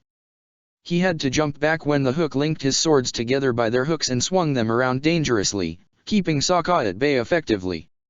His fighting style was wild and rash, but the hook seemed to be stronger than Sokka. He wouldn't win at this rate. It would seem your fighter knows how to bite back, said Long Feng, smirking. I don't know when was the last time someone managed to cut himself a slice of jet. Angela tried to remain impassive at his words, but he was truly disturbing. She wanted to think Sokka deserved getting cut and hurt by his opponent, wanted to keep thinking he had asked for it, but the savage hook's brutality was beyond what she had expected. The man would only recoil at the pain for a couple of seconds before attempting to slay his foe again. His skill with his weapons was remarkable and terrifying at the same time. Could Sokka win this fight? Could he really? Sokka grimaced when he realized the best way he could have attacked his opponent right now would have been with his boomerang, which was out of his reach at the moment. How more foolish could he get? An idea came to his head when he realized the handle of the second sword was spinning very close to him. He stabbed the end of Jet's weapon with his knife, his aim impressing even him when he managed to nail the sword's handle to the ground. But the savage hook lifted his other hook sword, releasing them from their joint combination and flinging his second sword upwards. The sword's momentum helped it slip out of the grasp of Sokka's knife. The sharp edges of the hilt nearly sliced Sokka's nose as the sword flew overhead. Sokka snarled and lifted his knife again just as Jet caught his sword in his free hand. Despite being the wild brute he seemed to be, the man had some brains too. His skill was extraordinary. No wonder he was so high in the ranking. The savage hook attacked again, unwilling to take any breaks. He attempted to stab Sokka's face several times, and the blue wolf parried and avoided the blows even though he was starting to feel weary from the blood loss. There was a pulsating pain all over his left shoulder and his right arm felt almost numb. What made the hook most dangerous wasn't his wild side, it was the fact that he knew exactly how to cut up his opponent's odds with his blades. The savage hook brought down both his swords on Sokka at the same time, and the blue wolf had no choice but to hold the blow back with his two weapons, his arms trembling as he did. Sokka felt the sweat dropping from his forehead, saw the furious look on his rival's face, realized he was in danger of getting killed. It was all too reminiscent of his life as an amateur gladiator. Back then he had been determined on surviving no matter the cost, and he would always find a way to defeat his enemy. Could he find a way to beat this wild beast? Jet pushed him, the rage in his eyes growing stronger. The blood on his face only made his appearance more intimidating. Sokka used all his strength to push back in hopes to get Jet off him, but the hook ducked suddenly, making Sokka tumble forward. Then he hooked his blades around Sokka's sword and knife to keep him from using his weapons. And, crouching on the sand as he was, the savage hook stabbed Sokka's thighs with the sharp tips of his sword's hilts. Sokka grimaced, refusing to scream when he felt the pain running up and down his body. Were the hilts of the swords digging into his bones? He couldn't tell for certain. He tried to pull away, but the pain was too strong. He ended up falling on his back, the swords still attached to him, and the hook dragged them down his legs, tearing his skin open. Azula's eyes grew wider and wider as she witnessed the way Sokka's body was being ravaged by his rival. He was getting sliced to shreds, just as Long Feng had told her before. And the man had the guts to laugh under his breath right next to her. He was actually amused by the fight. He was enjoying the slaughter as if it were a stage play. Azula resisted the urge to electrocute him right where he was, revolted completely by the man. He would be even more amused if she let him see how disturbed she was by this mad carnage. Sokka had no idea what to do, his body unwilling to respond to the pain. On a desperate whim, he took the bomb he had carried on his belt and he threw it down at Jet's head as powerfully as he could. The smoke released by the bomb took the man by surprise for long enough for Sokka to sit up and detach the blades from his legs, his fingers getting cut by the sharp weapons in the process. He crawled out of the smoke cloud, reaching out for the nearest furniture piece, one of those unusual wooden constructs that had never been much use. He used it to force himself back on his feet, but his legs kept giving away. If it weren't his legs, his arms would be the ones to fail him. No, it couldn't end like this. He couldn't end like this. He wouldn't go down, not without fighting back. He finally got to his feet again, cringing as he felt the sand grains seething into the wounds on his legs. "Bastard cut my pants," he said, chuckling as he thought of how ridiculous it was to be upset about the pair of pants instead of his injuries. Using the smoke to get away from the hook's grasp had been a good idea, for now. But it didn't seem such a great thought when he feared his rival would hop out of nowhere to tear his throat open. He grimaced and shook his head, refusing to falter. He had to win. There was nothing else to it. Losing wasn't an option. The hook had decided it would be kill or die, and he sure as hell wasn't going to die today. The smoke dissipated and Sokka caught sight of the hook's figure. He was coughing due to the smoke, but he had his swords at the ready, looking around himself in hopes to find his prey. Sokka gulped and realized he had to give the hook the same treatment he had delivered to him. He had to cut him where it hurt. Killing the beast by the head was no use if the beast's limbs continued moving. He stumbled as he made his way towards the hook as silently as he could, but he heard him anyways. The hook spun around and parried Sokka's sword with his sword's hilt, making Sokka stare at him in despair. How many uses did those damned swords have? The hook swung his other sword at Sokka's neck from below, the hook at the end of the weapon getting attached to the edge of the blue wolf's helmet to fling it off his head. The rim of the blade grazed Sokka's neck and cheekbone, leaving another large gash on him, but Sokka didn't care. He struck the hook's ribs with his knife, thankful to discover his armor wasn't sturdy at his flanks. The hook yelped before flinging down his sword on Sokka's breastplate, trying to tear it off, but Sokka continued prodding at his ribs, twisting the knife inside him until the hook was left with no choice but to push him away with his other sword. Sokka fell back, dropping on the ground right next to the well. He helped himself up with the help of the furniture once more, his eyes never leaving his enemy. Jet removed the knife from his body and glared at it angrily.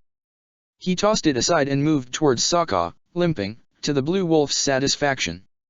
At last, his attack had taken its toll on his enemy. "That all you've got?" Sokka asked, reaching out for his last weapon, his club.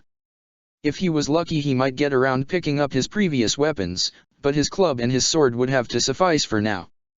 If it came to it, he would use his teeth and nails to defeat his rival, but he wouldn't lose. He refused to lose. The hook grew even angrier at Sokka's bravado, and he yelled loudly before running towards Sokka again, his killer intent enhanced now. Sokka would have wanted to duck and make Jet fall into the well, just as he had almost done while facing the Eastern Wayfarer, but his legs wouldn't respond so quickly this time. He lifted his sword and club, his injured fingers stinging him as he braced himself for the impact against the hook's weapons. The hook avoided the club, realizing it was quite a heavy weapon, too heavy to be used by a man who had lost that much blood. Tiring him out should make him drop that weapon, and it would render him powerless with only one sword. Once he couldn't defend himself, the blue wolf would be at his mercy. Sokka tried to fling his club at the hook's head, thinking he just had to deliver a strong enough blow to defeat him, but Jet kept dodging his blows. It was no use, the club was too heavy and large for him to wield when his left clavicle had been hurt so badly and his arm was begging for mercy. Almost unwillingly, Sokka let go of the club, knowing he would be signing his death warrant both by dropping it or by continuing using it. But he had gotten himself backed into a corner, and wasting his energies with the club would be no use when he could save his strength and pick up his boomerang or his knife later. He lunged at the hook with space sword, trying to strike him on his still unhurt flank, but his sword was caught between his blades. The two hooks were keeping his weapon in place, making Sokka grimace as he tried to find a way to release himself from Jet's grip. The savage hook seemed pleased by having the blue wolf at his mercy, and he must have begun wondering how to finish him off. But Sokka suddenly jumped towards him, space sword sliding through the hooks of Jet's swords and digging its way into their owner's stomach, the powerful metal piercing through the armor much like he had cut Kyoshi's heir's sword in two. Jet snarled and released his opponent's sword, and he attempted to chuck Sokka's head off by moving both his swords towards the base of his neck. Sokka managed to tilt his neck back in time, but the rims of the swords caught his chin and drew two red lines under his jaw. Sokka stumbled back for a moment, space sword leaving Jet's stomach. He had been about to attack again, trying to ignore the pain in his new injuries, but he found himself knocked to the floor by a knuckle fist delivered by the savage hook. He had used his sword's hilt to make his punch even deadlier, and he succeeded in slashing Sokka's cheek and having him bite his tongue accidentally upon the unexpected hit. Sokka spat blood out, his hair strands coming off his wolf's tail. The hook attempted to stab his legs again, but Sokka miraculously managed to roll away, pushing himself up thanks to surges of adrenaline he didn't know he had in him. He caught sight of his boomerang a few feet away. If he could reach it, maybe he could survive this fight. If he could even the ground between him and the savage hook, maybe he could win somehow. But the hook attacked him again, his swords aiming at Sokka's head. He was really intent on beheading him, wasn't he? Well, it was only logical. Sokka's armor was far sturdier than his, and he had no choice but to lunge at the unprotected skin on Sokka's neck, legs and arms. Who was winning? Who was losing? Sokka honestly had no idea at this point. But it didn't matter. The outcome to this fight wouldn't be decided by the judges, that was a given. The one to survive would be the one to win, just as it had been in the old times. And just as in old times, Sokka would survive. The image of Azula appeared in his mind again, but not in the way it used to do it back when he had been in the amateur league. Back then he had pictured her smirking cruelly at him, mocking him for being weak. Now he could see her tears. He could see her anger. He could see how disappointed she was in him. He might never be able to make up for the pain he had caused her, but he had to win here to avoid letting her down as her gladiator as well. It was the only thing in which she would rely on him these days. It was the only thing he was any use at. He couldn't fail her here. Sokka ducked when the hook reached him, and his head dug into the wound on his opponent's stomach. Jet's blood drenched his hair, making him grimace in disgust, but he made use of his rival's momentum to flip him over his head and throw him on his back on the sand. Jet's head was the first thing to collide with the ground. His entire body weight was supported by his head only momentarily, but it was enough to overwhelm him for once. He had almost let go of his swords due to the hard fall he had taken, and the blood that oozed out from his wounds was staining the sand around him, but even so, he found the strength to turn around and stand up. He had to keep fighting. He would never falter. Sokka stumbled his way to his boomerang, clasping it with his maimed fingers. Blood clung onto the weapon just as it had a long time ago, when he had killed a man for the first time. He flinched as his legs became unable to hold his weight, and he fell on his knees, pain making his eyesight blurry. By chance he looked upwards, and he found himself staring at the sponsor's balcony. He could see her clearly. Maybe he couldn't see anything else, but he could see her. He could see the concern in her eyes, the way her already pale skin was losing its color as she witnessed a bloody combat worthy of the strongest fighters in the ranking. Her red lips seemed to form a name. He had no idea if she was actually calling out for him, but he could hear it. He could hear her voice calling him. He could hear her asking him not to give up even if his body refused to respond. And he had to obey. He would obey. For she was his princess, and he was her warrior. He jumped to his feet at the right timing to stop Jet from bringing his hooks on him. Sokka grimaced and pushed him away with the weapon he had recovered, his fingers paining him further due to how hard he was holding his boomerang's edge. His eyes began glistening with rage too, much like Jet's, and he found himself powered by strength he didn't know he still had in him. He brought down his sword on Jet's second weapon and they pushed at each other, doing their best to find the perfect opening.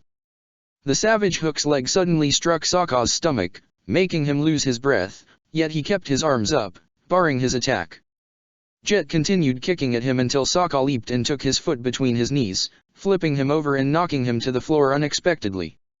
Jet was about to attack from the ground when he discovered he couldn't move his arm. Something was stopping it. He looked down to find that the something was the edge of Sokka's boomerang, hacked into his skin. Jet yelled and pushed Sokka off him, but the pain on his arm, ribs, and stomach was too much for him to remain as agile as before. He stood up and gritted his teeth, dropping one of his swords shortly to throw the boomerang away, but as he tried to take the weapon off him, his previously uninjured arm was met by a black blade. Sokka had no idea if he had pierced his bone with the powerful thrust, but he had the feeling he probably had. The hook shouted and tried to hit Sokka with his remaining blade. Sokka took the boomerang from Jet's skin and used it to strike him on the shoulder. His armor protected him from most the blow, but it made him recoil regardless. Sokka aimed towards his neck now, finding skin he could tear at, and he attacked without second thoughts. The hook yelped in pain and fell to his knees, Sokka still striking him at full power. It took a moment for Sokka to realize the hook wasn't holding either of his swords anymore.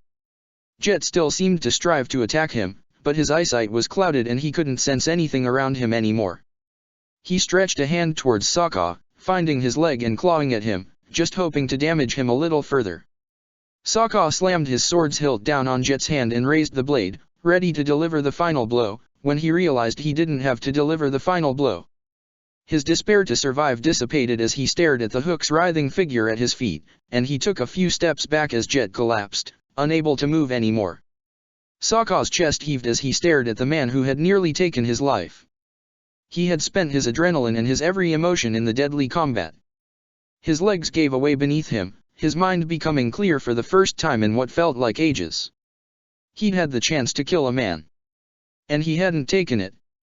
He had always feared that, whenever his vicious side took over him, he would become completely unreasonable, just like the man he had just defeated. Back in Huiyi he had killed more men than he could count, and he had always told himself afterwards that it had been the only way. The blood staining his hands would always disgust him, making him wonder if he had become a monster or if he still knew how to hold back from killing a man if he was given the choice. Knowing there still seemed to be a shred of humanity within him was enough to appease his self-hatred, if only for a moment. The winner is the Blue Wolf. The man of the megaphone shouted, not sure if Sokka would drop unconscious as well.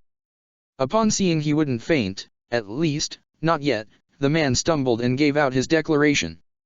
What a magnificent combat, said Long Feng, smiling and bringing out a bag of money. You have quite a powerful gladiator. It's what I should have expected from the princess, to be able to find such a strong fighter. Angela grimaced at his words. That snake didn't even care for his gladiators' wins or losses, it wasn't even about the money. It was only about the blood. He simply enjoyed the sight of two slaves cutting each other up in attempts to survive in the sand. She had hoped these sorts of people would keep to the amateur league.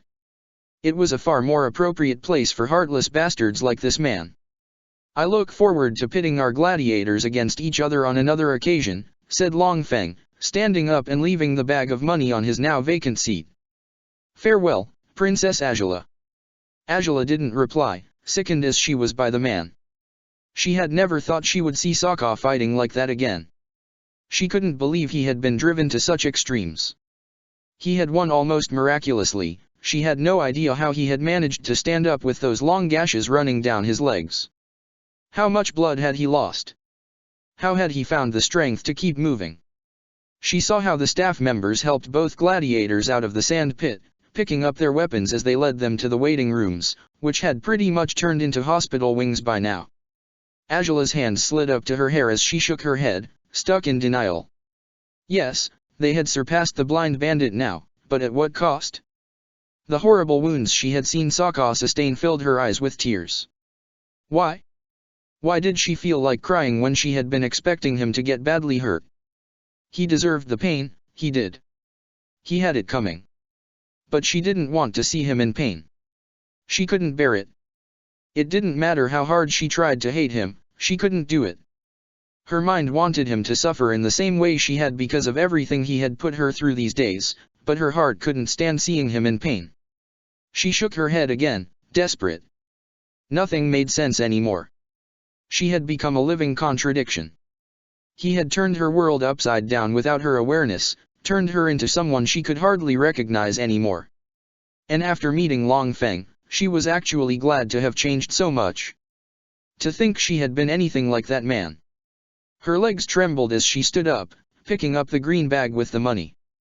She gritted her teeth and left the room, feeling her strength failing her as she headed towards the waiting rooms, hoping the medical staff would be healing him already.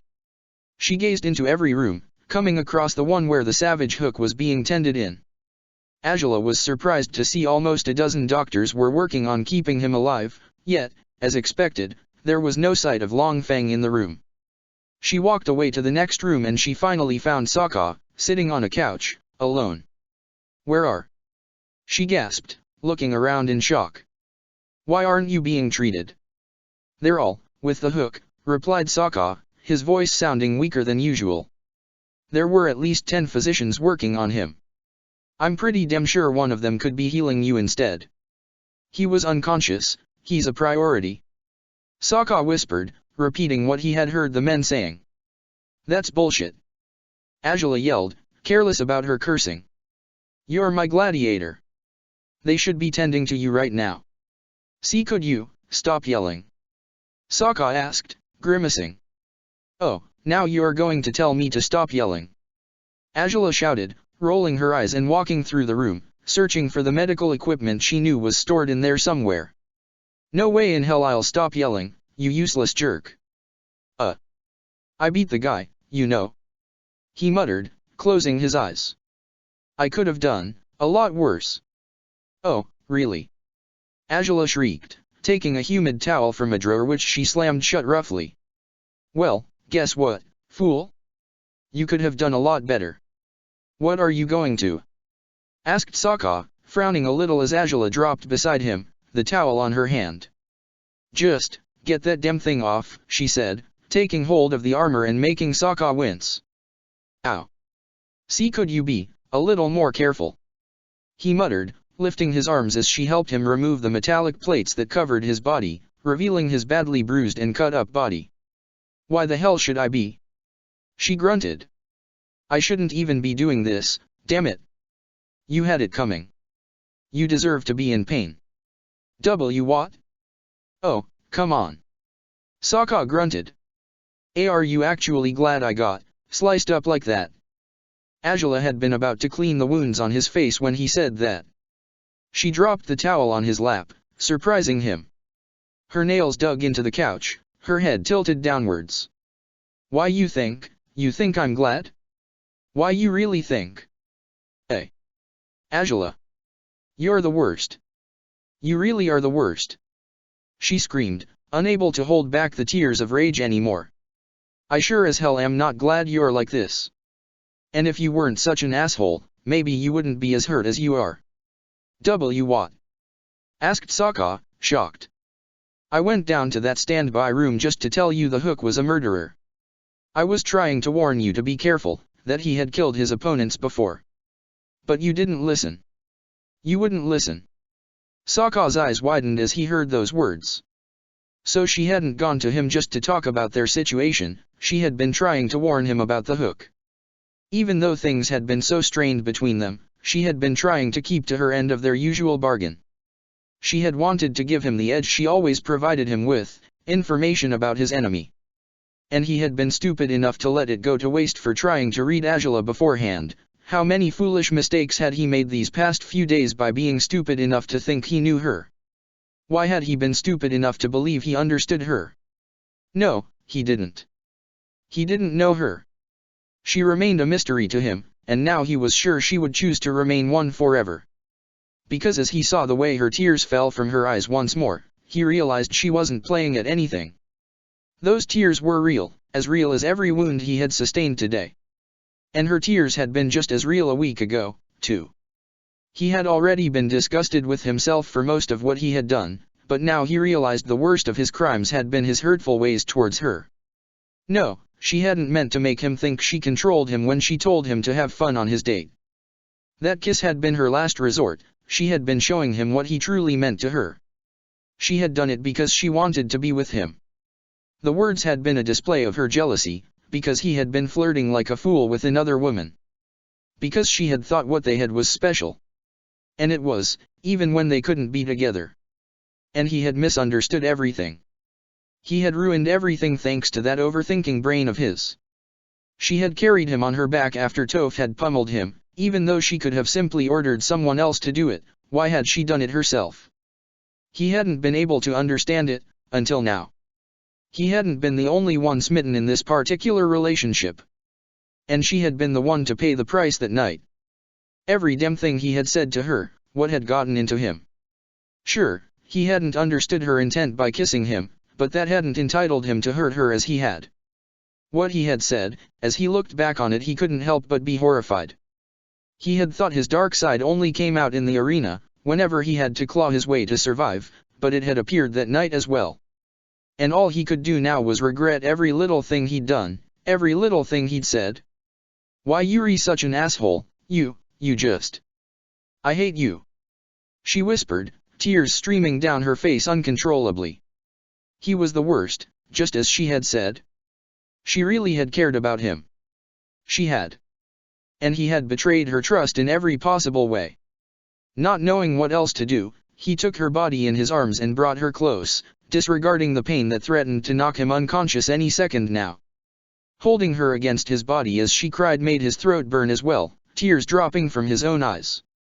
"I'm sorry," he whispered, his head going to her hair as he hugged her with the little strength he had left. "I'm sorry. I'm sorry." Hearing those words only made her cry harder. She wanted to get away from him, out of those arms, and run as far as she could. She didn't want to see him again for the rest of her life. He was the worst thing to ever happen to her. "I'm sorry. I'm sorry."